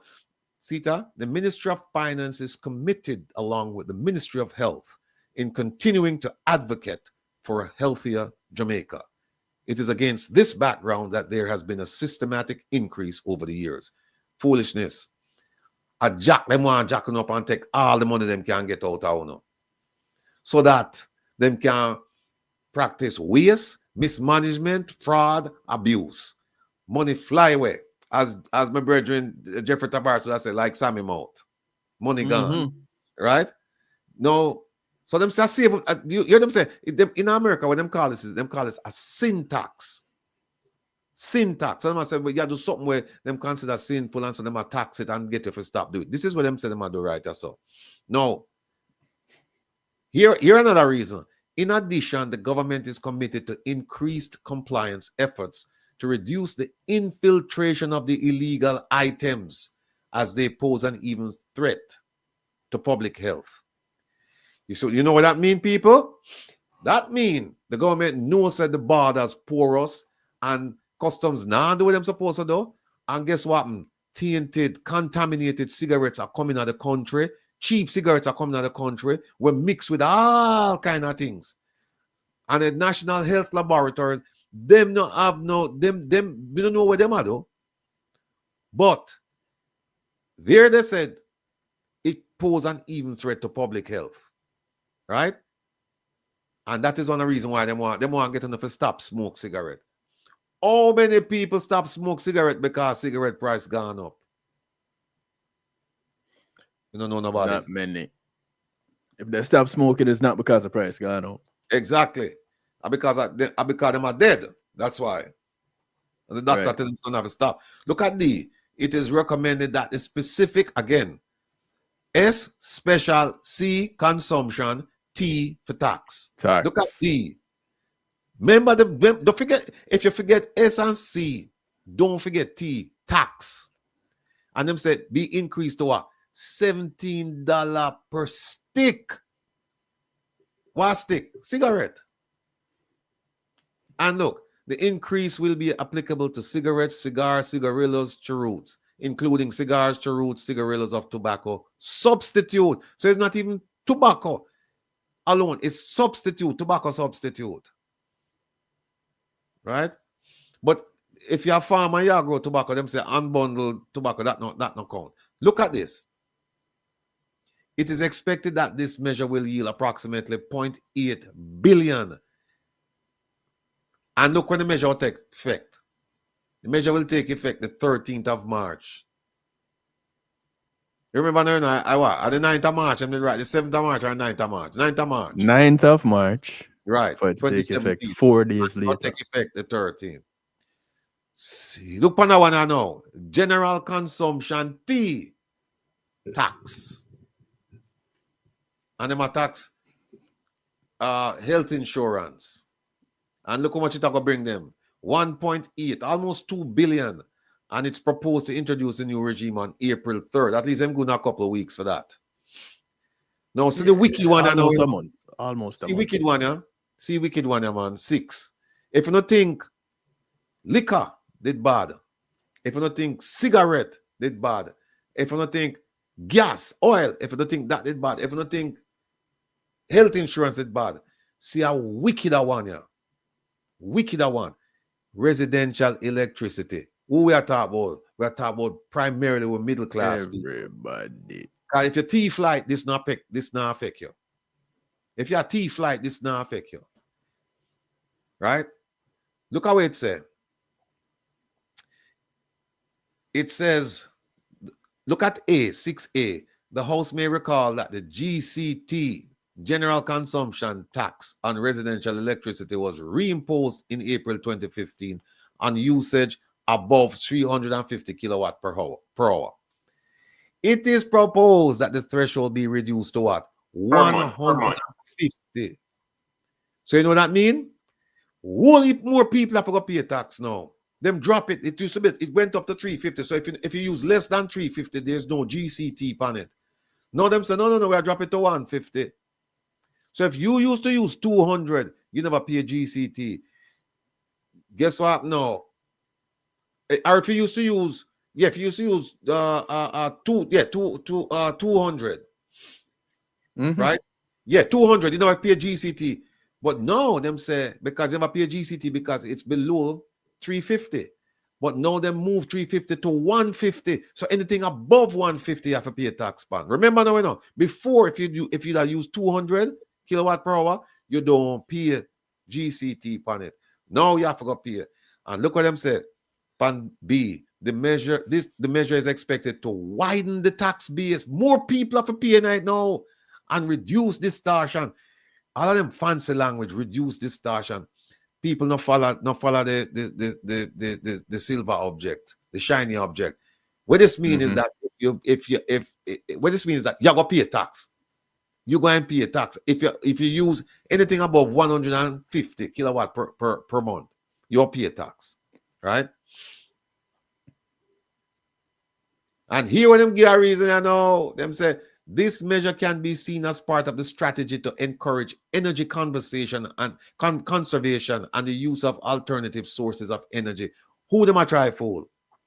So wait. Who are gonna use the alternative source of energy, and what is that alternative source? Very good questions. Very good questions. Would have wind energy in Jamaica. Solar energy is expensive. The wind farm where they're on Spurtree Hill, I must say that they might talk about for provide energy for the whole island. You must say mad. That they might talk about. This measure can be seen as part of the strategy to encourage energy conservation and the use of alternative source. What are the alternative sources of energy? That me want to ask them. What are the alternative sources of energy that you have provided as an option to the people of Jamaica? What are those? Anthony said use a book. Sources? Stop use the alternative source. Unplug the fan and use a book. And you get some workout exercise program. Get some exercise. Burn some calories. Some calorie, yeah. When your left hand get tired, you switch to your right hand. When your right hand get tired, you call upon the pit of them. And remember, I know this is the same prime minister who said we are get some state-of-the-art generator and this and that, and your energy level are gonna be low, and it are gonna be this and it are gonna be that, and promises, because we're all a bunch of fools. Well, Mr. Rattigan, I must bid to offer the idea, the concept that these things were implemented. However, he didn't say implemented for whom. So there were these generators and there were these energy saving and money saving practices being put into place, but for whom? Because everybody will live up on the hill uptown probably have it. Well, the people in uptown can afford it. And that's why you have a shrinking middle class, because this have really affect the middle class. Because remember, a lot of poor people don't have electricity, right? Because some of my people in St. Elizabeth and St. Anne, them don't have electricity, a buckle torch, right? And a middle class person not gonna use no buckle torch in them. Also, them really try and make them home, and then go dark up the ceiling. Them not gonna do that. They won't do that. And then also we have to face facts that a lot of people flight at Jamaica. That is why they might do this. They might do it for make up for the loss. That's what they might do. Them know people at flight, and them say, well, we can't stop it. So you will do make the people who are pay, make them pay more so that them can pay for the people who are thief it and not pay for it. And look at how much the question: why are the people that are stealing it? Because they can't afford it. So here's a cyclical problem, and the root of the problem is still not being addressed. That's true. It's not. That's true. But just say my German connection in the chat up. Germany, big up on yourself. Germany, big up yourself. Big up yourself. Big up yourself. Cursing Lamprate. That's true, Nerine. Because we used to use a buckle torch, and cursing lamp. The home sweet home one, When you know what now. Chewing on a white ceiling, when it go up there and it does stick on anything, it does black, it does, but you can't tell no difference because I just some piece of board up in the rafters there and the zinc up on top of it. So, but when you live in a middle class home now, you have a nice ceiling and things like that. You can't burn them things inside there. No. But look at how much money them say them all get. Them expect to get 1.5 billion. And look when it take effect, the 3rd of April 2017. Somebody come and tell me now, said electricity rates have not gone up since 2016. Somebody come and tell me that. Other taxes. They would have to tell you 4 things. They would have to tell you about electricity, gas, cigarette, alcohol, what they leave out. And insurance. Health insurance. Insurance, yeah. They have to come and tell me that none of them things have not gone up since 2016. And you see, when them people are propose it with some big words, and the last word is tax, T-A-X. Special consumption, tax. General consumption, tax. And you see, when the common words in them 2 things, are consumption and tax. You have to use it, and you have to pay for use it. All right. $3.7 billion and counting in tax revenue. Thank you, Anthony. Look on one other taxes, increase in motor vehicle license and fees. But want somebody come and tell me, say, from 2016, motor vehicle licenses and fees actually remain the same, or them lower? Want somebody come and tell me that? Look where it say above 7. Other taxes, people. Taxes. Taxes. We're not that in the chat. We're not about taxi, where you hail a cab and you jump in and take a truck. We're not about transportation. The only transportation is if you think about transportation with taxes, TAXES, is the transportation of the money going from your pocket into the politicians' pocket. That's the transportation. And them say them are going to increase the motor vehicle license plates and related paraphernalia, and as them that say the government absorb the cost, so now UNO to absorb the cost, right? And here it is. In light of the foregoing, the current decision has been taken to impose an across-the-board increase of 20%. 20%. Remember now, you know, just a few years after this, them said 300% for all away. Tax them and give we the money. Right. Tax them and give we the 300% increase. People don't see how evil and wicked them people are. And look at what it said. This measure, the increase for motor vehicle license and fees, will yield approximately almost $500 million. And it will take effect March 13, 2017. Them not going to no time, you know. And so them coming out. This is one I know. Withholding tax on general insurance premiums paid by Jamaican residents to non-resident at a rate of 15%. That one we can skip that one. Wait, pause. Yeah. 1 second. 1 second, Rebel. Angela say my light bill was what? 2,500. Where is it? 2,500 in 2016. It's now 120. No, sorry. It was 2,500 in 2016. Now it's 12,000. Yeah. So wow. People and see the breakdown, yeah, you know. Breakdown, yeah. Them are gonna make 13.5 billion would that be. Wow. And see what all of them are doing, yeah, you know. See all of them are doing, yeah. Special consumption tax, general consumption tax, other taxes, and them show you how much I'm gonna make and them add it up. Simple addition, 13.5 billion. Right? Now, as my brethren Misty could have said, take it away. So I'm going to take it away and go back to this. This, of course, is compared to Jamaica. Come on, come on, come on, come on. It is this government labor right that has gone 8 consecutive years of no new taxes. This, of course, is compared to billions of dollars heaped on the backs of the Jamaican people.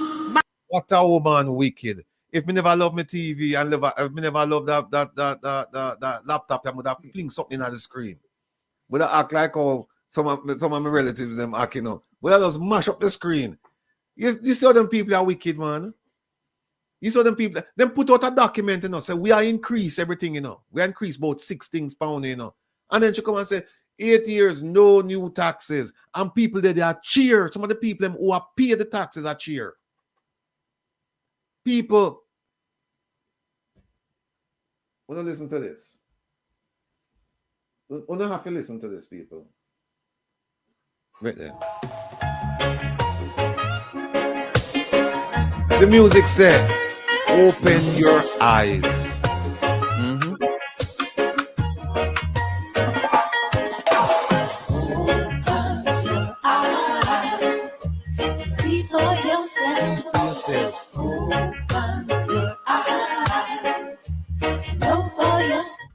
Open your eye and see for yourself.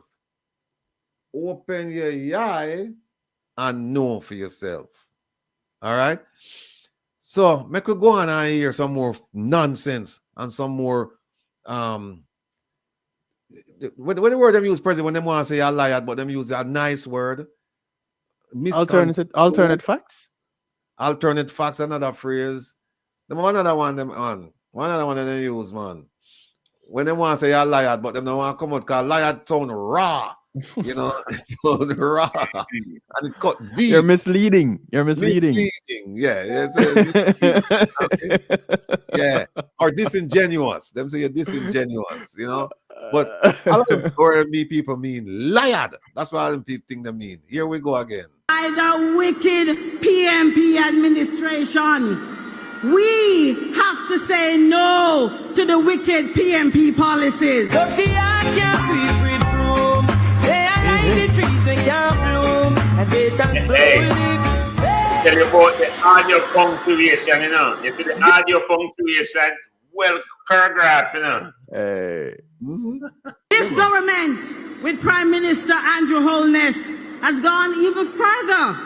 We have put money back into the pockets of Jamaicans because we understand that now we have a stable economy, the people must benefit. What stable economy? The economy just fell by 2 points. What stable economy? There is a recession on the rise, people. How much I in Jamaica can tell me? My people them know. How much I can tell me now? Say I sat here, I know. How much I can tell me now? Say Christmas look bright and beautiful for no have enough money in no pocket and can go shopping and money is no object. It's just a subject. How much I can tell with that? How much I can tell with that? Come on, people, man. Come on, man. And that is why we cut income tax and we have given back 250,000 Jamaicans back $20,000. This woman that was a runner, I know. Remember that? And she run from the truth right now. She run from the truth. By the way, people, you mustn't forget that this lady is the junior minister in the Ministry of National Security. She was a junior ministry over at the Ministry of Health and Wellness and then run her way. And she come over here, so we should have no experience. Zero experience. And if you notice, Kevin and Mr. Prezi, she's been talking and she's going to talk about everything else but what she had do for stop the crime problem in Jamaica, or talk about the problems them where the failures where cause deaths as a result are where she have to bear responsibility. She and the good doctor. I said, big up yourself here, sir. Greetings all. Yeah. Man, we think you're gonna fire, you know. No, I'm just in Portland. No firing that, man? Not no firing for you? Big firing.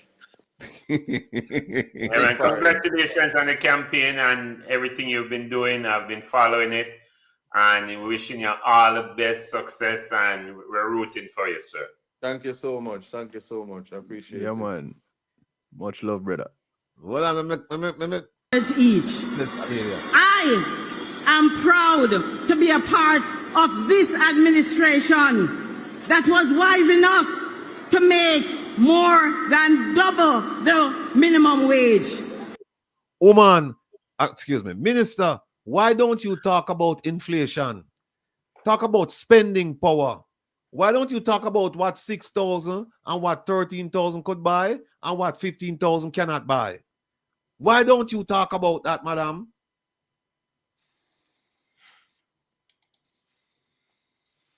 And we did that because our party understands that good government is about putting in place the policies to make your lives better and easier. Yes. Who's like? That's why they middle of the integrity. That's why they middle of Section 14, subsection 5 of the Corruption Prevention Act. To prevent people from being illicitly enriched. Is where them find them people are from, man. Where them find them people. Is this the best Jamaica can do? Because if this is the best Jamaica can do, we're in for a rough ride. But respectfully, Mr. Rattigan, she's reading off a paper. And that's why That's it's what I worse. was going to say. I would ask you to take time with the goodly Minister of State that controls a ministry that has ignored the fact that inmates have died and have not done the proper ventilation of the issues of why recently those inmates died through sickness. So while they are campaigning and the ministries that they're running, several issues arise. Just appreciate and understand that she's reading from a paper, the very paper that has caused a racial discussion in this country. We are going to get there. We are going to get there. But here's the Very thing, well. here's the thing. I give her no parados. I give her no blind because she's reading. Preparation went into that. If she was speaking extemporaneously from the lectern, I could have said, well, you know, she never get her thoughts together. But when you write something, when you sit down and you write something, there is a certain amount of thought that went into that. And wouldn't you have to put thought into something when you don't know who the other 7 illicit people are? And you have to be proud. You have to be proud nonetheless that there are thieves among you. Look, she not deserve no parados, no blind, nothing, because she wrote it. If she did a talk, we could have said, well, you know, just getting at it, it's in the moment, and so we have to forgive her. But she wrote this and she read it too. We did that, labor rights, because it is our conviction that helpers like my mother, janitors, the cooks, the groundsmen, the people who work on the garbage trucks, the security guards deserve to step up in a life. Hold on 1 second. She talk about garbage. This lady have a garbage mouth. You ever hear the words that come out of this lady mouth? You ever hear the curse words that come out of this lady mouth? And now she go big up garbage people. And she attack a whole bunch of garbage. People want to go back and listen. You know what happened? I went in and I pulled up several of our speeches, you know, and time now permit me to really go over and show the contradictions, the imbecility of this woman. Time won't permit me to do it today. So this is what time permit me to do. For just run through this one speech and show how much of a non-compass mentis she is. There's no life when you step up in a line. There's no one to be happy and rejoice. All you are jump up. I hope when you go home and you can't pay a light bill and you can't buy gas and you can't get a stick of cigarette. I hope you remember to say over here jump up and down like Bunny Rabbit. Labor rights. Even as we acknowledge that there is much more work to be done, and we commit that we will get it done because this government is working, we can be proud that this Jamaica Labour Party government has increased the pensions to our senior citizens. We have spent over $1 billion on the PATH program. Hold on the brother. Hold on the madam. We spend $1 billion on the PATH program. Kevin, the PATH program. No, the part of the PATH program. No, that be set with a whole heap of thing that man. A whole heap of fraud and mismanagement and waste, and people can't get on it. Big shake down. Shake down. Big shake down. Improve the lives of poor people. Built the most houses in a... Lady, please stop with the lies, but you build the most houses. Come on, man. Come on. Have you no shame? Know your facts before you get up there and start talking rubbish. Single term that any other administration has ever done in the history of Jamaica. Them build more houses in a single term than any other administration. Where is this lady? This lady, she lick her head, man. She lick her head. Something wrong with this lady. This lady, I need medical attention, you know. She need some medical attention. We need an intervention. Them shouldn't allow people like this to talk, man. We have given away many hundreds of houses to the poor. These labor rights are among the reasons why we ask you to say yes to this government of the Jamaica Labour Party and Andrew Holness. Labor rights and my fellow Jamaicans, our track record leaves no doubt that this government of Prime Minister Andrew Holness is strong and is active in putting in place the policies which advance the interests of the masses, including the poor people. Including the poor. It should be for the poor lady. But before we go no further, lady, you don't listen, you don't listen to your own party members. Then you don't listen, your deaf ears. Listen to this in case you never pay attention. Listen to this. I've always said to people, do not trust the words of politicians. Do not trust the words of politicians. In Jamaica, and to our Jamaican brothers and sisters who require more assistance, I say to them, I know that our government and our Prime Minister will respond and do more to improve your lives. Labor rights, this country will likely in the coming months face a serious choice. It's going to be Andrew Holness. No, ma'am. The serious choice is if you're going to buy food or you're going to pay a bill. That is the serious choice. Not Andrew Holness and the leader of the... No, lady. No, Madam Minister. You have it all wrong. Or Marky British. In the Jamaica Labour Party, we have a strong leader who has come from very humble beginnings into suspicious activities, and has stayed humble and committed to work, and has become arrogant that he won't even cooperate with the Integrity Commission. Working to improve the lives of the Jamaican people. Our leader, Labor Rights, has a strong track record of actively putting in place the policies which ensure socio-economic development.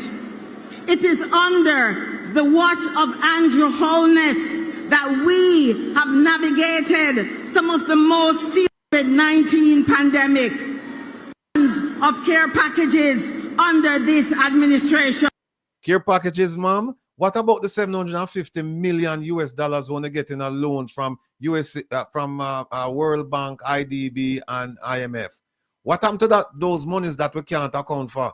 A care package that? Look, I don't think she read. I don't think she read what upon the paper. I really don't think she read it because them couldn't write that. Them couldn't write that. Or better yet, them shouldn't write that. During the COVID-19 pandemic, the Jamaica Labour Party Prime Minister Andrew Holness is a visionary. He gave us Jamaicans the opportunity. Now think about this. How many regular Jamaicans knew about the stock market? But it was... Lord, boy. My poor people. Here she said, how many regular Jamaicans knew about the stock market? You can't even buy bread.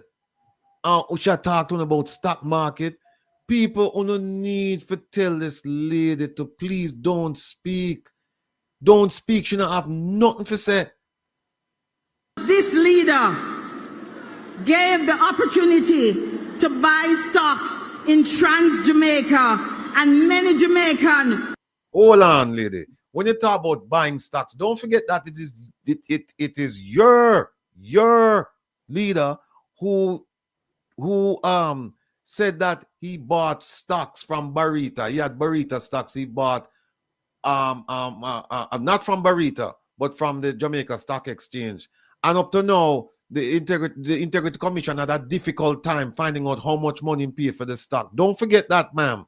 Don't forget that. And if him have problems, I deal with the stocks and him so bright and everything like that. Think about the ordinary Jamaican. How do you navigate that? Come on. Who have never bought stocks before, bought into this company. Yes, our Prime Minister is for the ordinary man because he understands what it means by building from nothing to something. Yes, yes. And that's why everything is suspicious, because he built from nothing. We don't know where the money come from. So that's why that's the nothing to something, lady. My goodness. Our leader believes in the people. The most honorable Andrew Holness He is not a boastful man. He is not a disrespectful man. He is simply a man from Spanish Town who committed to serving the people of Jamaica to make their lives better. If he wants to serve the people of Jamaica, he needs to come clean. Service requires transparency and forthrightness. That is what service requires, among other things, and we're not getting that from him.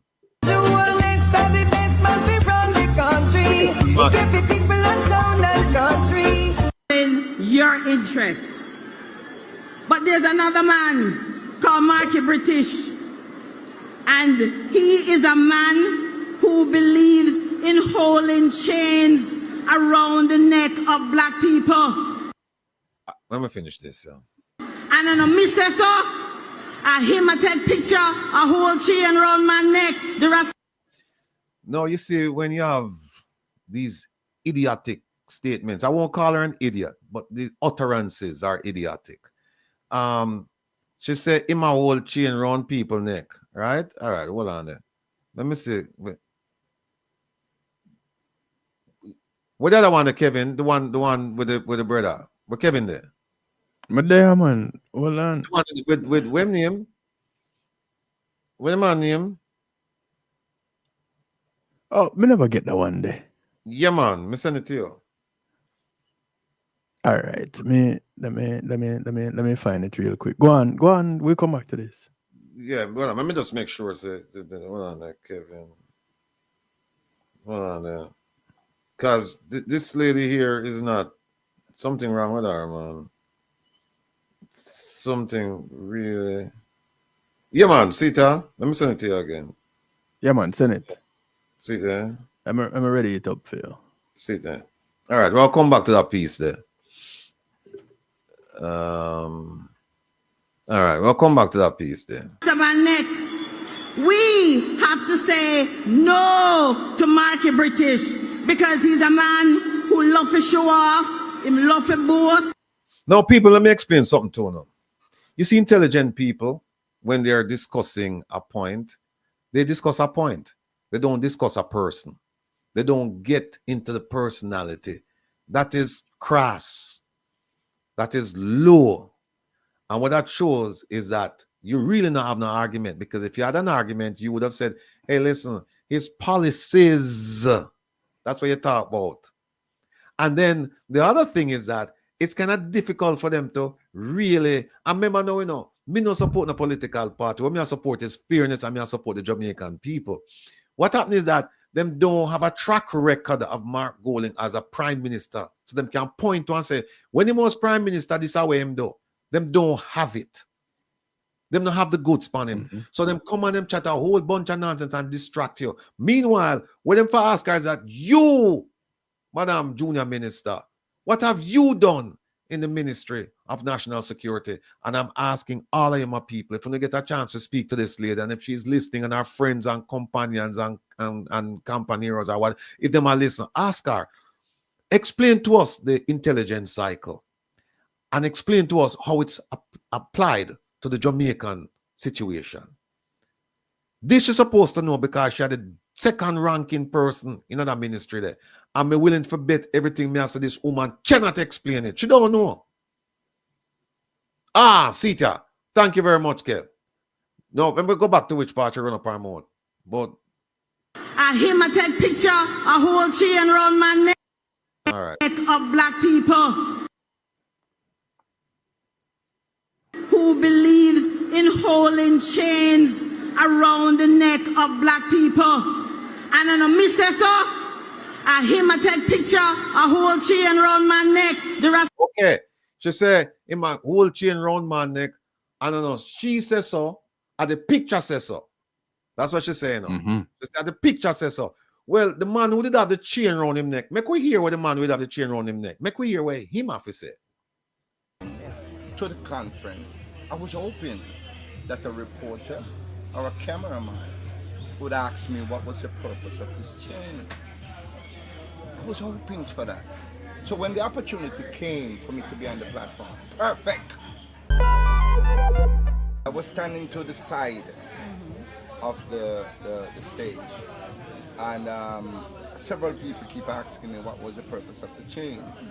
So apparently it was overheard by Dayton Campbell. And he asked me, what is the purpose of the change? And I said to him, for 7 years, the Andrew Onis regime or the Andrew Onis government had us under bondage. We're tired. That's what I said to him. And then the rest is history. So from then on, somebody went to Mr. Golden and I don't know how you got the key, but apparently I gave them the key because I have the key. Okay, so you gave, who did you give the key? I gave one of the associate the key. Okay. Right, so that you could have the lock. So you could unlock the lock. Did you want him to unlock it? Yes, I wanted him. Why? Why? It's because I'm a Michael Manley. And Michael Manley was a white man? Yes, I'm a Michael Manley man. I love the very core of what Michael Manley stands for and what he has done for people. I don't see color. I see the contents of one's color. Brother, no, I want to know what Shafi said no because we have to say no to Marky British because he's a man who love to show off, him love to boast and say him done rich already. We don't need a man like that. We have to say no to the man that is leading the PNP who love to style black people and call them little boy and little lady. And by the way, who said Master Mark? This lady have a memory lapse, you know, serious memory lapse. Serious memory lapse, this lady here. This lady here needs to take a long looking at the mirror and look on herself. She needs to take off her glasses and just looking at the mirror. And say, am I If she take off the glasses, then she can't see. Well, put on back the glasses then. And say, well, am I proud of who I am? Is this who I am? Am I comfortable in my skin with saying and doing the things that I'm saying and I'm doing? Am I? She have to commune with her own thoughts and her feelings. As my Virgin Tiga would have said, she have to go sit down and come within herself and do some meditation. Because there has to be a change in this lady. Because she's going down the wrong path at a very rapid rate. And I don't know why they must send her headlong over the cliff. Because that's where she's going. Because the speech she make, this speech what she make, I heard that people, the Jamaican white people in our party, them cringe. And the PSOJ people cringe when them hear it. Come on, lady. We have to say no to the man who tell us out of his own mouth that him want to run Jamaica with himself and him Tapanaris friend them. We have to say no to the PNP Tapanaris man and him friend Peter Bunting, who's really the leader. Because it sounds to me like there's a big slice of jealousy here and envy. Because she don't have the money like them, man. So now she have to come out and have to say all kind of foolishness. She have to respect hard work. Or otherwise, if she has them thief the money, then file charges. File charges. But don't come out and make them loose accusations against people. They are the same ones who had a company years ago that... When they hear that, you see where the jealousy come from? They had a company. And then years make ago. a lot of money. I'm a vex, because I not get none. benefited from the wicked PNP policies, and they made millions off the backs of the Jamaican people. Some of them suffered brutally. They even committed suicide, and we have to say no to them. We have to say no to the PNP Tapanaris men whose company was investigated for anti-corruption. Okay, me give up. Me give up. Me give up. She said the company was investigated for anti-corruption. Madam, what, Junior Minister, you don't investigate anti-corruption, you investigate corruption. The antecedent feature. The antecedent feature. Is this an English? Is this an English class? No, it's an English. It's an English class about. It's not in the letter. It's not in the letter. It's in the spirit. No, Yes. I thought you were. I honestly thought you were going to say, "Madam, they investigated a company on corruption-related matters, putting it into context, but they have 8 persons who are being investigated for corruption on your side. So by your logic, we have to reject that you are not one of them." You take what me tone there now. This Okay, I go with my it now. apologies. You take it right. It's not no value now, because you don't say it already. So what are you trying to say? I said words are valuable. We really are trying to say. No, I'm not saying take it from me. So me can't say it now, because it don't make no sense, you know. Oh, you he's right. Say it your way. No, sir. No, Let's confirm it. Let's confirm it. We have to say no to them because we know that we have the better leader. My fellow Jamaicans, it is very clear that we have to say no to market. No, I'm a move over then. Hey, I have a question, a small question. 2 questions, really. One, how much people did lose them house when them did bulldoze the capture land that them never rebuild that? Right. And 2, how so much people there in this rally and you can't hear them? Because people are suffer, man. And a lot of them outside are gambling, you know. A lot of them is outside are gamble. The $5 grand them get for company. No. They were fighting for money. Don't say gamble. They were fighting for money, right? You know it's a fight them a fight for money. I fight them that fight for money because you know most of them get paid for go. Then see a man on the bus. A man on the bus named Mega. A complaint, say, boy, you know, getting money and blah, blah, blah, blah, blah, blah, blah. I mean, people, we have 8 minutes to go and Kevin probably going to leave at 6 minutes, but we have 1,205 devices. On the like up the thing, no, man. Please, on the like up the thing, man. Hit the button, it no cost nothing on my sound. Sound like a DJ. Yeah, we're going to use that. We're going to use that. We're going to use that. Hit the button. No, make ISAT say it, man. It's in a lion. It's in a lion, ISAT. Call for a lion, ISAT. I'm the alone and respond to it. Up the screen and share the live. No. So, make we just go around. We have a few minutes left. Make we just go around the square here and see what go on.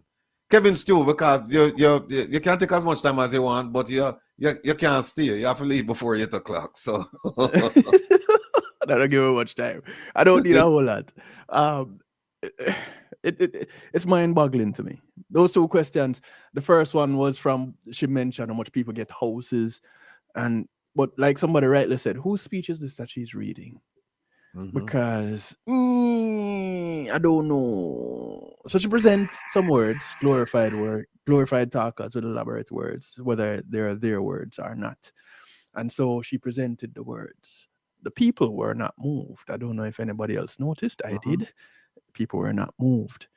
And the lies. Come on.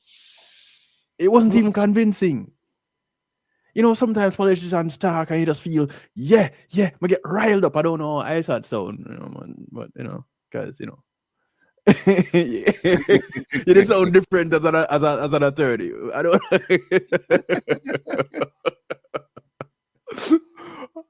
I'm a brother, but can't do him that. But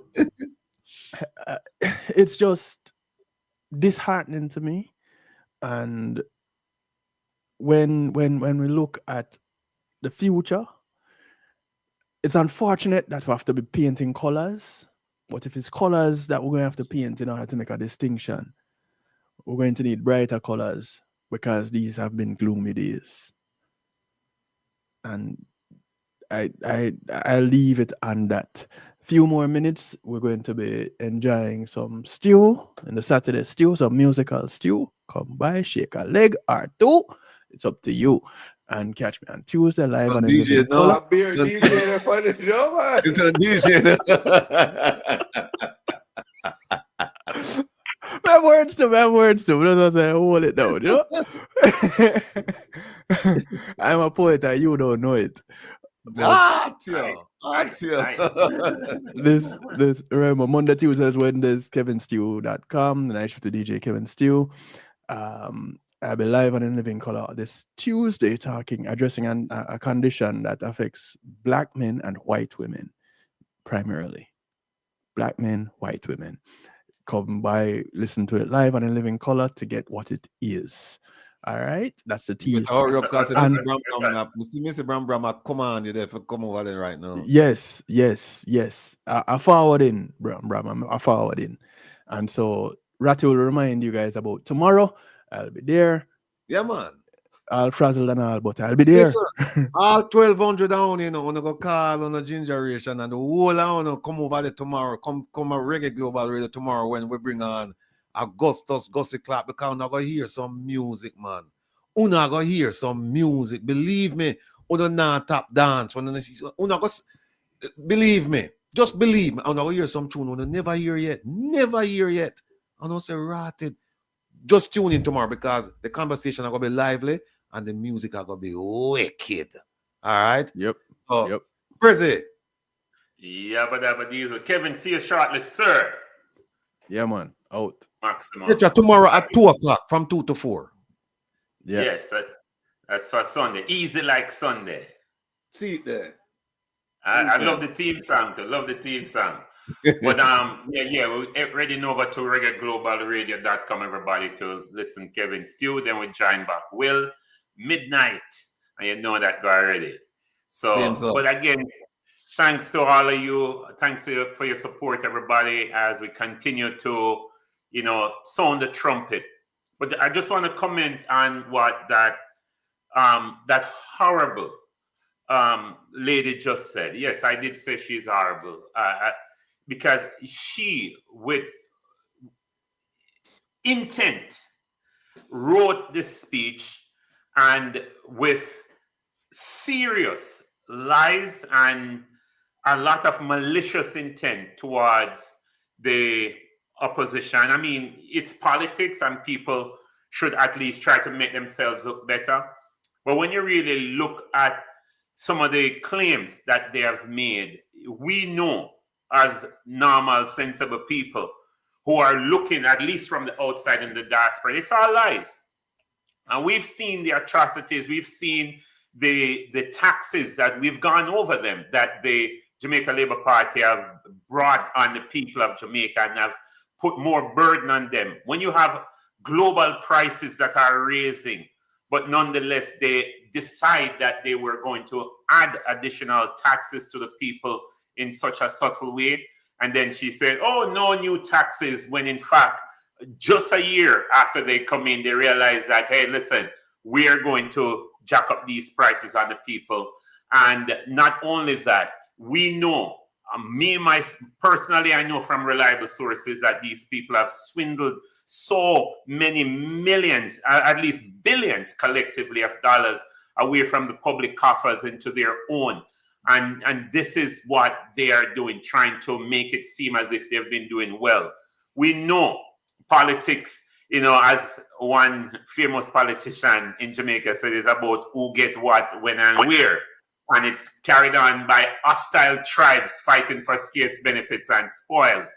No, we know that there are a lot of that happening in the Jamaica Labour Party. We know that there's a lot happening and in politics in general. So we know both political parties will have their own time in the spotlight, and we're hoping to hear policies and not criticism. So with that, I just want to yield back to one man who is also going to be one of the candidates, and just to wish him all the best. Yeah, Mr. you have a minute. You have a minute. Finish the program. You have a minute. All right. So, I just want to say, when people write speeches and they used to come in second, they usually deliver a second-rate performance.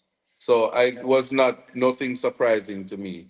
What I can say, though, is what we have to come to a place where we reject discrimination of any kind. The worst form of discrimination is reverse racism. It's really nonsensical and it should never happen. It takes the seriousness of the trauma that we experience as Black people in a modern place where it's not to be acceptable. You are to love who love you, and as a people, you should want better for yourself and the least among us. I'm not a politician, but what I can tell you is I am for the people. My focus is on a better Jamaica and ensuring that the least among us can have a better life. We have to deal with that and understand that the word is love. Continue to dream big for the future of the country and your children, and reject thief, liar, and everything that is wrong. And it's just unfortunate that at the top of the scale, even though we don't have legislation to deal with thief, we must see the thief them and run them. That's all I'm gonna say. All right. Look, folks, open your eyes, see for yourself. Open your eyes, know for yourself. Until midnight tonight, take care, be well. But listen, it's not over. Kevin Stew is on right now. So go over there and do what you do with Mr. Kevin Stew. Oh, my son. That is true. Let's see you later. I shall be talk to you. Prezi, we link up. Guys, bless up. Yeah.